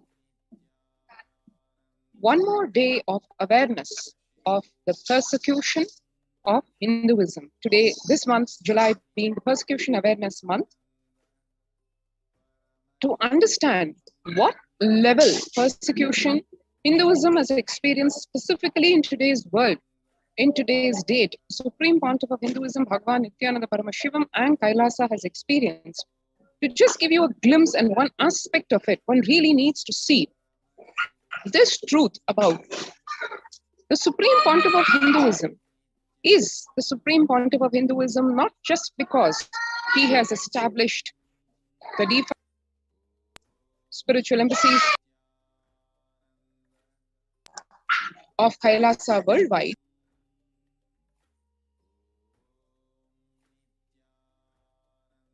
he is also the reigning emperor of 19 ancient spiritual Hindu kingdoms.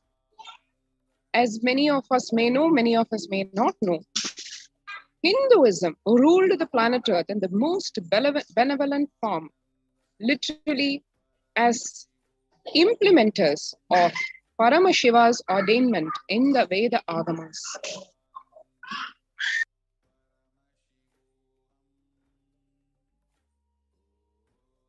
The 19 ancient spiritual kingdoms are some of the few ancient kingdoms left alive today. The Supreme Pontiff of Hinduism has taken on the onerous, voluminous task of reviving these kingdoms to their original glory. One of the major reasons of the persecution of the Supreme Pontiff of Hinduism and Kailasa is this very aspect, because anti-Hindu terrorist militant forces understand in depth, lot deeper, and realized a lot quicker what promise the Supreme Pontiff of Hinduism has. Just he alone, the last lamp of Hindu, powerful enough to revive the entire Hinduism in all its glory and dimensions, all its sampradayas, be it small, be it big. One can see here a listing of some of the ancient spiritual Hindu kingdoms. And today specifically, we are going to be looking onto 5 of the most ancient, prosperous ancient kingdoms down south in what is today Tamil Nadu. Let's see what these samrajyams, Sarvajna Pithas, include.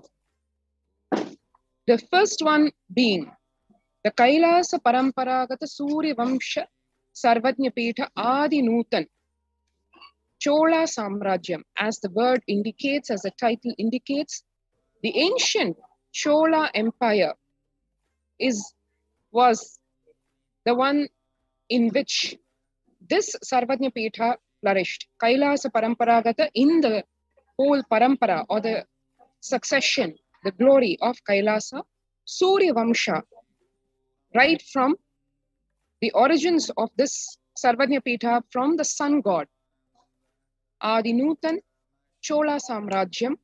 This is the ancient kingdom of the Cholas in South India in what exists geographically today as Vedaranyam and Panchanadikulam.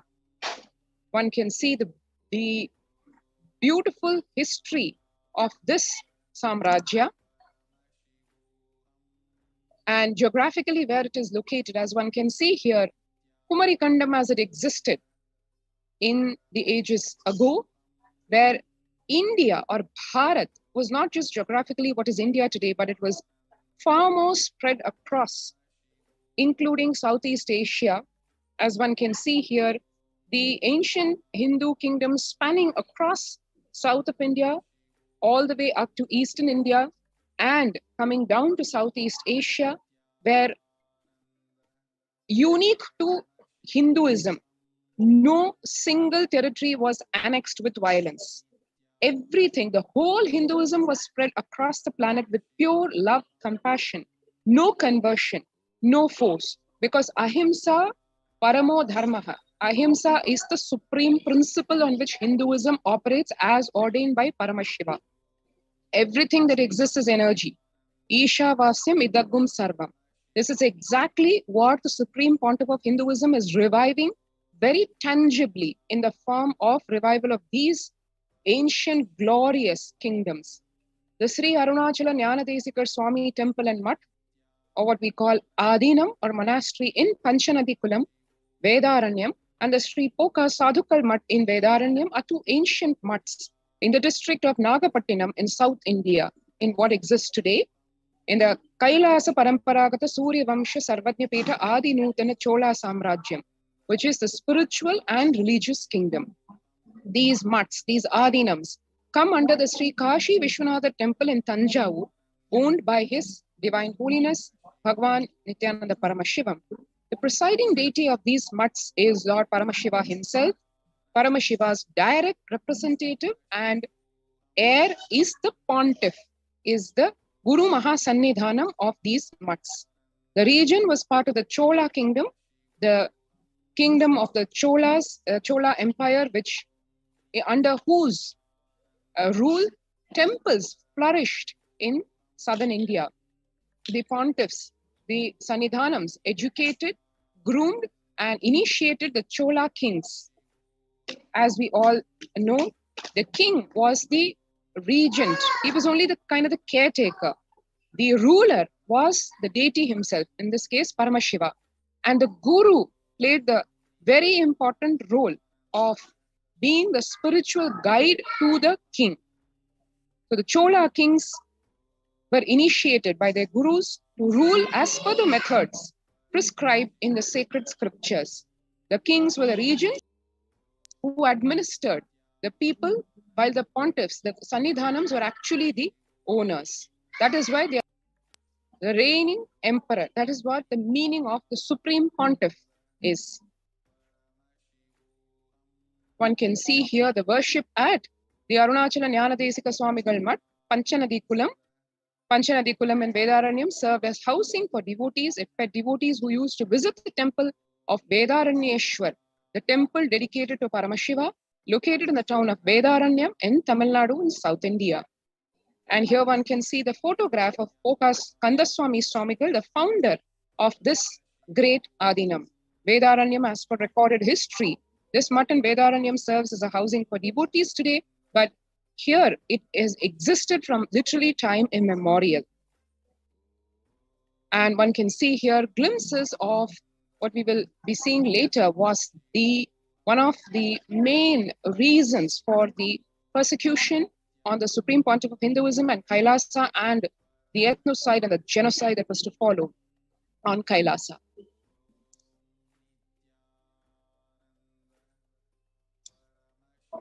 Another great kingdom, Kailasa Paramparagata Surya Vamsha Chola Samrajya Sarvanya Pitha. In this is the ancient kingdom of the Cholas in South India in Thanjavur. It has a great history. Needless to say, Thanjavur was a temple and is a temple town with an amazing history of both temple architecture and tradition. On April 15, 2014, the Supreme Pontiff of Hinduism, Jagadguru Mahasannidhanam, His Divine Holiness, Bhagwan Nithyananda Paramashivam, was coronated as the Supreme Pontiff of the Kailasa Paramparagata Surya Vamsha Chola Samrajya Sarvanya Pitham, ruling from Thanjavur in South India. One can see here an aerial view of this Adinam on the banks of the river, and a detailed map and how this great Adinam existed just a few decades ago, the field sketch of the location and the deities as they exist today at the Kashi Vishwanatha temple in Karandai. Thanjavur is an important center of South Indian religion, art and architecture. Most of the great living Chola temples, which are UNESCO World Heritage Monuments, are located in and around Thanjavur. The foremost among these, the Brihadishwara temple, which is world famous, is located in the center of the city. Just a few years back, we were all witness to the grand Kumbhabhishekam that happened on the 1000th anniversary of this great temple. Thanjavur is also home to Thanjavur painting, a unique style of painting to the Thanjavur region, where one can see the uniqueness being pure gold is used to make these paintings, and the very art form is just unique, and anybody seeing this style can easily make out it is this particular Thanjavur style of painting. Thanjavur painting is a classical South Indian painting style, which is actually inaugurated from the town of Thanjavur and spread across the adjoining and geographically contiguous Tamil places. The art form originated around 1600 AD, in a period when the Nayakas of the Thanjavur, under the suzerainty of the Vijayanagara Empire, encouraged art, chiefly classical dance and music, as well as literature, both in Telugu and Tamil, and painting of chiefly Hindu religious subjects in temples. It is distinguished by its famous gold leaf coating, where pure gold is used actually to make these paintings. Tanjavur paintings are characterized by rich and vivid colors, simple iconic composition, glittering gold foils, and on delicate but extensive gesso, a mix of chalk and gypsum work, and inlay of glass beads and semi-precious and very rarely precious gems, and the incidents or the portraits from Hindu history and the Puranas are depicted. Most often these paintings are used to depict deities, Hindu deities, gods, goddesses, and stand as a grand reminder of who we ultimately are. Reminder of the Paramashivatva state, space, being, and superconsciousness, which we are destined to experience and radiate. The lineage of the region kings. The region around the present-day Tanjavur was ruled by the landlords who control the lands. Their primary occupation was agriculture and trade. And one can see how the whole region of Tanjavur was invaded by the Mughals and resurrected by the Vijayanagara kings, and the British annexation of Tanjavur, and further down, the other Adinams in this region, which come under the sovereign order of Kailasa, part of the 19 ancient spiritual kingdoms, of which the supreme pontiff of Hinduism is the Sannidhanam. It also includes the Pal Swami Mutt and the Sri Shankara Swami Mutt in Tanjavur, which are also preserving the tradition of the Guru Parampara in this region. One can see here the Jiva Samadhi, that is the final resting place of the mortal remains of Sri Palaya Jnanadesikar Swamigal, and the Shivalinga installed by King Rajaraja Chola. The Sri Palaya Jnanadesikar Swamigal in the Adinam, Sri Palaya Jnanadesikar Swamigal is the founder as per recorded history of the Pal Swami Mutt. The Pal Swami Mutt is one of the ancient monastery complexes, which is a heritage property of a sage by name Pal Swami. He himself was a great power manifester. He expressed extraordinary Shaktis, such as disappearing in one place, appearing in another. He healed and enriched the people living in the surrounding community. And after the demise of this great being, around 1000 years ago, King Rajaraja Chola installed a Shivalinga deity, the form of Paramashiva, the primordial Hindu divinity, in this monastery complex, and the Chola kingdom came into being later in this region and served as the administrative regent of this region. The monasteries remained under the direct representative and legal heir of Paramashiva, the pontiff. Paramashiva is worshipped here in deity form. The pontiff ensures that all the spiritual and religious activities of the kingdom happen as per the methods prescribed in the sacred scriptures. He personally conducts the daily worship of the monastery to the deity of Paramashiva, as well as in all the festivals and rituals associated with the deity. And one can see here some of the earlier pontiffs of this great Pal Swami Madam, Mahagovinda Swamigal, Mahagovasudeva Swamigal. And in this rich lineage of the ancient kingdoms, on the historic day of April 15th, 2014, our beloved Swamiji, the Supreme Pontiff of Hinduism, Jagat Guru Mahasannidhanam, His Divine Holiness Bhagwan Nithyananda Paramashivam, was coronated as the Pontiff of the Tanjavur Pitha, ruling from the ancient Adinams, the Sri Pal Swami Mutt and Sri Shankara Swami Mutt in Tanjavur, South India, by his predecessor, Swami Atmananda. And these Adinams serve under the Sri Kashi Vishwanath Temple in Tanjavur, which is owned and governed by Supreme Pontiff of Hinduism. One can see here the historic happening being penned down and the recorded lineage of succession all the way dating back to the 1700s, and the lineage of the great pontiffs who have ruled this kingdom and preserved in its pristine glory the tradition and expanded the whole Adinam and its services. One can see here the glimpses of the coronation document coronating the Supreme Pontiff of Hinduism, Bhagwan Nithyananda Paramashivam, and its translation in the same. And going on further, in the same lineage, we have the ancient kingdom of the Cholas in the South India in Thiruvarur, the Kailasa Paramparagata Surya Vamsha Adi Chola Samrajya Kamala Pitha Sarvajna Pitham. And here also a rich history, the sacred history and divinity of the Kailasa Paramparagata Surya Vamsha Adi Chola Samraja Kamalapita Sarvajnapeetham, ruling from the Thiruvarur Adinam, is recorded in the scriptures. Thiruvarur Adinam is located in the Thiruvarur region of South India with its ancient Sri Somanatha temple, the very famous Somanatha temple, which is a 1,000-year-old Shiva temple. The contemporary history of the Somanatha Swami temple dates back to the time of the medieval Cholas, which is way back in the 1000 AD. And about Thiruvarur, Thiruvarur is one of the earliest enlightenment ecosystems established by Paramashiva himself when he sat here as Lord Tyagaraja. It has an unsurpassed continuity of living tradition and spiritual energy. The presence of rare ancient musical instruments, inscriptions, copper plate inscriptions, artistic bronze and stone sculptures, the dated historical antiquity of the temple car, the Radham, and the unbroken tradition and power of the temple as a sacred and historical site makes the Tyagaraja Swami temple at Thiruvarur the largest repository of Tamil cultural values and traditions. Thiruvarur has inspired and fostered a creative genius over the centuries. The region kings. This temple is the home of the legendary Chola Empire king Manu Nidhi Cholan, who followed the path of sage Manu, the son of Surya, the sun god who codified the cosmic principles into ruling laws of a Hindu kingdom and dealt even-handed justice according to the code of Manu. In this palace, there was a bell of justice, which was rung only in case injustice was done to man or animal, any living being. It is said that one day a cow came to the palace and rung the bell.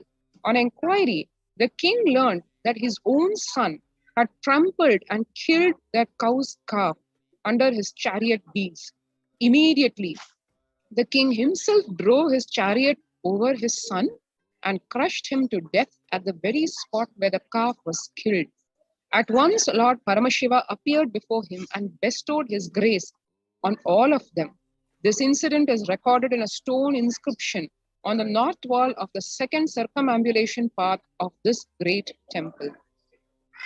The temples in Thiruvarur include Tyagaraja Swami Temple. Paramashiva as Tyagaraja Swami established Thiruvarur as his royal court.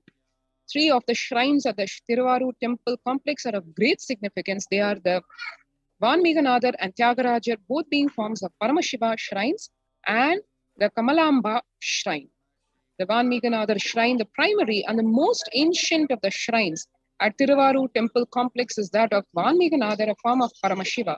Vanmiganadar is addressed in the Devaram hymns of the 7th century as Aruran.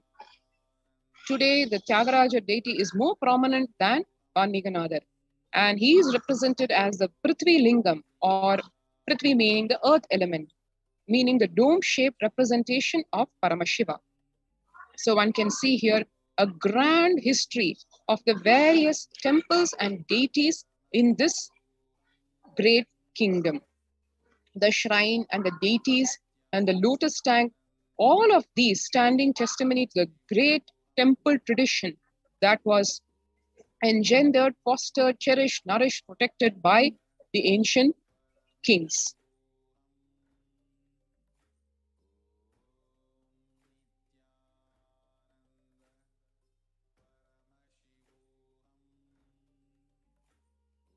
And similarly, we have the Kailasa Paramparagata Surya Vamsha Vedaranya Sarvanyapeetham. The supreme pontiff of Hinduism, becoming the reigning emperor of this great ancient kingdom in Panchanadikulam Vedaranyam. And further, we also have the Kailasa Paramparagata Surya Vamsha Panchanadikulam Sarvanyapeetham and its grand history, and Kailasa Paramparagata Surya Vamsha Kamalapita Sarvajnapeetha Adi Chola Samrajyam. Each of these having a great history to speak about. So having only when one understands the greatness of these ancient spiritual kingdoms and the promise they held for humanity, literally to conquer the whole world through just the power of spirituality, bhakti, devotion, and just living to the core, the spirit of the Vedagamas and Paramashiva's ordainments. Needless to say, this was what the promise of this, of taking over the whole world through just love, compassion, and establishing the suzerainty, the sovereignty of the individual consciousness by experiencing the Paramashivatva space. That is exactly what irked the anti-Hindu terrorist elements who attack these great ancient spiritual Hindu kingdoms the minute the Supreme Pontiff of Hinduism, Bhagavan Nithyananda Paramashivam, was coronated as the reigning emperor. Attacks followed in various forms. Direct physical attacks, attempts to assassinate the Supreme Pontiff of Hinduism, direct attacks, murder attempts on his disciples, brutal, shocking sexual assaults and rapes on his female monks, lawfare in the form of false cases, vexatious litigations.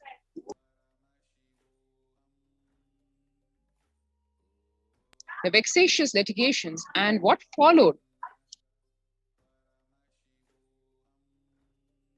we will see here in the next few minutes as we have the people,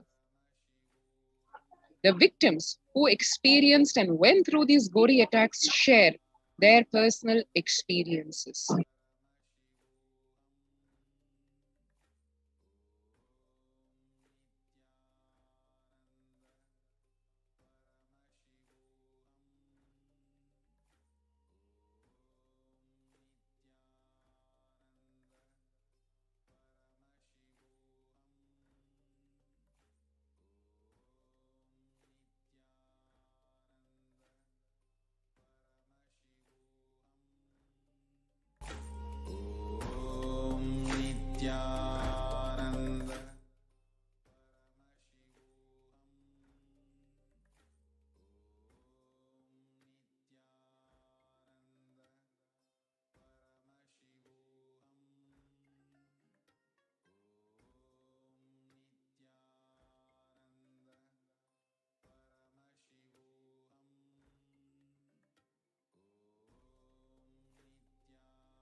Welcome back, dear viewers.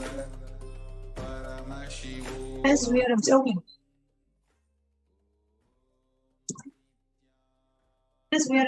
the Hindu Persecution Awareness Month and sharing with you about the various attacks that has been happening on the enlightenment ecosystems established and the enlightenment ecosystems being revived by the Supreme Pontiff of Hinduism, Jagat Mahasannidhanam, His Divine Holiness Bhagavan Nithyananda Paramashiva. As a part of that, we had Nithyananda Swami and Sadashiva Priyananda introduce about the four ancient Hindu religious indigenous kingdoms of Kailasa, for which Supreme Pontiff of Hinduism is the current pontiff of.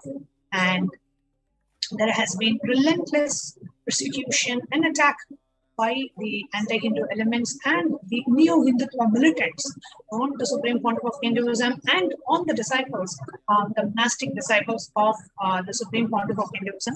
And today we have to share with you the details of what really happened in the attacks on these four ancient indigenous kingdoms as the Supreme Pontiff was working so hard to revive and re-establish these ancient enlightenment ecosystems and these ancient indigenous religious kingdoms. And today we have joining us to share her experience of being a victim of this brutal persecution. Today we have joining us from Adi Kailasha Sarvanyapita, Adi Kailasha Nithyananda Sarvanyapita in Bengaluru Adinam, Nithyananda.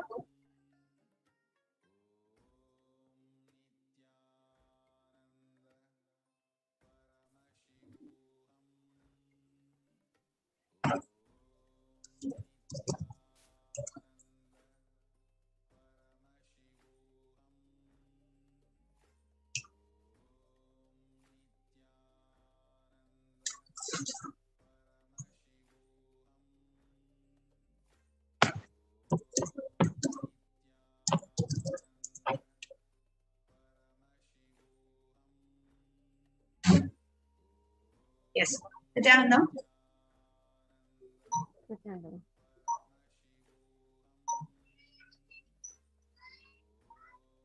You're seeing on the screen the visuals of the attacks on the female monastic disciples of the Supreme Pontiff of Hinduism. And Matanmiyama, are you able to hear me? Yes. Yes, as we are resolving the technical issues here. Here you can see on the visuals that we are able to present the video of the female disciples of the Supreme Pontiff of Hinduism being brutally attacked and assaulted, sexually assaulted by the anti-Hindu elements who barged into the monastery where the female sannyasis were living and immediately started attacking them. And you can see the anti-Hindu elements with the support of the police entering into the ancient kingdoms where the female sannyasis were living and they were doing these various rituals and continuously being attacked. The anti-Hindu elements barged into the monastery where the female sannyasis were living and physically and assaulted them, sexually assaulted them. Just to describe one such incident that happened, it was around 4 a.m. in the morning in the Adinam's temple, where the sannyasis were finishing up their rituals, and there were no devotees in the temple at the time, and the female Adinavasis were the ones who were running the temple and the Adinam. And as they were finishing up the rituals, about 8 to 9 men set foot in the temple. They did not look like devotees. They were like, or they were there in the temple for any devotional purpose. 2 of them came forward. They started grabbing the female monastic disciples. Suddenly they started hitting them and shouting loudly at them and demanding what they were doing in the Adina and how dare they would do these rituals. They were literally abusing, verbally abusing, physically abusing them, started strangling the neck of the female sannyasis and until they actually collapsed. Here you can see the female sannyasi literally fainted on the ground, unable to bear the attack that was happening and unable to take the assault. And here you can see the media so shamelessly taking a picture of the sannyasis being attacked, not coming to the rescue, not coming to help, but shamelessly telecasting it live. Here you can see the female sannyasi falling unconscious and unable to bear the attack that happened in the ancient indigenous Hindu religious kingdoms, just because we as Hindus and the Supreme Pontiff of Hinduism is reviving these enlightenment ecosystems. Relentless attacks are happening and happening till today.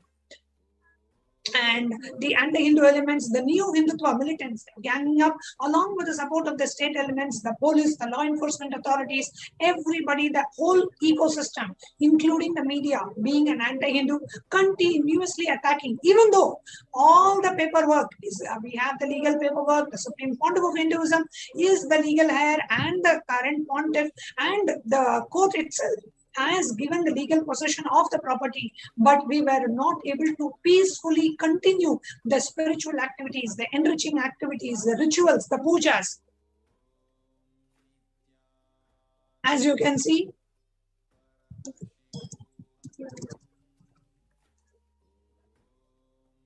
the attack that is happening .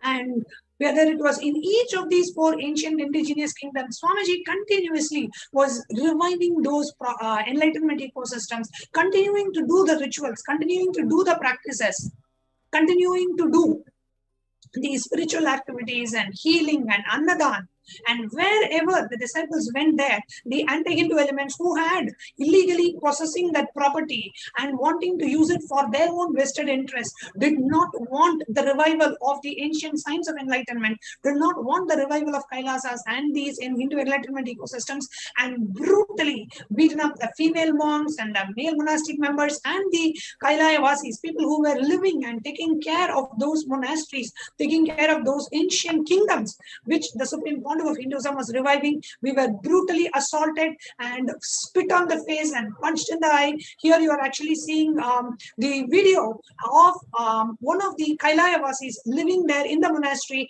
taking care and looking into the revival. Suddenly he was attacked. Here you can see the attack happening on the Kailaya-vasi who was living there, dedicating his life to the revival of the enlightenment ecosystem and the ancient Hindu religious indigenous kingdom for which the Supreme Pontiff is the current pontiff of. He was actually, a woman actually came and started assaulting him and started spitting on his face, and a man came at the same time and punched his eye.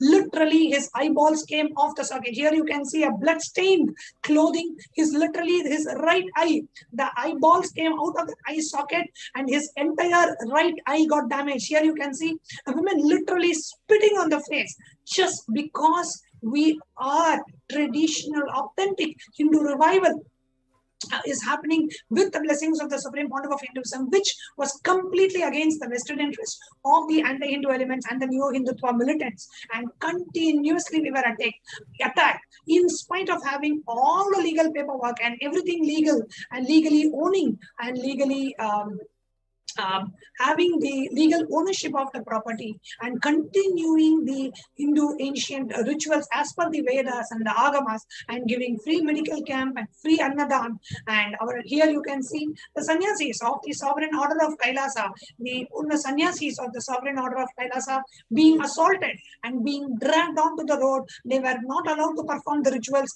They were physically abused, sexually abused, and they were continuously being attacked from one place to another. Today we have joining us one such sannyasi of Brahmacharni of the Sovereign Order of Kailasa joining us, Ma Nithyananda. Nithyananda Ma. Nithyananda Ma. Yes, Ma.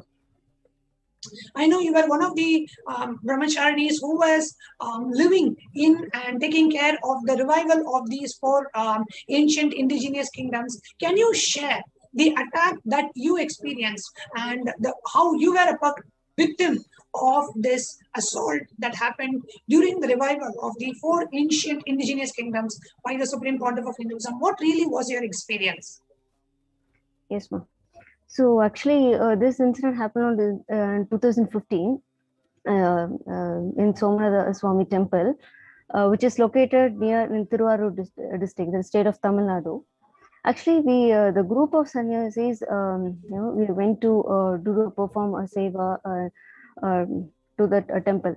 So after we all gathered and went in front of the temple, there is a group of while walking itself, there is a group of men. Suddenly, they're passing abusive comments. So we were so shocked about these comments. And we don't know, the whole surrounding was completely, it was unusual. So then we walked near to the temple.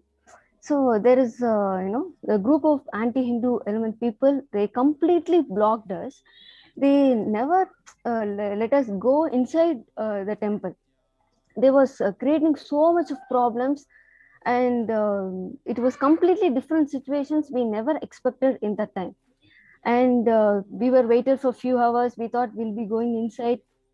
There is then early morning we just went it. But from the morning to till evening, we group of female sannyasis, we not able to go inside. They're creating problems. They're not even allowing us to go. This is one of the ancient indigenous kingdoms, a temple, a very, very, very ancient temple with a lot of heritage value and a very sentimental place for all the Shaivite disciples, the disciples of Paramashiva. It was a very ancient temple, and the Somnatha Swami temple, which is where Mata Maya was there, along with you were there. How many other sannyasis were waiting outside the temple, huh? Only 15 female sannyasis alone we were waiting. 15 female sannyasis wanting to take care of the temple and wanting to do the rituals and the seva at the temple. And how long were you not allowed inside? How long was the temple locked, refusing the sannyasis of the sovereign order of Kailasa to even enter to take care of the religious affairs of the temple? So it was we went is like from morning to till end of the sunset. We were standing in front of. We are fighting to go inside to the temple, but we're not able to. For close to almost 12 hours from morning sunrise till sunset, they were standing. 15 sannyasis, female sannyasis, standing on the road, not being allowed to enter into the temple, for which the Supreme Pontiff is the religious king and the head of this kingdom. And the very disciples of the Supreme Pontiff of Hinduism were refused entry into the Hindu temple, the temple for which the Supreme Pontiff of Hinduism is the pontiff and is the reigning emperor of that kingdom. His own disciples were refused and denied entry, and this is happening in India. This is a situation of what is happening to Hindu temples. Hindu temples are being locked by anti-Hindu elements and the neo-Hindutva, and the rightful owner and his own, which is the Supreme Pontiff of Hinduism, and the disciples of the Supreme Pontiff of Hinduism were not even allowed to enter a Hindu temple, which is open for public, which is for public. The people who are supposed to actually do the rituals as per the tradition, the Vedas and the Agamas, we ourselves were not allowed to enter the temple. We need to understand what is going on around us. As a part of the Hindu Persecution Awareness Month, we are bringing this out so that we open our eyes in our own countries, in the own temples, not even a government-run temple. The temple for which the Supreme Pontiff is the Supreme Pontiff of is the Guru Mahasannidhanam. His own disciples were not allowed entry, and 12 hours, a group of 15 sannyasis were standing on the road, not even in a hall, not even in a room, not even in a chair. They were just standing out in the public road, wanting to enter into the temple. And right after that, what happened? After that, it became so night. So we all gathered and we just planned, is this not safe? So we just planned to go back to our Adhinam. So we all gathered and we went to it was a public bus stand. So we all gathered and all group of people are so tired. Actually, from morning till night, we not even have a cup of water. Even we didn't even drink any food. Not even have a place to sit anywhere because we are continuously standing the roadside. So we are all so tired. So after we reached the main bus stop, so inside the bus stop we all sat and we were so tired. I was sad and I was so tired, just about to close my eyes because I was so tired. So then later, within a few minutes, we just saw, three in the bus entrance, in front of the entrance, 3 young boys were entered. So, and they started giving some talks. So, what I understood is like, oh, this is maybe they are promoting some advertisements. So I thought like that, and I just about to close my eyes. Within a few seconds, within a few minutes, the behind the bus, young boys, they just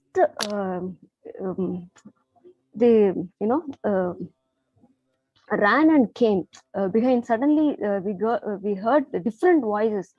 So then after they ran and came from behind, I was sitting actually in the seat with just lie down my head. So that suddenly I see that the brahmachari who's sitting next to me, they're just pulling the sari out of it. I was so shocked. I really was so shocked. I got really frightened inside. So I just about to stop that. The one rowdy, like that guy, he was so angry at me, and he just started continuously. He hit on my left head 10 to 15 times without any time gap. It was continuously. He was beating like anything.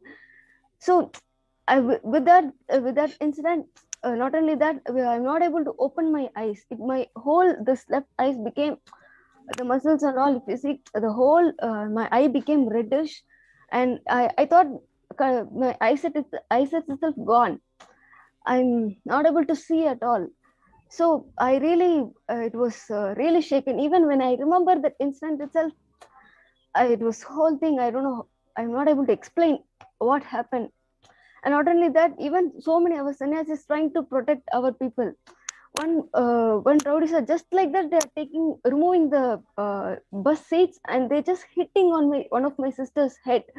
It was so painful in the middle of the night in the public bus stand.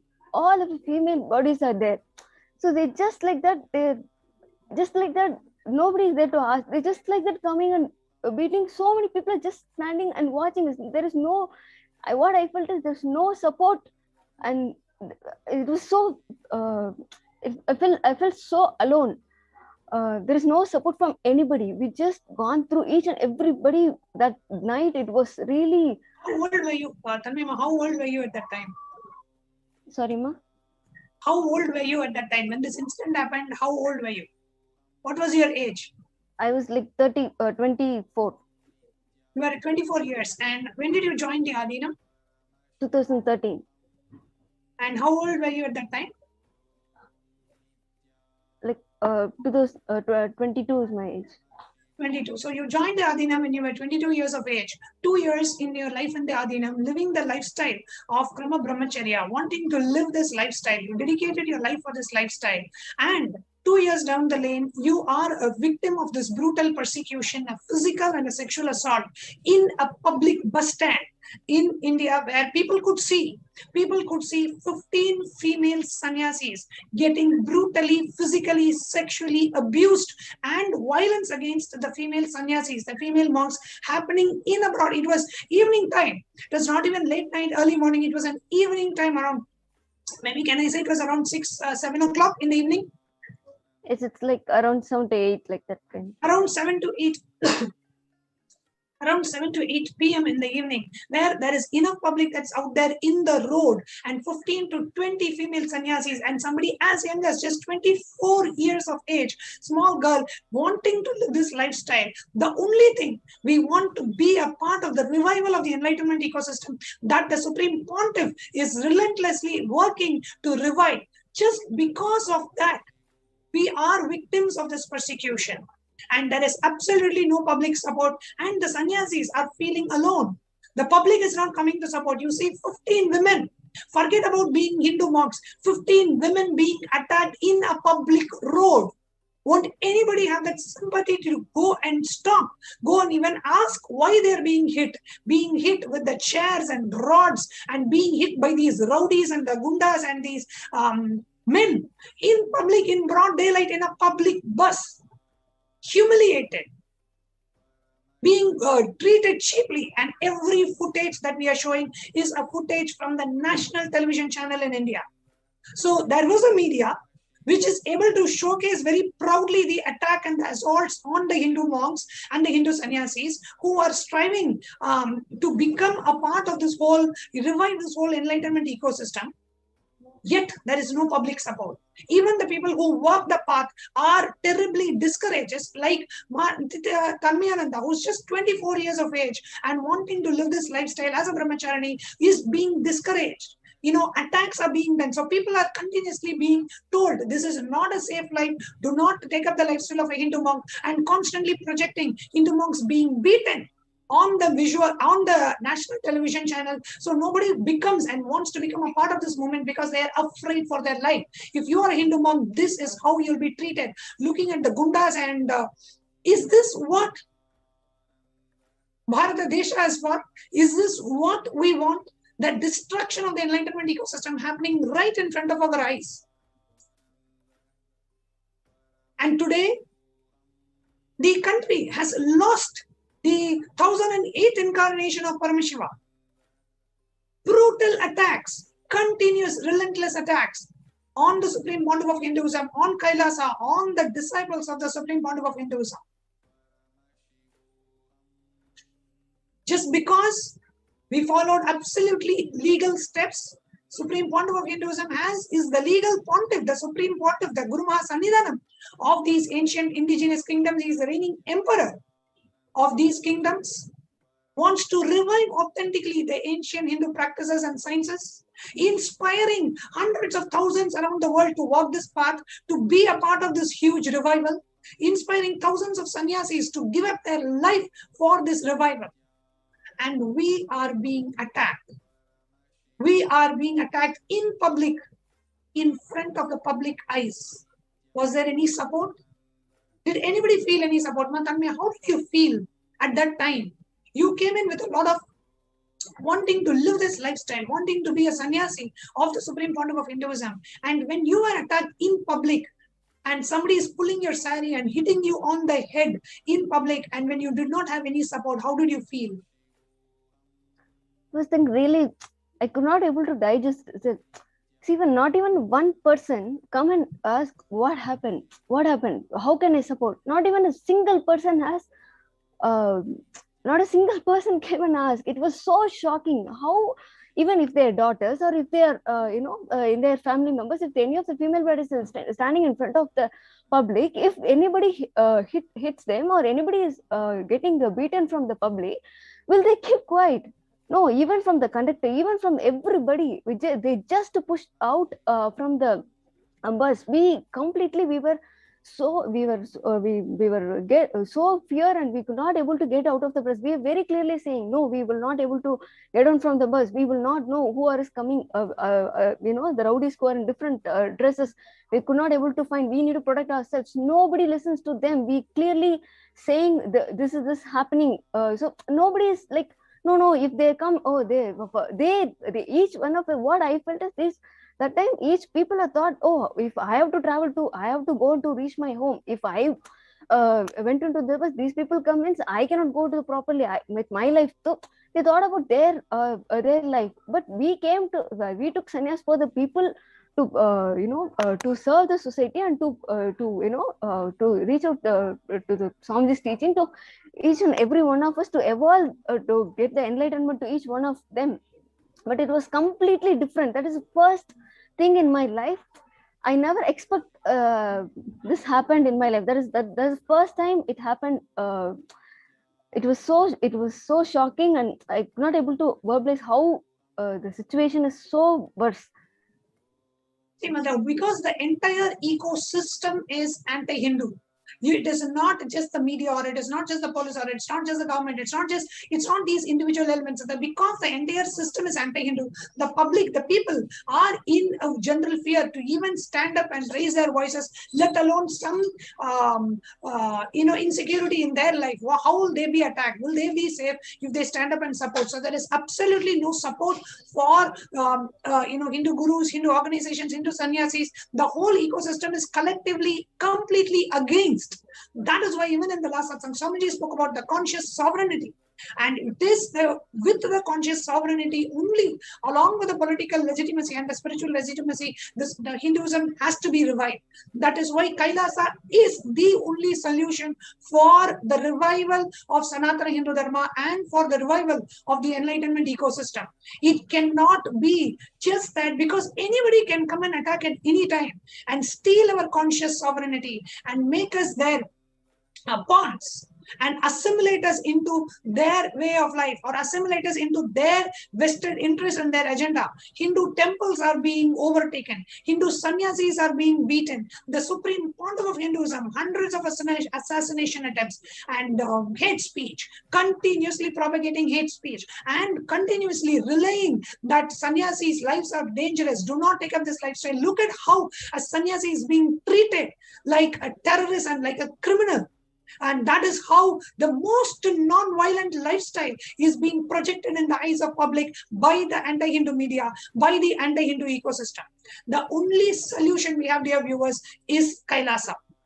And the Supreme Pontiff of Hinduism is working to revive and establish the spiritual, political, cultural, economic, spiritual, literary legitimacy of Sanatana Hindu Dharma by establishing Kailasa, the enlightenment Hindu civilizational nation. And the Supreme Pontiff of Hinduism relentlessly going through this persecution, going through the attack, while going through all of that, has taken all the steps needed to bring out this persecution and attack and genocide to the awareness of the international community. And today, the Supreme Pontiff of Hinduism has been extremely successful in bringing out the Hindu Holocaust. The 5,000 plus years of untold history of Hinduism is now brought in the eyes of the international community, with the UN recognizing the persecution on the Supreme Pontiff of Hinduism and Kailasa. It is time we realize what is being done to us. We stand up, we share this with the world. Hindus, we need to realize what is being done to us. So we wake up to the reality, and before it is too late, we join hands, become a part of Kailasa. Join Kailasa. If you are not yet an e-passport holder, become an e-passport holder of Kailasa, because Kailasa is the only hope for Sanatana Hindu Dharma. Kailasa is the only hope for Hinduism, and Supreme Pontiff of Hinduism is the last lamp of Hinduism. Has come down to revive Sanatana Hindu Dharma. And today, Supreme Pontiff of Hinduism's relentless effort, hard work, and tireless work amidst relentless persecution for the last 20 years, the efforts have blown fruit today, and the United Nations has recognized the persecution for the first time in 5,000 plus years. The story which we were never allowed to be told today has come out in the eyes of the international community. So we invite every one of you to please come and join hands in sharing this news with the rest of the world. And we are observing the Hindu Persecution Awareness Month, and join us in sharing about the Hindu persecution as we observe, as Kailasa observes the Hindu Persecution Awareness Month. And today, it is time for us now to receive the darshan, and we are having a very special Nithyananda SATSANG today by the Supreme Pontiff of Hinduism. So let's now get ready to receive Supreme Pontiff of Hinduism. We'll now be entering into a meditation, and at the end of the meditation, you will be led into the darshan of the Supreme Pontiff of Hinduism.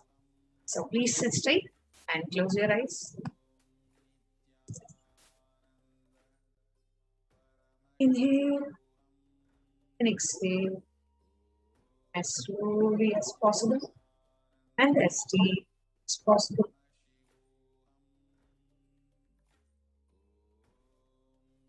Your awareness.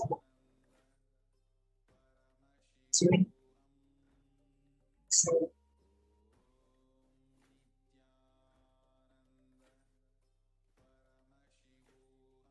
as we are getting ready to receive the darshan of the Supreme Pontiff,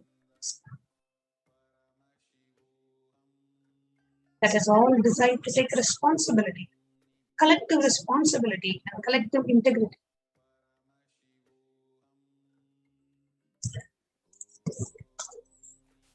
First, bringing awareness to the Hindu Holocaust and the Hindu persecution.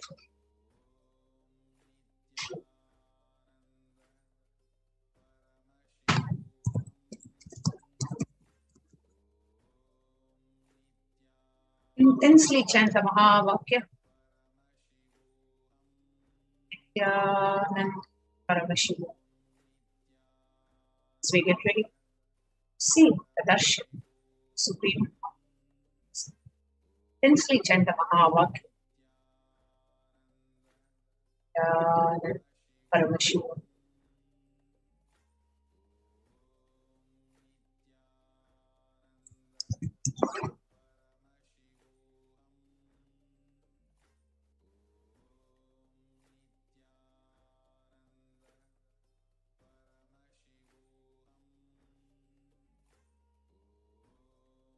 So there are steps. See like darshan. Ananda Paramananda Paramashivoham Om Nithyananda Paramashivoham Om Nithyananda Paramashivoham Om Nithyananda Paramashivoham Om Nithyananda Paramashivoham Om Nithyananda Paramashivoham Om Nithyananda Paramashivoham Om Nithyananda Paramashivoham Om Nithyananda Paramashivoham Om Nithyananda Paramashivoham Om Nithyananda Paramashivoham Om Nithyananda Paramashivoham Om Nithyananda Paramashivoham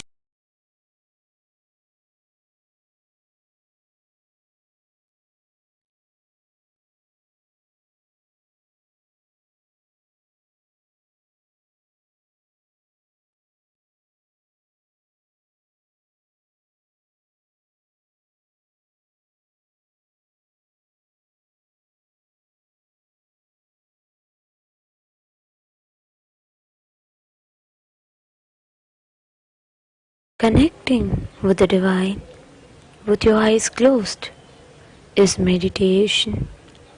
Connecting with the divine with your eyes open is darshan. Come, let us all now move from meditation to darshan. Slowly, very slowly, please open your eyes.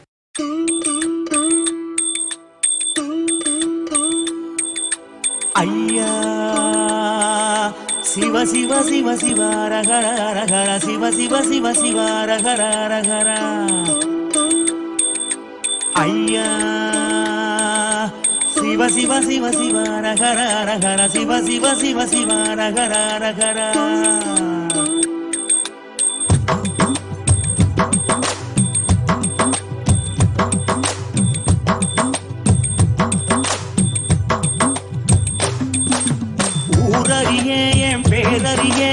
உறவறிய தவத்துறவறிய உள்ளொன்று புறம் ஒன்று பேசறிய உமை சிவன் போலே வேறிய சிவ சிவ சிவ சிவ ரகர ரகர சிவ சிவ சிவ சிவ ரகர ரகர சிவ சிவ சிவ சிவ ரகர ரகர சிவ சிவ சிவ சிவ ரகர ரகர காலையும் மாலையும் கணக்கறிய நாளும் கோளும் நான் அறிய பாலையும் சோலையும் பிரித்தறிய பரம பரஞ்சோதி அடி சிறிய சிவ சிவ சிவ சிவ ரகர ரகர சிவ சிவ சிவ சிவ ரகர ரகர சிவ சிவ சிவ சிவ ரகர ரகர சிவ சிவ சிவ சிவ ரகர ஐயா ஊனறிய உயிர் உடலறிய மோன பெருவழியை நான் அறிய ஆனறிய பெண்ணறியறிய ஆதி சிதம்பரம் நான் அறிய சிவ சிவ சிவ சிவ ரகர ரகர சிவ சிவ சிவ சிவ ரகர ரகர சிவ சிவ சிவ சிவ ரகர ரகர சிவ சாமி உன்னெரு பொருளது கண்டறிய போகமும் மோகமும் கொண்டறிய ஆசை பேராசை அறிந்தறிய அம்பலமாடியை மறந்தறிய சிவ சிவ சிவ சிவ ரகர ரகர சிவ சிவ சிவ சிவ ரகர ரகர சிவ சிவ சிவ சிவ ரகர ரகர சிவ சிவ சிவ சிவ ரகர ரகர.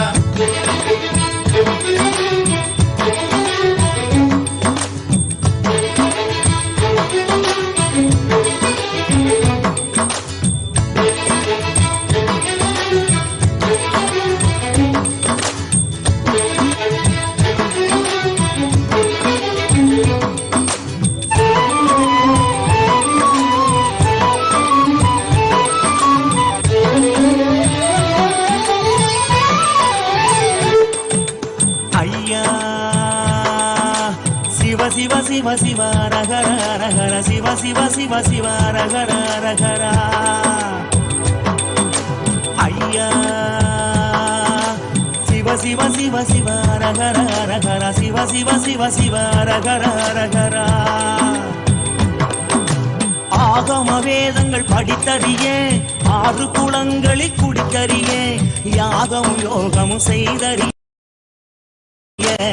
ஓமுகம் பார்த்து பணிந்த சிவ சிவ சிவ சிவ ரகர ரகர சிவ சிவ சிவ சிவ ரகர ரகர சிவ சிவ சிவ சிவ ரகர ரகர சிவ சிவ சிவ சிவ ரகர ரகர. சும்மா ஒருபோது இருந்தறிய சுத்த அசுத்தங்கள் பார்த்தறிய ஆத்மனிவே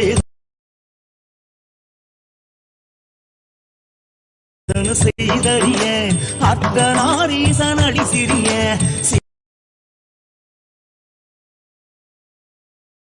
சிவ சிவ சிவ சிவ ரகர ரகர சிவ சிவ சிவ சிவ ரகர ரகர சிவ சிவ சிவ சிவ ரகர ரகர சிவ சிவ சிவ சிவ ரகர. சாமி நனவரிய கனக சபாவரி அடி சிறிய Shiva Shiva Shiva Shiva ரகர ரகர Shiva Shiva Shiva Shiva ரகர ரகர Shiva Shiva Shiva Shiva ரகர ரகர Shiva Shiva Shiva Shiva ரகர ரகர.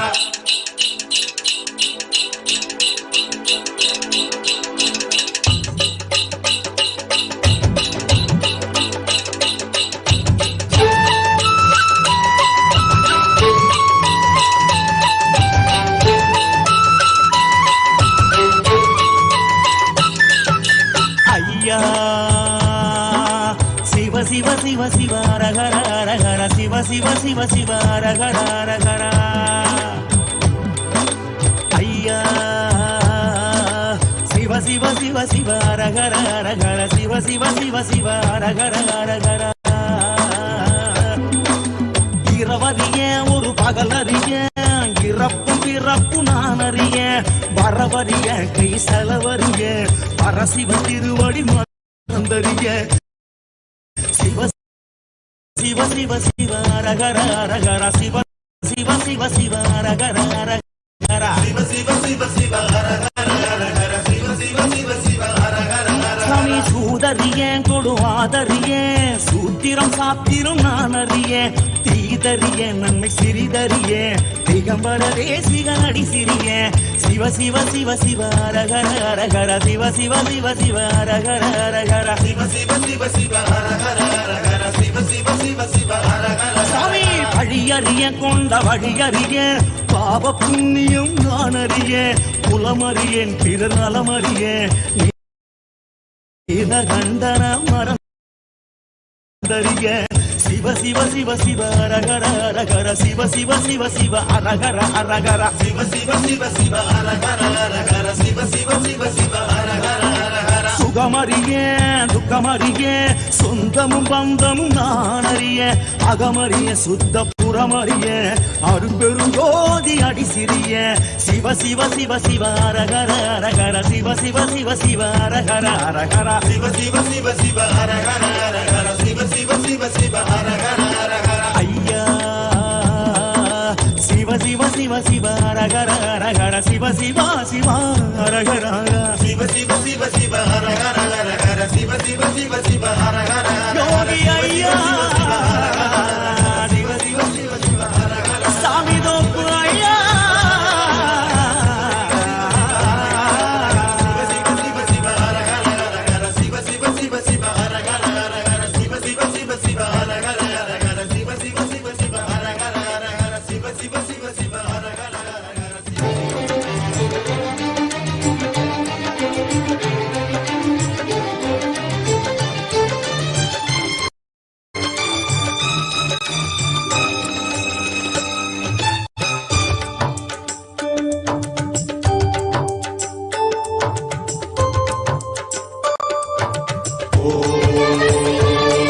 Shivaya, Shiva Om Namah Shivaya, Om Namah Shivaya, Shiva Om Namah Shivaya. Sada Shiva Brahmam காட்டும் சதா சிவன் ரூபம் சராசரம் எல்லாம் உன் சரீர சம்பந்தம்.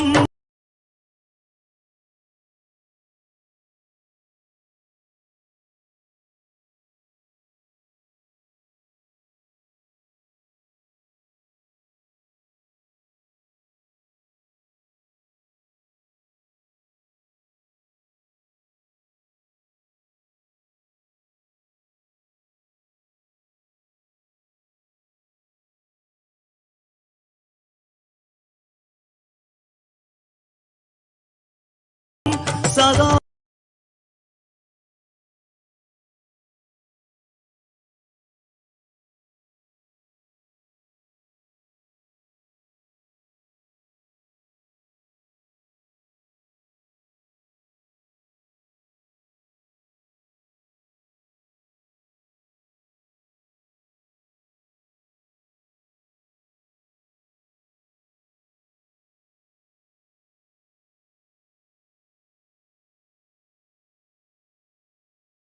திசைகள் உன் நாடை மலைகள் உன் மகுடம் கலைகள் உன் வாக்கு சித்தம் சிவன் போக்கு காஞ்சி தவ பீடம் கண்டதும் சீலம் காம கோடிமை கடந்த அருட்ஜோதி.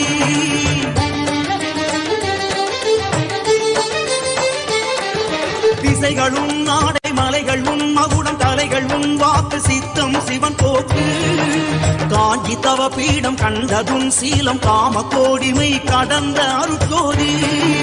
வானம் வசம் இருந்தும் நீ ஊனுடம்பெடுத்த சிவம் உண்டும் உயிர்த்திருக்கும் இந்த அண்டம் உந்தன் வசம். தண்டக மண்டலம் தாங்கும் பரகுரு மண்டலம் குண்டலி சிரம் தாங்கும் ஸ்ரீ குரு மண்டலம். சதா சிவ பிரம்மம் காட்டும் சதா சிவன் ரூபம் சராசரம் எல்லாம் உன் சரீர சம்பந்தம். ஓம் நம சிவாய ஹர ஓம் நம சிவாய, ஓம் நம சிவாய, சிவ ஓம் நம சிவாய.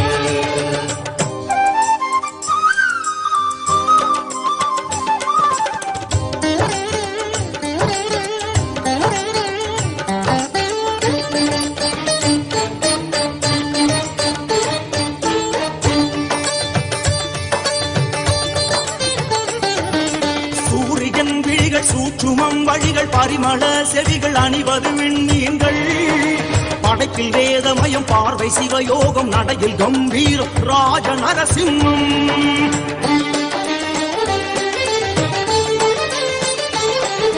சூரியன் விழிகள் சூற்றுமம் வழிகள் பரிமள செவிகள் அணிவது விண்மீன்கள் படைப்பில் வேதமயம் பார்வை சிவயோகம் நடையில் கம்பீரம் ராஜ நரசிம்மம்.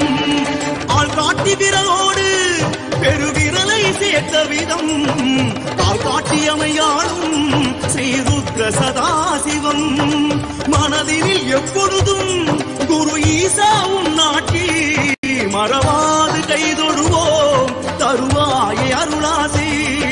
சதா சிவ பிரம்மம் காட்டும் சதா சிவன் ரூபம் சராசரம் எல்லாம் உன் சரீர சம்பந்தம். சதா சிவ பிரம்மம் காட்டும் சதா சிவ.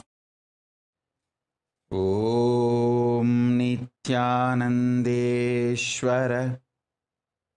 பரமசிவசமாரம்பாம் நித்யானந்தேஸ்வரி பரமசக்தி மத்யமாம் அஸ்மதாச்சார்ய பர்யந்தாம் வந்தே குரு பரம்பராம்.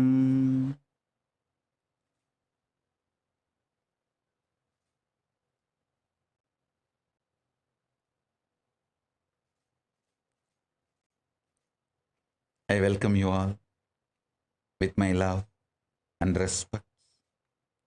I welcome all the devotees, disciples, Samajis, Satsangis, Shri Mahans, Mahans, Tanedar Kotari, visitors, viewers, everyone sitting with us all over the world with my love and blessings. Paramashiva's message directly from Kailasa. Listen. Conscious sovereignty.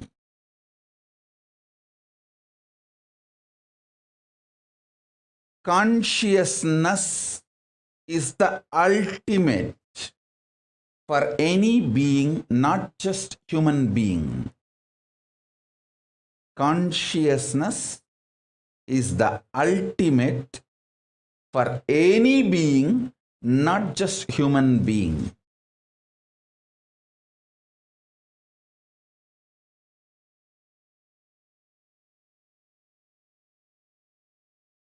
The very purpose Paramashiva manifesting as incarnation, this incarnation, and manifesting Kailasa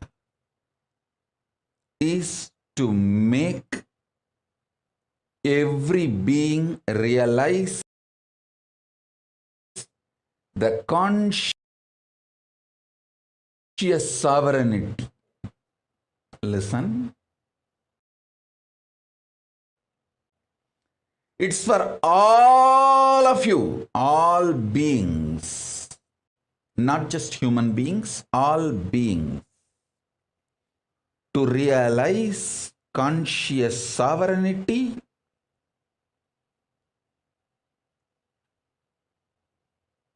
Paramashiva is manifesting as this incarnation and manifesting Kailasa. So understand,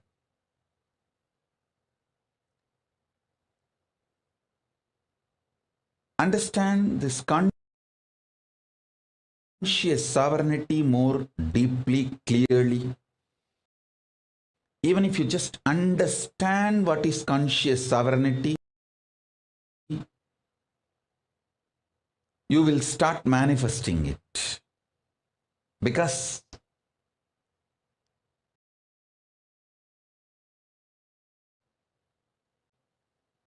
this powerful truth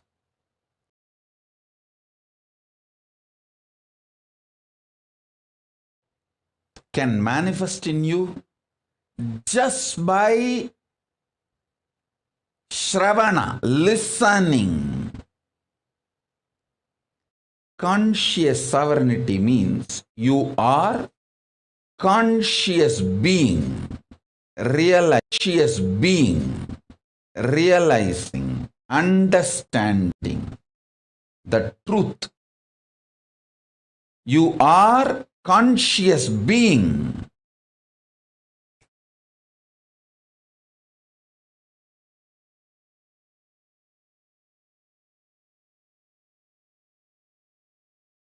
If you are able to see me, hear me, please wave your hands. If you are able to see me, hear me, please wave your hands.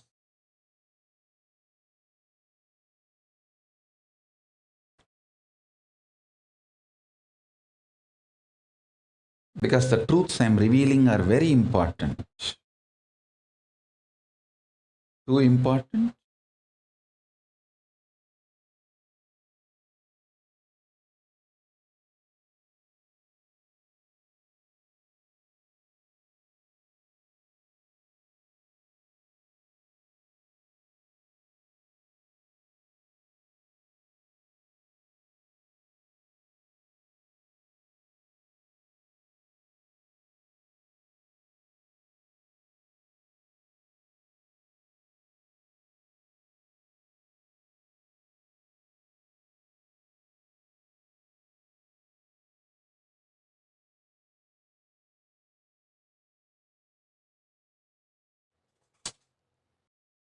listen.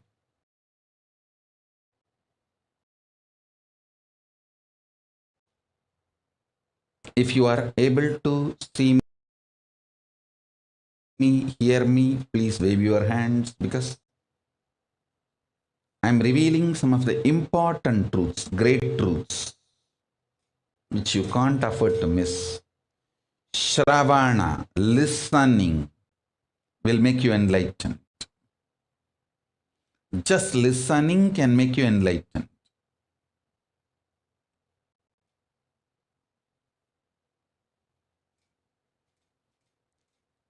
If you are able to see me, hear me, please wave your hand.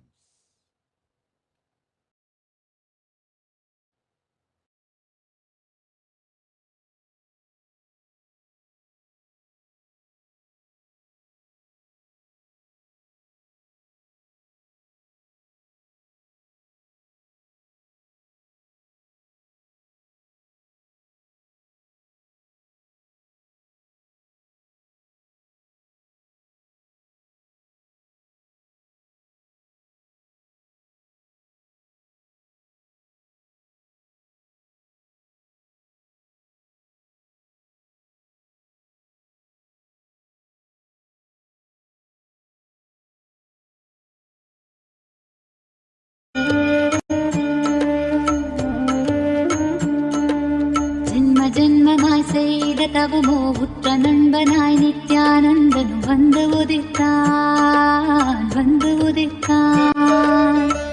ஜன்மமாய் செய்த தவமோ உற்ற நண்பனாய் நித்யானந்தன் வந்து உதித்தான்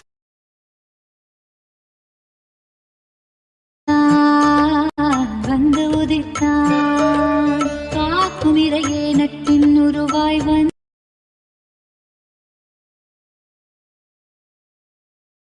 களிப்பால் கட்டு கடந்தா மகிழ்வு கொண்டே மலை போல் வரும் துயர் யாவையும் துடிப்போதினில் கொடியாக்கிட புயலாய் வருவான் துணையென வருவான் ஜன்மமாய் செய்த தவமோ உற்ற நண்பனாய் நித்யானந்தன் வந்து உதித்தான்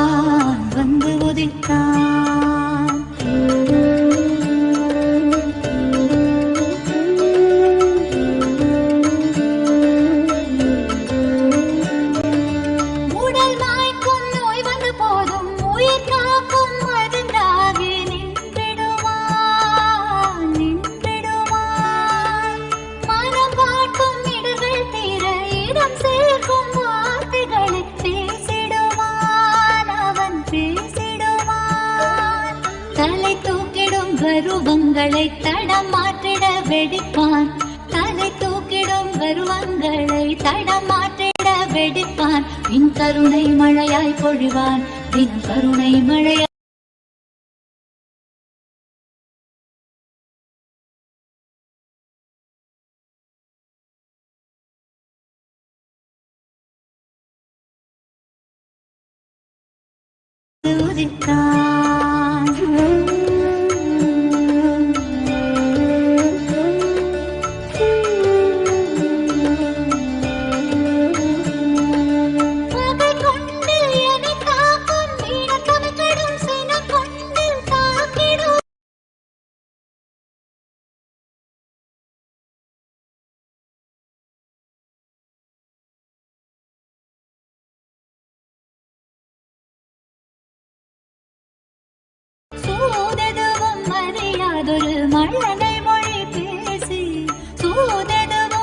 மறியாதொரு மழலை மொழி பேசி இந்த மகிழ்வை தளத்திடச் செய்வான் நித்தின் மகிழ்வை தளத்திடச் செய்வான் இந்த மகிழ்வை தளத்திடச் செய்வான் நித்தின் மகிழ்வை தளத்திடச் செய்வான் ஜென்ம ஜென்மமாய் செய்த தவமோ உற்ற நண்பனாய் நித்யானந்தன் வந்து உதித்தான்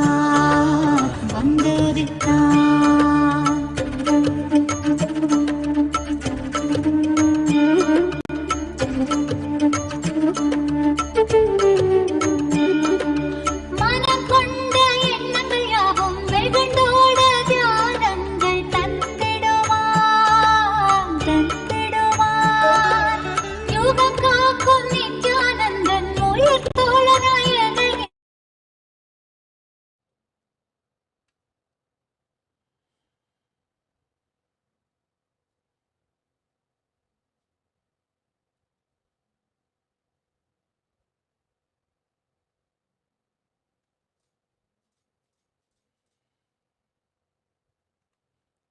Listen.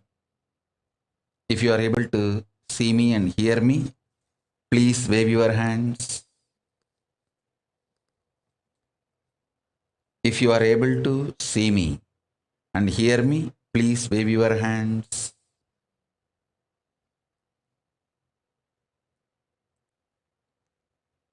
If you are able to see me, hear me, please wave your hands. So I know you are able to see me, hear me.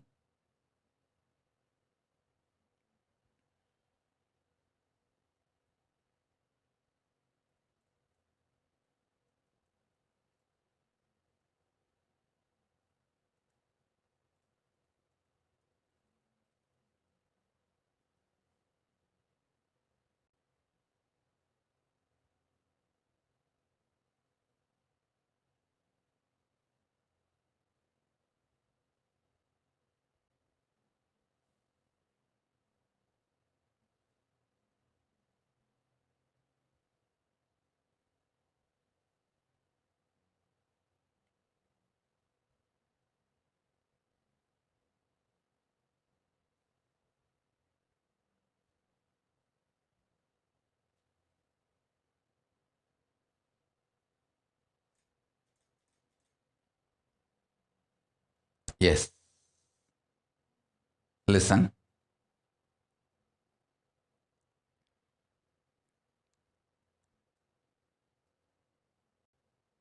Listen. Paramashiva's direct message from Kailasa. Listen. Conscious sovereignty.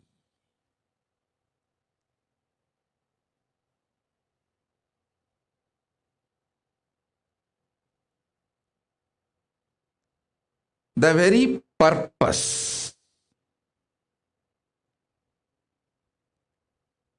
of all beings, not just human beings, all beings, is to experience conscious sovereignty.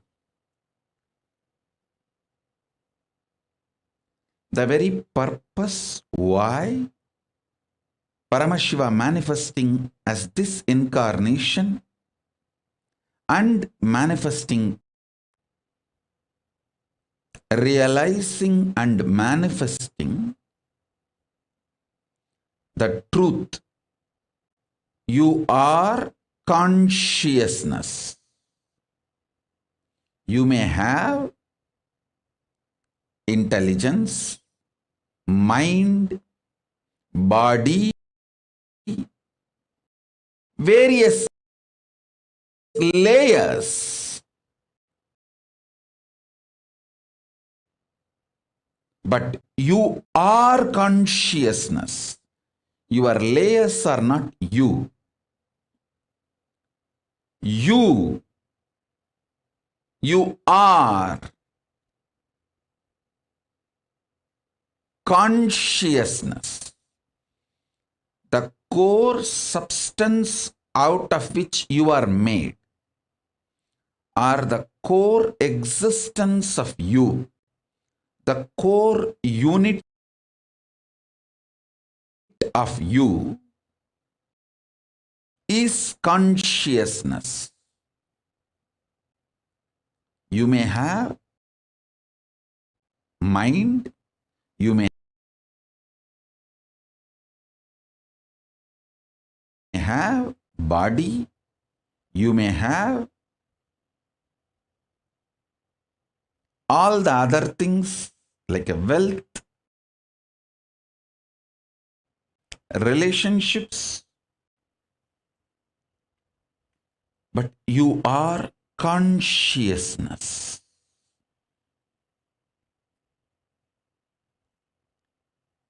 Second, consciousness is the ultimate. Third,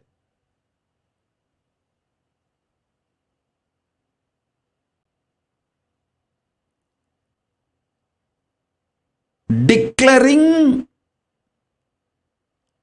the sovereignty of your consciousness. Declaring sovereignty of your consciousness. Your consciousness is the supreme, most powerful,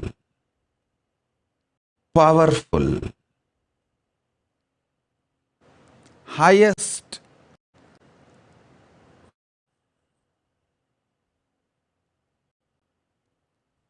your consciousness is most powerful, highest existence. Listen.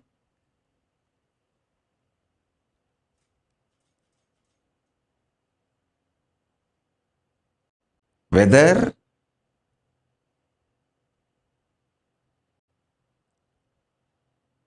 the yoga you are asked to do, stretching your body, or pranayama you are asked to do, like a cohesive, coherent breathing pattern, or the puja, the worship you are asked to do, or listening to these great truths and internalizing everything.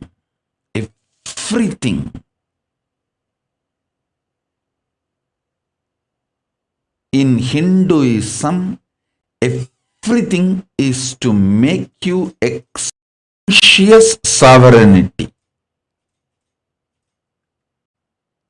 Listen. From your conscious sovereignty, when you manifest your health, the health becomes eternal, permanent. From your conscious sovereignty, if you manifest economical independence, that becomes eternal, permanent, and good to you and to the society, because a conscious sovereign being will never harm society and generate wealth. Understand?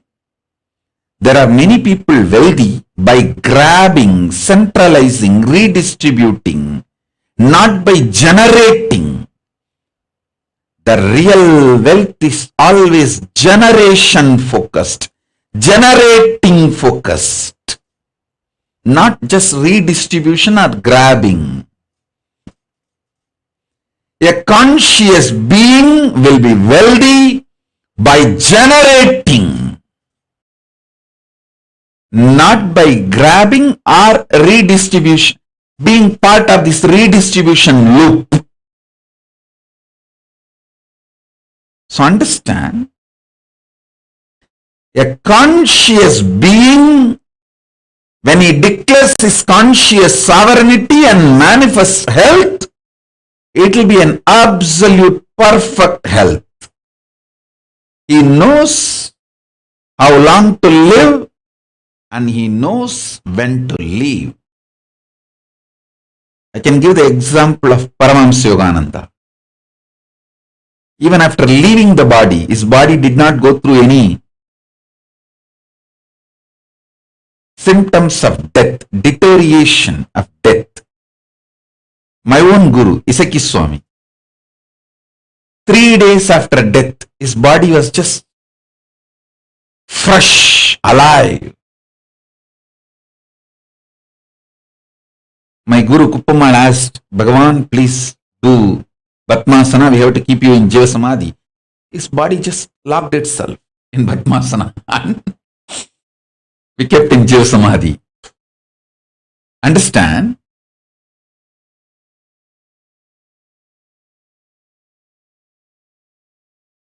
A being manifests health from his conscious sovereignty will be ultimate health.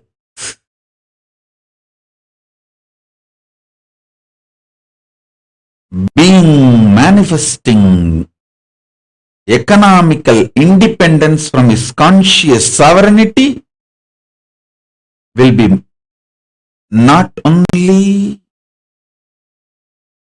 wealthy forever, his wealth will do good to him and to the world. The methodology he adopts for becoming wealthy will do good to him and for the society.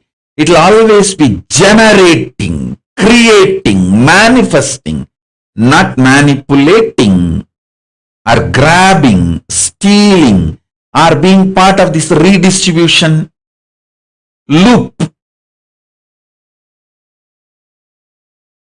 I want all of you to spend a little time and understand what I say about wealth. If you read Agamas, understand the economic policies of Paramashiva. If you understand the economic policies of Paramashiva,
தருணம் தலைவராய் அழைக்க கருணையில் நிற்கும் கருணையில் இறங்கினான்.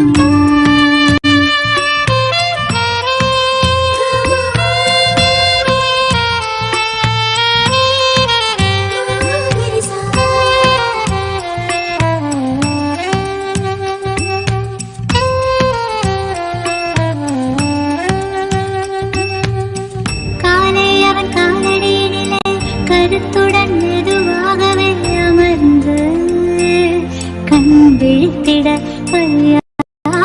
என்னே பணிவாய் அழைத்தே புத்தம் புது மலராய் மலர்ந்து சற்றே ஒரு பொன்னகை புரிந்து பித்தன் புவி காத்திடும் நித்யானந்தா விண்ணோர் மண்ணோர் தோள் மீசன் நித்யாச்சலன் எனும் நேசன் பெருந்துயர் நீக்கிடும் நித்யானந்தா. மனமொரு தருணம் தலைவனாய் அழைக்க கருணைய நித்யன் கருணையில் இறங்கினான்.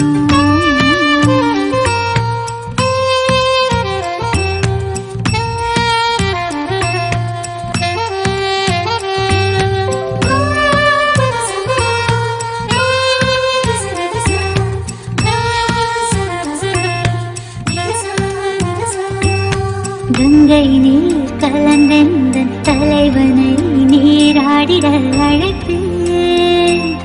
பாங்காய்வன் பட்டாடிதனை அழகாக உடுத்திட கொடுப்பேன்.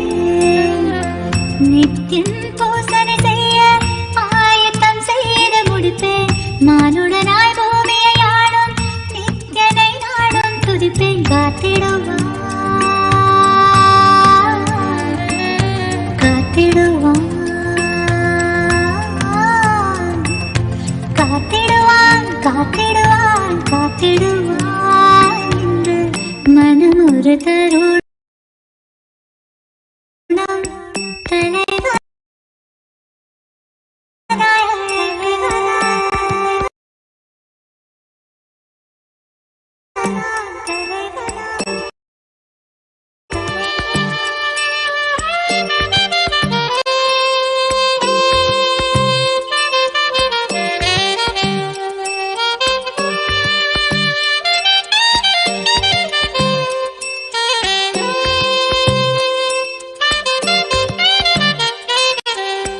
வாழ்வை வளமாகவே மாற்றும் ஞானம் தன்னை தந்தமையேற்றும் நித்யன் சொற்பொழிவெல்லாம் தினம் தவறாத கேட்பேன்.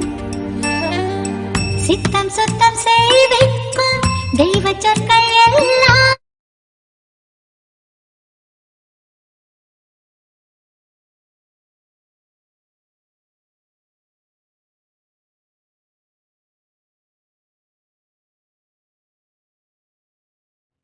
Listen. If you are able to see me and hear me, please wave your hands. Sorry for the technical glitch.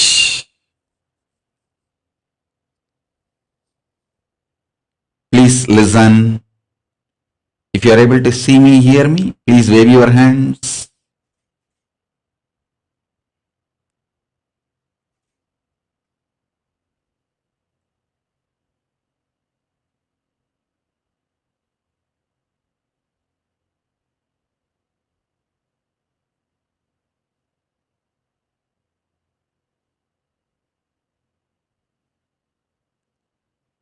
If you are able to see me, hear me, please wave your hands.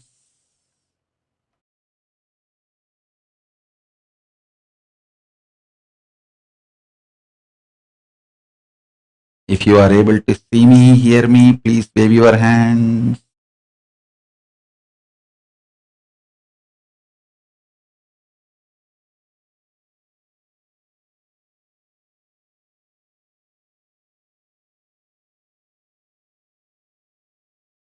Yes.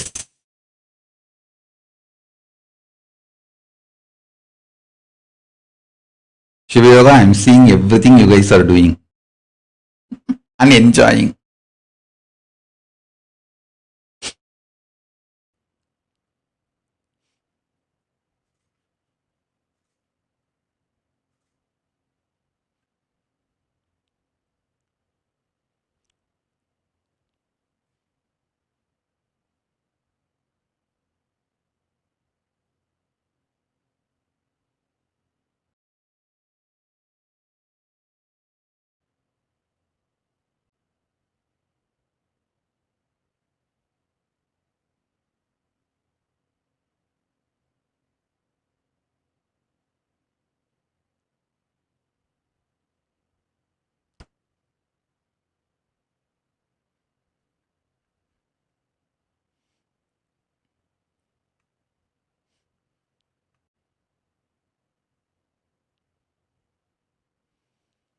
Yes, good. Listen, I'll repeat. I can see you all guys and I can see all of you waving. Yes. Now listen. Sorry for the technical glitch. I will repeat, because my purpose is for all of you to manifest this conscious sovereignty. I'm going to give more and more detailed revelations about this conscious sovereignty. Listen. Realizing your consciousness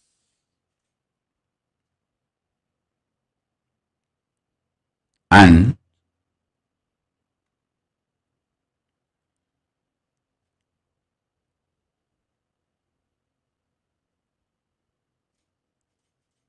realizing consciousness is the ultimate,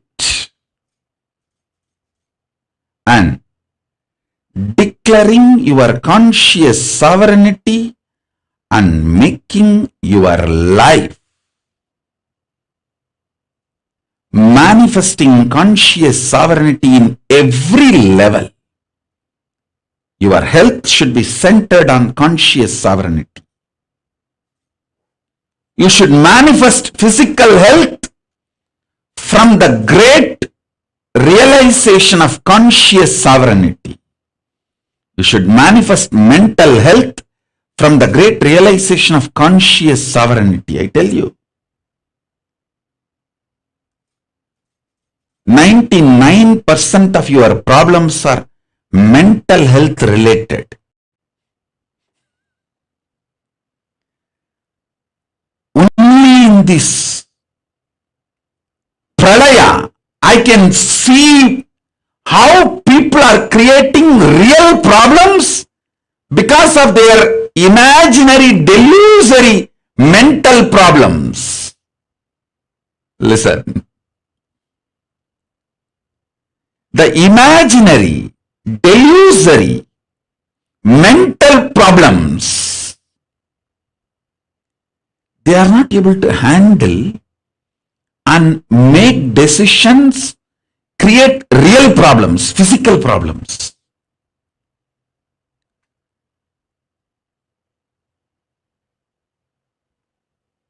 This whole pralaya, the worst thing is, it cheats you left, right, center, and the empty mind is devil's workshop. The word will become reality in this pralaya. You go on imagining things, get deluded, and you really feel your delusions are really, really real. That's the worst thing. You should manifest mental health from conscious sovereignty.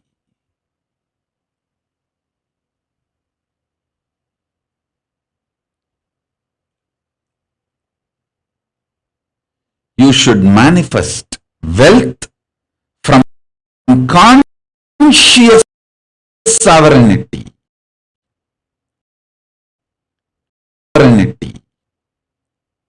You should manifest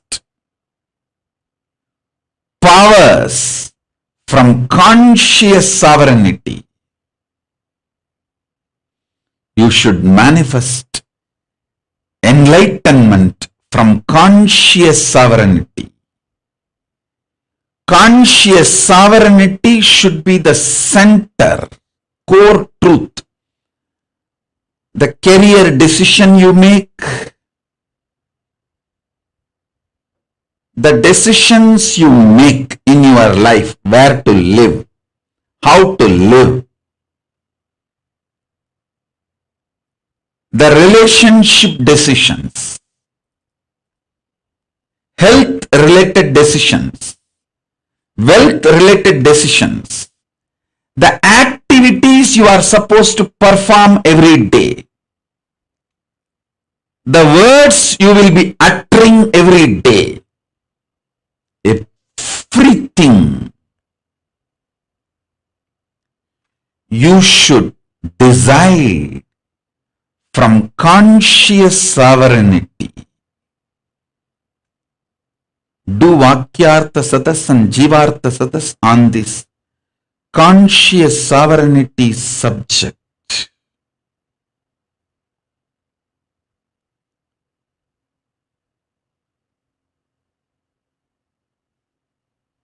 I'll help you to experience more and more the truth about the conscious sovereignty.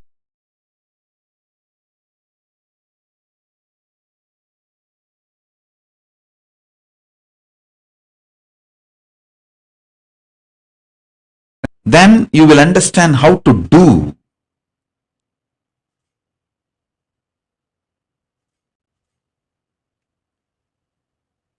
Your devotion should be centered on conscious sovereignty. Your surrender should be centered on conscious sovereignty. Your enlightenment should be centered on conscious sovereignty. Your power manifestation should be centered on conscious sovereignty. Your love should be centered on conscious sovereignty. Your lust should be centered on conscious sovereignty. Your passion should be centered on conscious sovereignty. Love people who support you to experience and manifest conscious sovereignty. Enjoy the physical intimacy with people who are filled with the biomemory of conscious sovereignty and manifest the same in you when you share your body with them. Whether your love, your lust, your intimacy, your career, your wealth, your health, all decisions make based on conscious sovereignty.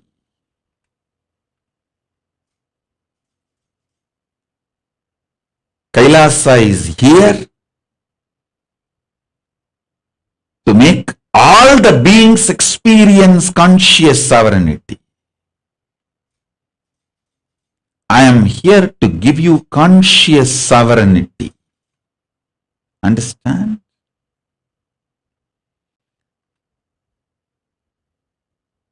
Receiving the knowledge about the conscious sovereignty,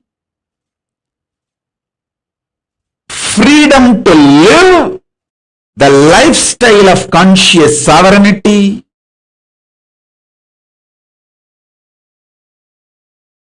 supporting mechanism, the ecosystem to manifest conscious sovereignty,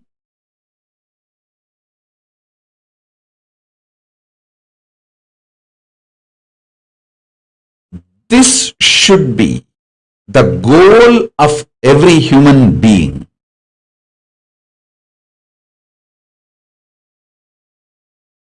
This should be the goal of every human being. The whole purpose of Kailasa is setting a model community of conscious sovereignty.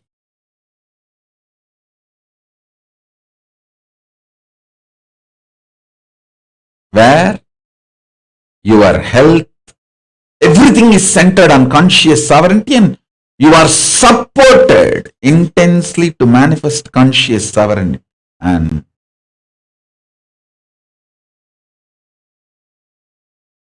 you can learn from this model community and take it and manifest this wherever you are.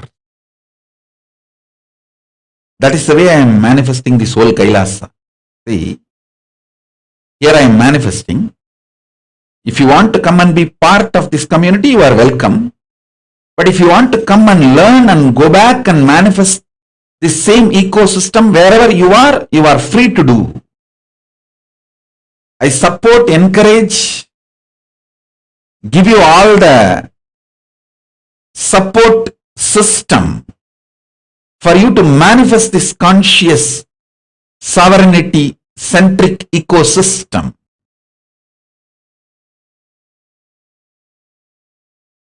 Wherever you are. That's the way I am making this Kailasa. It is fundamentally conscious sovereignty centric, helping every being to manifest conscious sovereignty. When you start manifesting conscious sovereignty, the patterns which binds you, chains you, will all become irrelevant. Not only they will disappear, you will break them, they will just become irrelevant. The mind which binds you, chains you, will become irrelevant, You will manifest supermind, which manifests all powers. Extreme joy, ecstasy, bliss,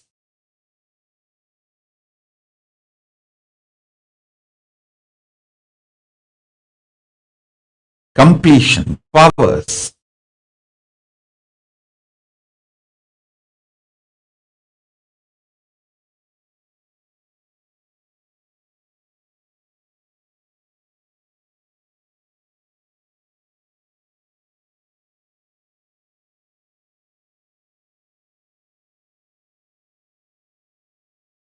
I'll give you some deeper understandings about this conscious sovereignty.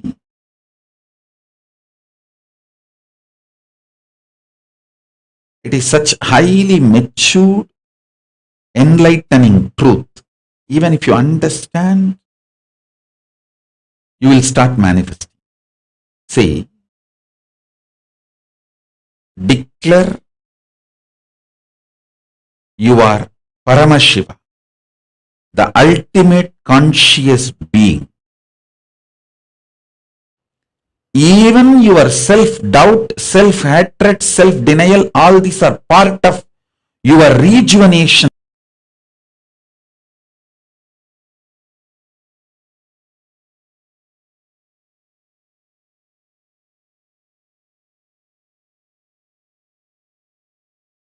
Paramashivatva.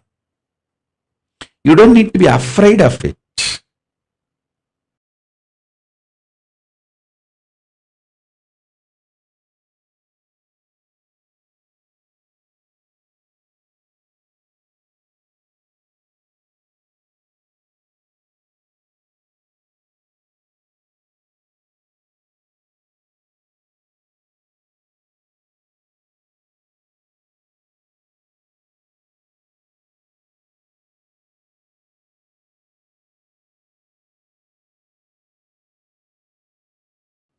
You forgetting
மனமொரு தருணம் தலைவனாய் அழைக்க கருணையில் நித்யன் கருணையில் இறங்கினான். மனமொரு தருணம் தலைவனாய் அழைக்க கருணையில் நித்யன் கருணையில் இறங்கினான். அகமதன் இருளை க்ஷணமது கலைந்து மகதிட தியானமதை நித்யன் வழங்கினான். அகமதன் இருளை க்ஷணமது கலைந்து மகதிட தியானமதை நித்யன் வழங்கினான். பணிவோடு கனிவாய் அன்புடன் வணங்க நித்யனின் தாசன் நீ என அருளினான். பணிவோடு கனிவாய் அன்புடன் வணங்க நித்யனின் தாசன் நீ என அருளினான். பிறவியின் உயர்ந்த பயனதை அடைய பரவசம் மிகுந்த நிலைக்கென்னை உயர்த்தினான். பிறவியின் உயர்ந்த பயனதை அடைய பரவசம் மிகுந்த நிலைக்கென்னை உயர்த்தினான். மனம் ஒரு தருணம் தலைவனாய் அழைக்க கருணையில் நித்யன் கருணையில் இறங்கினான்.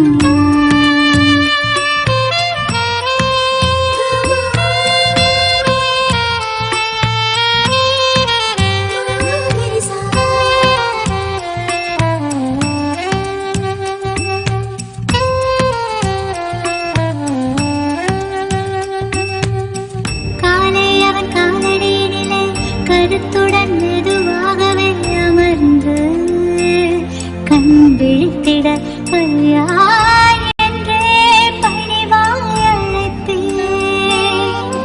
புத்தம் புது மலராய் மலர்ந்து சற்றே ஒரு புன்னகை புரிந்து கருத்துடன் மெதுவாகவே அமர்ந்து கண் விழித்திட ஐயா என்றே பணிவாய் அழைத்தேன். புத்தம் புது மலராய் மலர்ந்து சற்றே ஒரு புன்னகை புரிந்து பித்தன் புவி காத்திடும் நித்யானந்தா விண்ணோர் மண்ணோர் தோழும் நித்யானந்தா விண்ணோர் மண்ணோர் தோழும் ஈசன் நித்யாச்சலன் எனும் நேசன் பெருந்துயர் நீக்கிடும் நித்யானந்தா. மனமொரு தருணம் தலைவனாய் அழைக்க கருணையில் நித்யன் கருணையில் இறங்கினான்.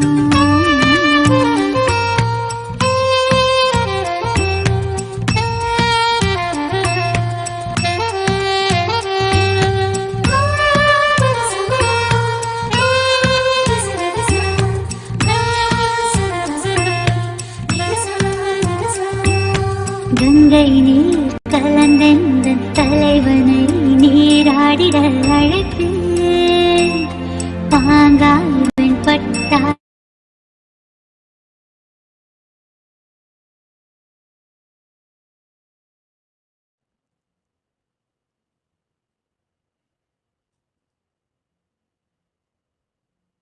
Listen.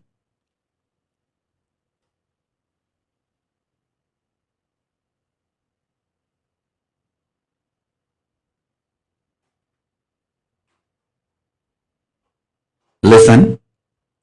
The truth I am talking, I am revealing is too powerful, needs continuously to be explained for few hours.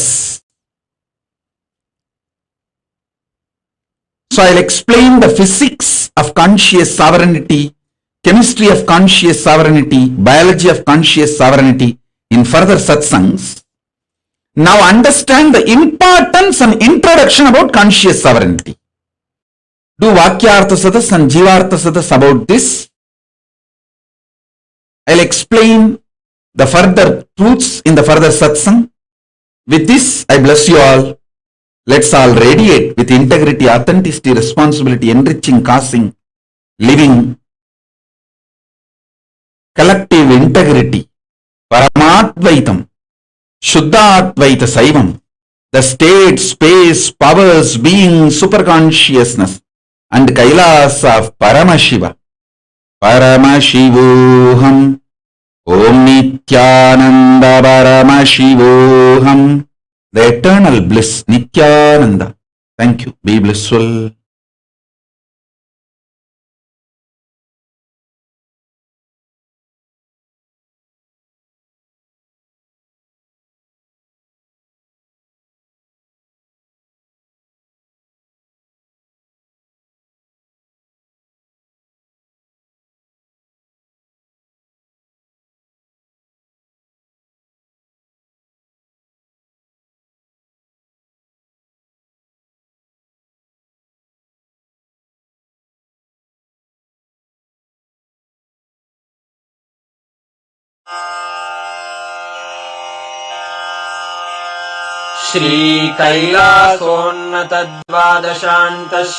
श्रीकैलासोन्नतद्वादशान्तश्यामलापीठारूढ श्रीमीनाक्षिसुन्दरेश्वरा भिन्नस्वरूप परशिवपुत्ररत्न Kumar गुरुमण्यतुल्यावतार श्रीपार्वतीस्तन्यपानलब्धदिव्यज्ञान विश्रुत सकल निगमागमसारभूत द्राविड वेद प्रवक्त्रे श्रीमत्परमशिव करुणा समधिगत मुक्तामय चतुरश्रयान गीयमान छत्र चामर श्रीचिह्न काहलादि समस्त बिरदावल्यलङ्कृत ज्ञान विज्ञान चक्रवर्ती सर्वजन संघ सद्यो निर्वाण दीक्षा व्ययापवर्गवर्ष विश्राण जीमूत परमत कलभ केसरी शैव सिद्धान्त